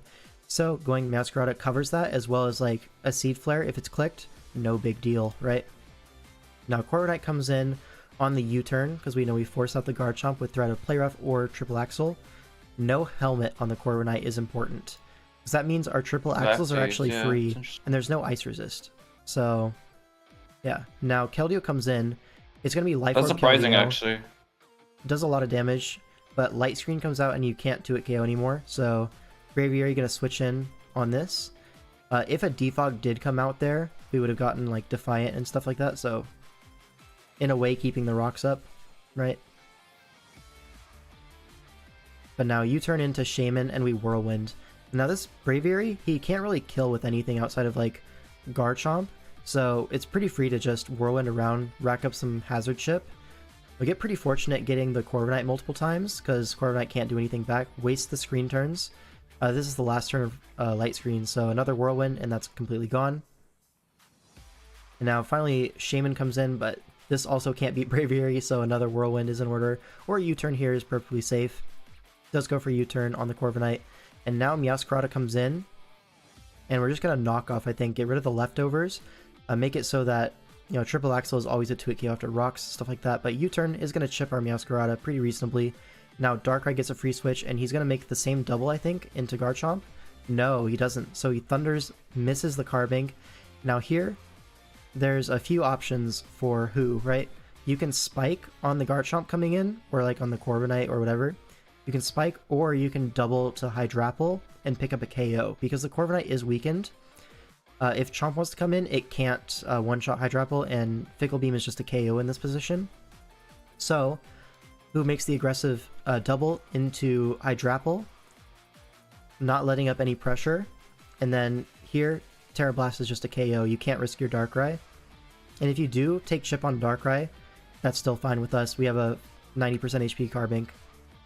Now here's where he makes the Garchomp double on the Carbink, and here it's a tough situation, right? Because if Scale Shot happens, it's kind of tricky to revenge kill, right?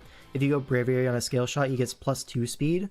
Now Hydrapple has to take a big hit, and that kind of sucks because it'll be faster than Scarf Meow.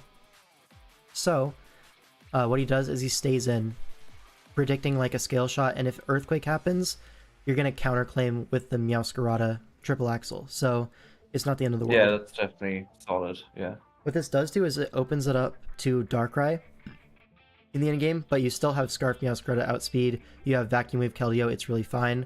Now here Triple Axle lands a little bit to the left, and that sucks. But Shaman is the switch-in, and obviously Shaman is going to die. Now, you could go Braviary here, that's possible, but the problem is Shaman could be something like Healing Wish, or like Tailwind, or he could double, right, on the predicted Braviary. So it's really the safest play available is to just KO it with Triple Axle.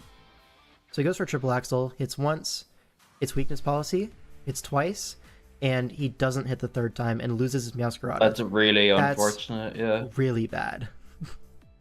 Can't. Yeah, that's incredibly unlucky. Yeah. Yeah.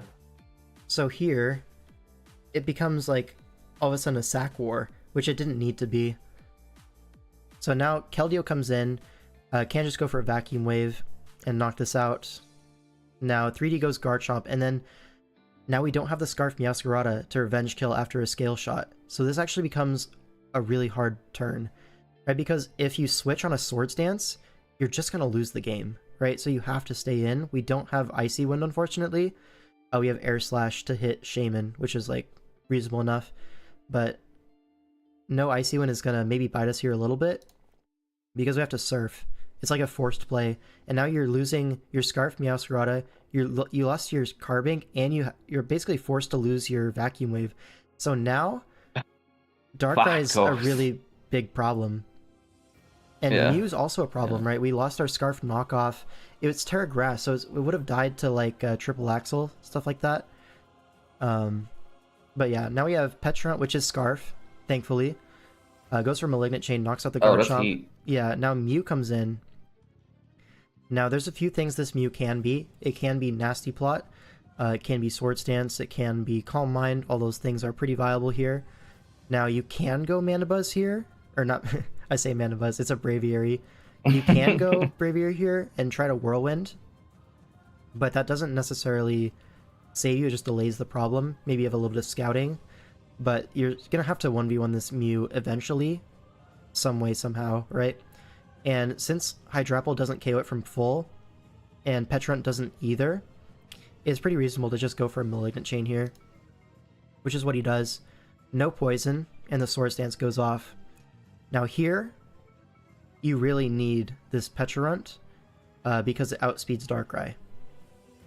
And Darkrai Dark Pulse is actually not a KO on Petulant. You could knock off into Dark Pulse, which is a guaranteed win to to 2-hit KO Petch. But here I think he sacks Braviary to Psychic Fangs into Drain Punch, and then you have to go Hydrapple here. It's like forced line. You could also potentially go Petulant and get like a 50-50 kind of call, like Shadow Ball on the non-Terra. Drapple's safer, yeah. Drapple's safer for sure. So goes for the Terra Grass, Psychic Fangs, but obviously Fickle Beam's gonna knock it out from there. We are Specs. And now it's Darkrai versus these two. From this range, it's actually, I think, not in range of Malignant. Or like, it's a roll in his favor, maybe. I don't know exactly. I think we needed one more Rock Switch in. But there's still the out of Malignant Chain Poison. And if that happens, then potentially we could just win the game with Confusion. Or there's also the possibility that we live the Dark Pulse turn, and there's another chance of Confusion, like the next turn, if he knocks off into Dark Pulse. So you have some Malignant here. Does get the Poison. Does he go for knockoff? He goes for Dark Pulse. Does it kill? It does kill. So that was a roll, and like the Poison chance, or like the Confuse from Poison. So just unlucky all around. Very, very unlucky. I mean, the Meowscarada, that was so soft for you guys. Like, Yeah, the defining turn in this game was Meowscarada the miss missing. into 2-hit, yeah. Yeah, I'm pretty don't sure blame him. Meowscarada would have won that endgame. easily. So easily it would have Easily, won. like, yeah. It also would have mean that you don't have to sack the Keldeo. Is like so important, right? Because the Vacuum Wave is so important here. But I guess such as Can Mons. get confused. I'm just the goat. That's so true, dude. Yeah. Thanks, Darkrai. Would appreciate if you don't do that next week, but whatever, man. So who a little bit robbed.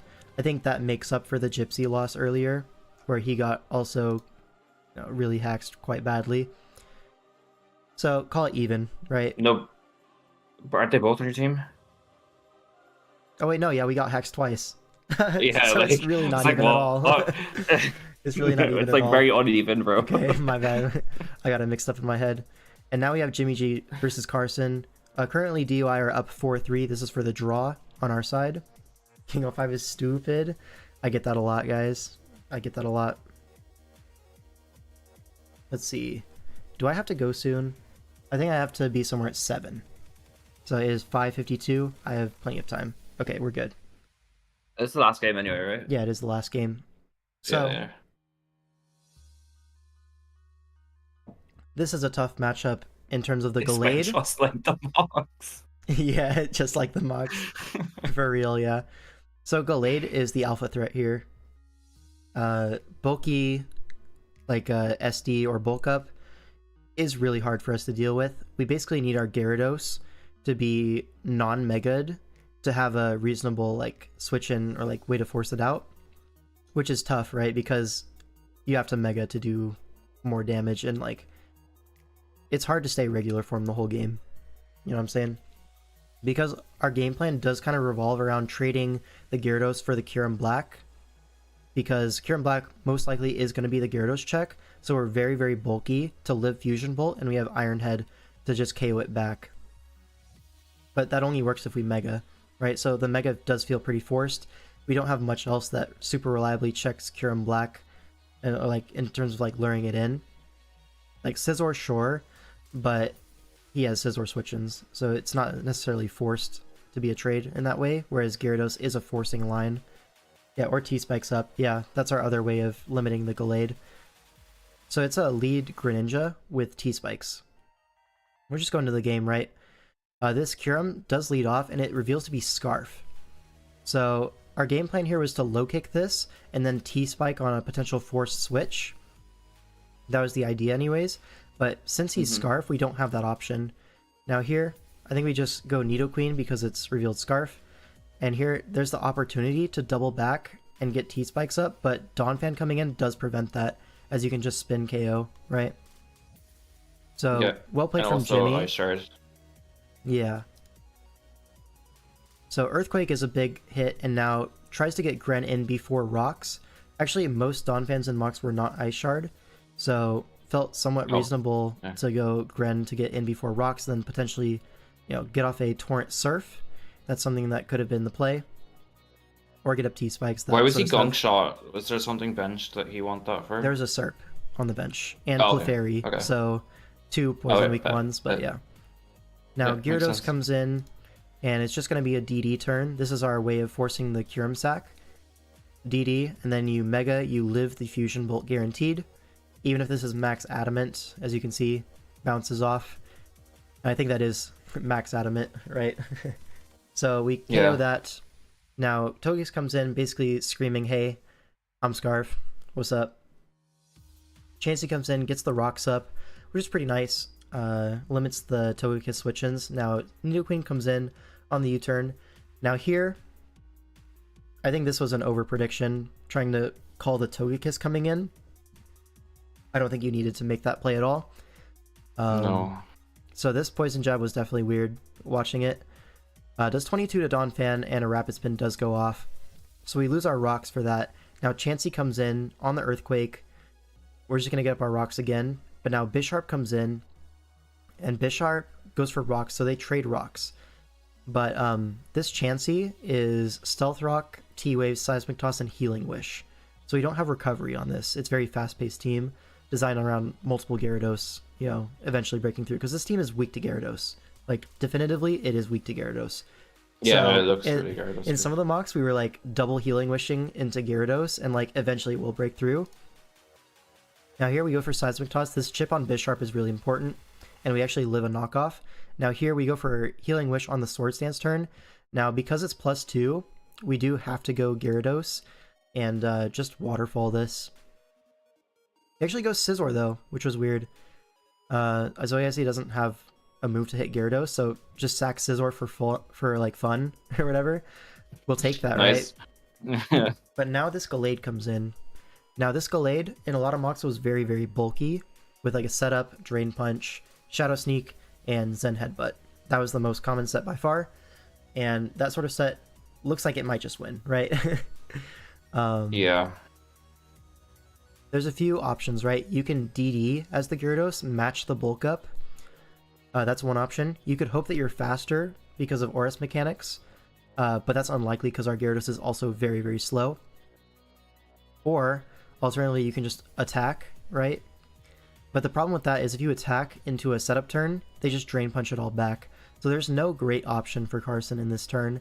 So I think it just goes Latios, which is Reflect Light, or Reflect I think Latios was the best option. Yeah, it's about as good as you can do. Threaten Draco and stuff like that. Yeah, so Keep it gets low. the Reflect up on the Ice Punch, and now I think you have to either just hard switch Scizor or Healing Wish immediately into Scizor. But here the light screen is like, man, I don't think you can make that click.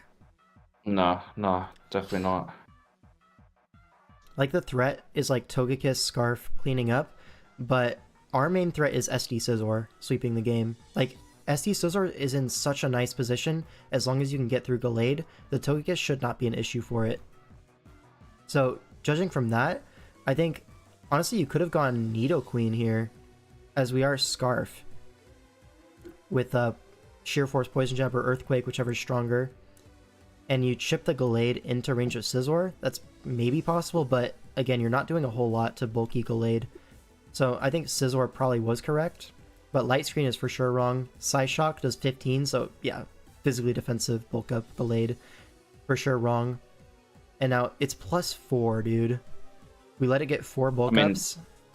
This, looks over. So now the greediest 5th bulk up of all time comes out. That didn't need to be clicked. Into Swords Dance, and now we have 2 crit opportunities. That's 1. Drain Punch, clearly 2 KOs. Now, is it Shadow Sneak? It's probably not Shadow Sneak because it's Ice Punch, right? Drain, Ice, and you need, like, you don't need Sneak if you have Ice Punch, right? Because that's your move to hit Latios. True. So it would be Poison Jab Blast for the Clefairy and the Serp. In the back, yeah. Clefairy mostly. So it's either Zen or Poison Jab. So Or we get a yeah. second crit opportunity, and lo and behold, some justice is served. And yeah, now I mean, you guys Bisharp were comes robbed in. too, guys. Look at this too. Look at this Bullet Punch on the Sucker Punch. He's just raw. Yeah. Now I think at this point, The combination of Gyarados plus Nidoqueen was probably good enough to win, but there's always the Scarf Air Slash bailout, right? So this takes that away, and Scizor just wins the game. So, I mean, well played from Jimmy, right? Can't say he didn't deserve to win, but I mean that fifth bulk up was a mistake for sure. It gave us an extra I was going to crit say, I opportunity. do think that is objectively a mistake. You don't need it. Like, I mean, still, it was his game to lose. We got a lucky crit. yeah, Call it even, right? I would call it even realistically. Yeah. This is a messy few games in the It's series. a messy series yeah. overall. Hopefully, we have a rematch in playoffs that's a little bit cleaner. I think both teams would prefer that. So, Definitely. Carson said GG and crit. Yeah, the offensive GG, as we all know. Oh yeah. That was funny as fuck. Yeah. Yeah. Anyways, that's gonna be it for the series. I guess we can look into a little bit of the mid-season stuff, the sauce. Yeah, I was gonna say, what you think of the standings so far? Actually, Oh, we can look at the standings. Yeah. Yeah. So obviously, my team first seed, of course. Typical. W. But in second seed, to the surprise of some, I know, to the surprise of me, is gonna be Pardon the Eruption. I thought that would be more like in the middle table with DUI or Skrelp being second place, but obviously Skrelp had a bit of a rough run the first 3 weeks. And DUI, they ended up losing to Dino Crisis, right? Yeah. So Yeah. with those, that does open up the second slot for someone else, and I think Pardon the Eruption has had some really nice prep. Their players have been playing pretty well. Obviously, Joshua at 3-0. I mean, he's consistent as ever, right? But then Wagon Fruit, that's someone who I actually love to see performing well. 3-0. I've been super impressed with Wagon. Yeah. Been really fun team. I wanted to draft him, honestly. I wanted to draft him so bad, but I think he just outbid us. Unfortunate. But yeah, you're like low tier or like lower cost guys have been popping off, and that's always good to see. Yeah, for sure. On our side, like our SV is like 8-2, with like one very egregious hacks loss just now, and the other one was Zing versus Soggy Doggy Sage. So like the only real SV loss was against Sage. We take that, right? Yeah. So hello. our SV is looking really solid. That's why we're number 1 seed. Nice to see. Then Trick of Eye with 2 draws and a win, yet to drop a series. So they're doing quite well. This is the return of Skyhorse, right? He's in a lot better form than he has recently. Yeah, so you love to see that, right? And II as well has been playing quite well. So that little duo there, they're so back. Obviously, Joshua as well for them. Yeah, Joshua popping off is so big, and then Fagos winning that game 8. That really just saved that week. And that's 2 game 8s for them actually. He tied the series for them against us. Yeah. Mm-hmm. So and obviously winning the series for them as well. Yeah, very clutch. Which is nice. I think Fagos just has that aura to him. But He yeah, does. yeah, Very he really fearless does. player. Yeah, he'll make the play. He has no qualms. But yeah, Dino Crisis is 1-2. That feels like less than they deserve. Honestly, watching that series, really unlucky. Against us, yeah, I really like they got think hacked and their players choked 100% one situations where like they really out prepped DUI. Or not DUI, but Pardon the Eruption. They really out prepped. I think it's easy to say, but a few things go wrong and then they end up losing the series. I think they'd be more confident in a rematch. So I'm looking forward to their second half of the season. Bali World Tour is last place. I mean, 2 losses and a draw is what it is, right? They've had some underperforming players, right? If I look down to the bottom, you see a bunch of Bali World Tour, right? A lot of 0-1, 1-2.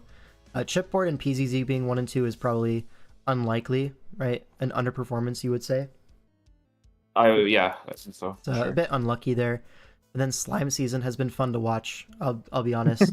Their games have been very fun. The fan favorites. Yeah, they are 1-2, which means only 1 series win, 2 losses. But Slime Season, that's so good. And their sets have been cool. That series, that week 3 series win though was clutch for them. Oh, that was so season good. defining, I would say. Yeah. 'Cause if they tie that and they're at 1 point, it's like so different. Mm-hmm. That's like you really have to turn that around. Especially. Yeah. Like if player. you're coming off a win, it's just like so much better morale wise. Yeah.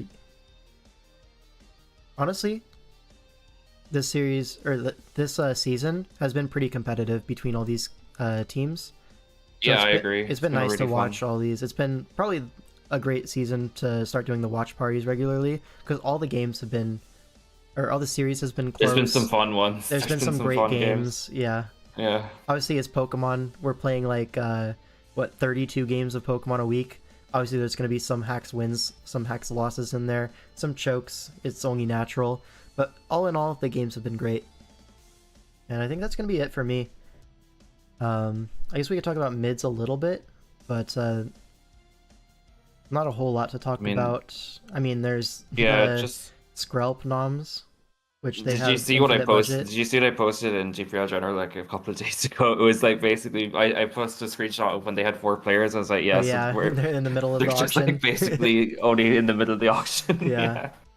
So let's see, who are the drops here? Takua got dropped for that game earlier where he just self-destructed and lost to last month's Suicune when it was so unnecessary. Yeah. He got dropped.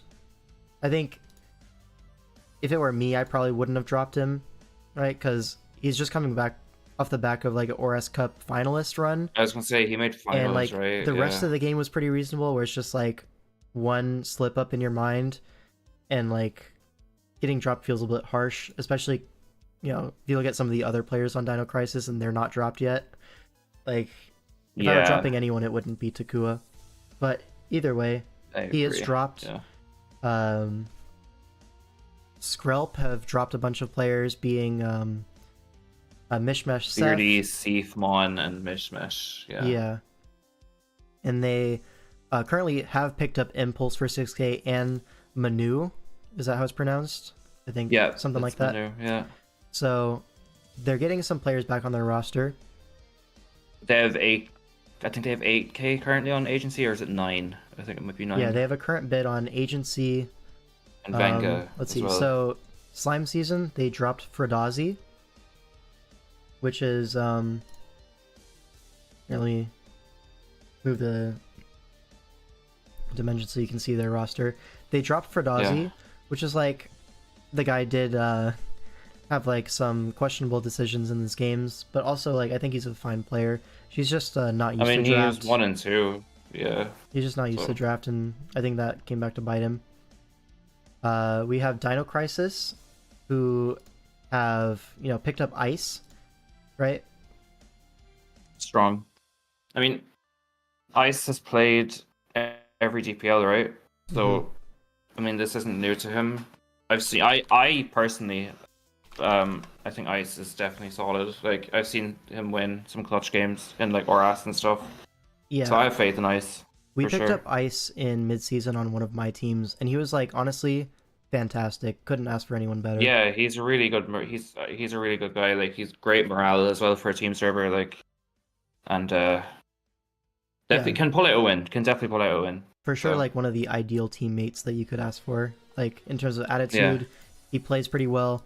He's flexible. Like, what more could you ever ask for?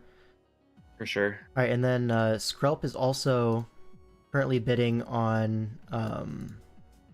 agency and Venga. Venga. Yeah, so Venga also teamed with Zazo to the chip last season, so they're trying to reunite that duo there, some might say. Yeah, I rate Venga for sure. I think he had like internet issues last season, so it was a bit rough for him, but I know that's doing better now, so I think he can definitely make an impact. Yeah, and then they're also currently bidding on Creator of Some, who was on Trick of Eye last season. Was like 3-1 or something. Something decently. He was on my World Cup team in Team Europe. He's pretty cool. He's active. And then other bids right now, we see Slime Season nomming Josh Cuddy. And then Dino Crisis is also bidding on Phonytail. So that's all of the updates for mid-season. We're going to see how that shakes out, right? It's a slow auction, so 24 hours of no upbid means they get the player on the roster. But yeah, we're just going to have to see how that goes. Probably do a quick recap at the beginning of the week 4 once Skrelp like burned through their not budget, but like once they have slots built, I think we're going to see a lot more from other teams. Yeah, because right now it feels like if you want to nom someone, Scrub is just going to upbid you if they want them. Sprout you is know? just going to take them, even if Yeah. you don't want them. Yeah, yeah, So it makes more sense to just let them do their thing and then come in later in the week and pick up who you want. yeah. So that's what we're planning on Exactly. doing. We have the budget to pick up someone. Trick of Eye has the budget to pick up someone. And yeah, Slime Season has Slime season can get two 2 slots. in theory. Yeah. So that's going to be good. That's going to be it for me, though. Thanks for watching, everyone. We'll see you in 2 weeks, because this week is mid-season. There's going to be no games. There's just a bunch of free agencies, player drops, mon drops, all that stuff. And then we'll come back for week 4 in the following Tuesday. So 2 Tuesdays from now. Anyways, that's going to be it for me. If you want to help the VOD algorithm a little bit, go ahead and like the stream. If you want to catch these streams live, of course, link in the description to my Discord server. That's where I link all of these streams. If you want to watch the DPL games live, DPL server also in the description. Thanks to Panther for joining me today. Unfortunately, iPro couldn't join us. I think he was busy with assignments or whatever for school. Busy with school or something. Yeah. Unlucky. Would have liked to have him for that series, but oh well. What are you going to do? Thanks for watching.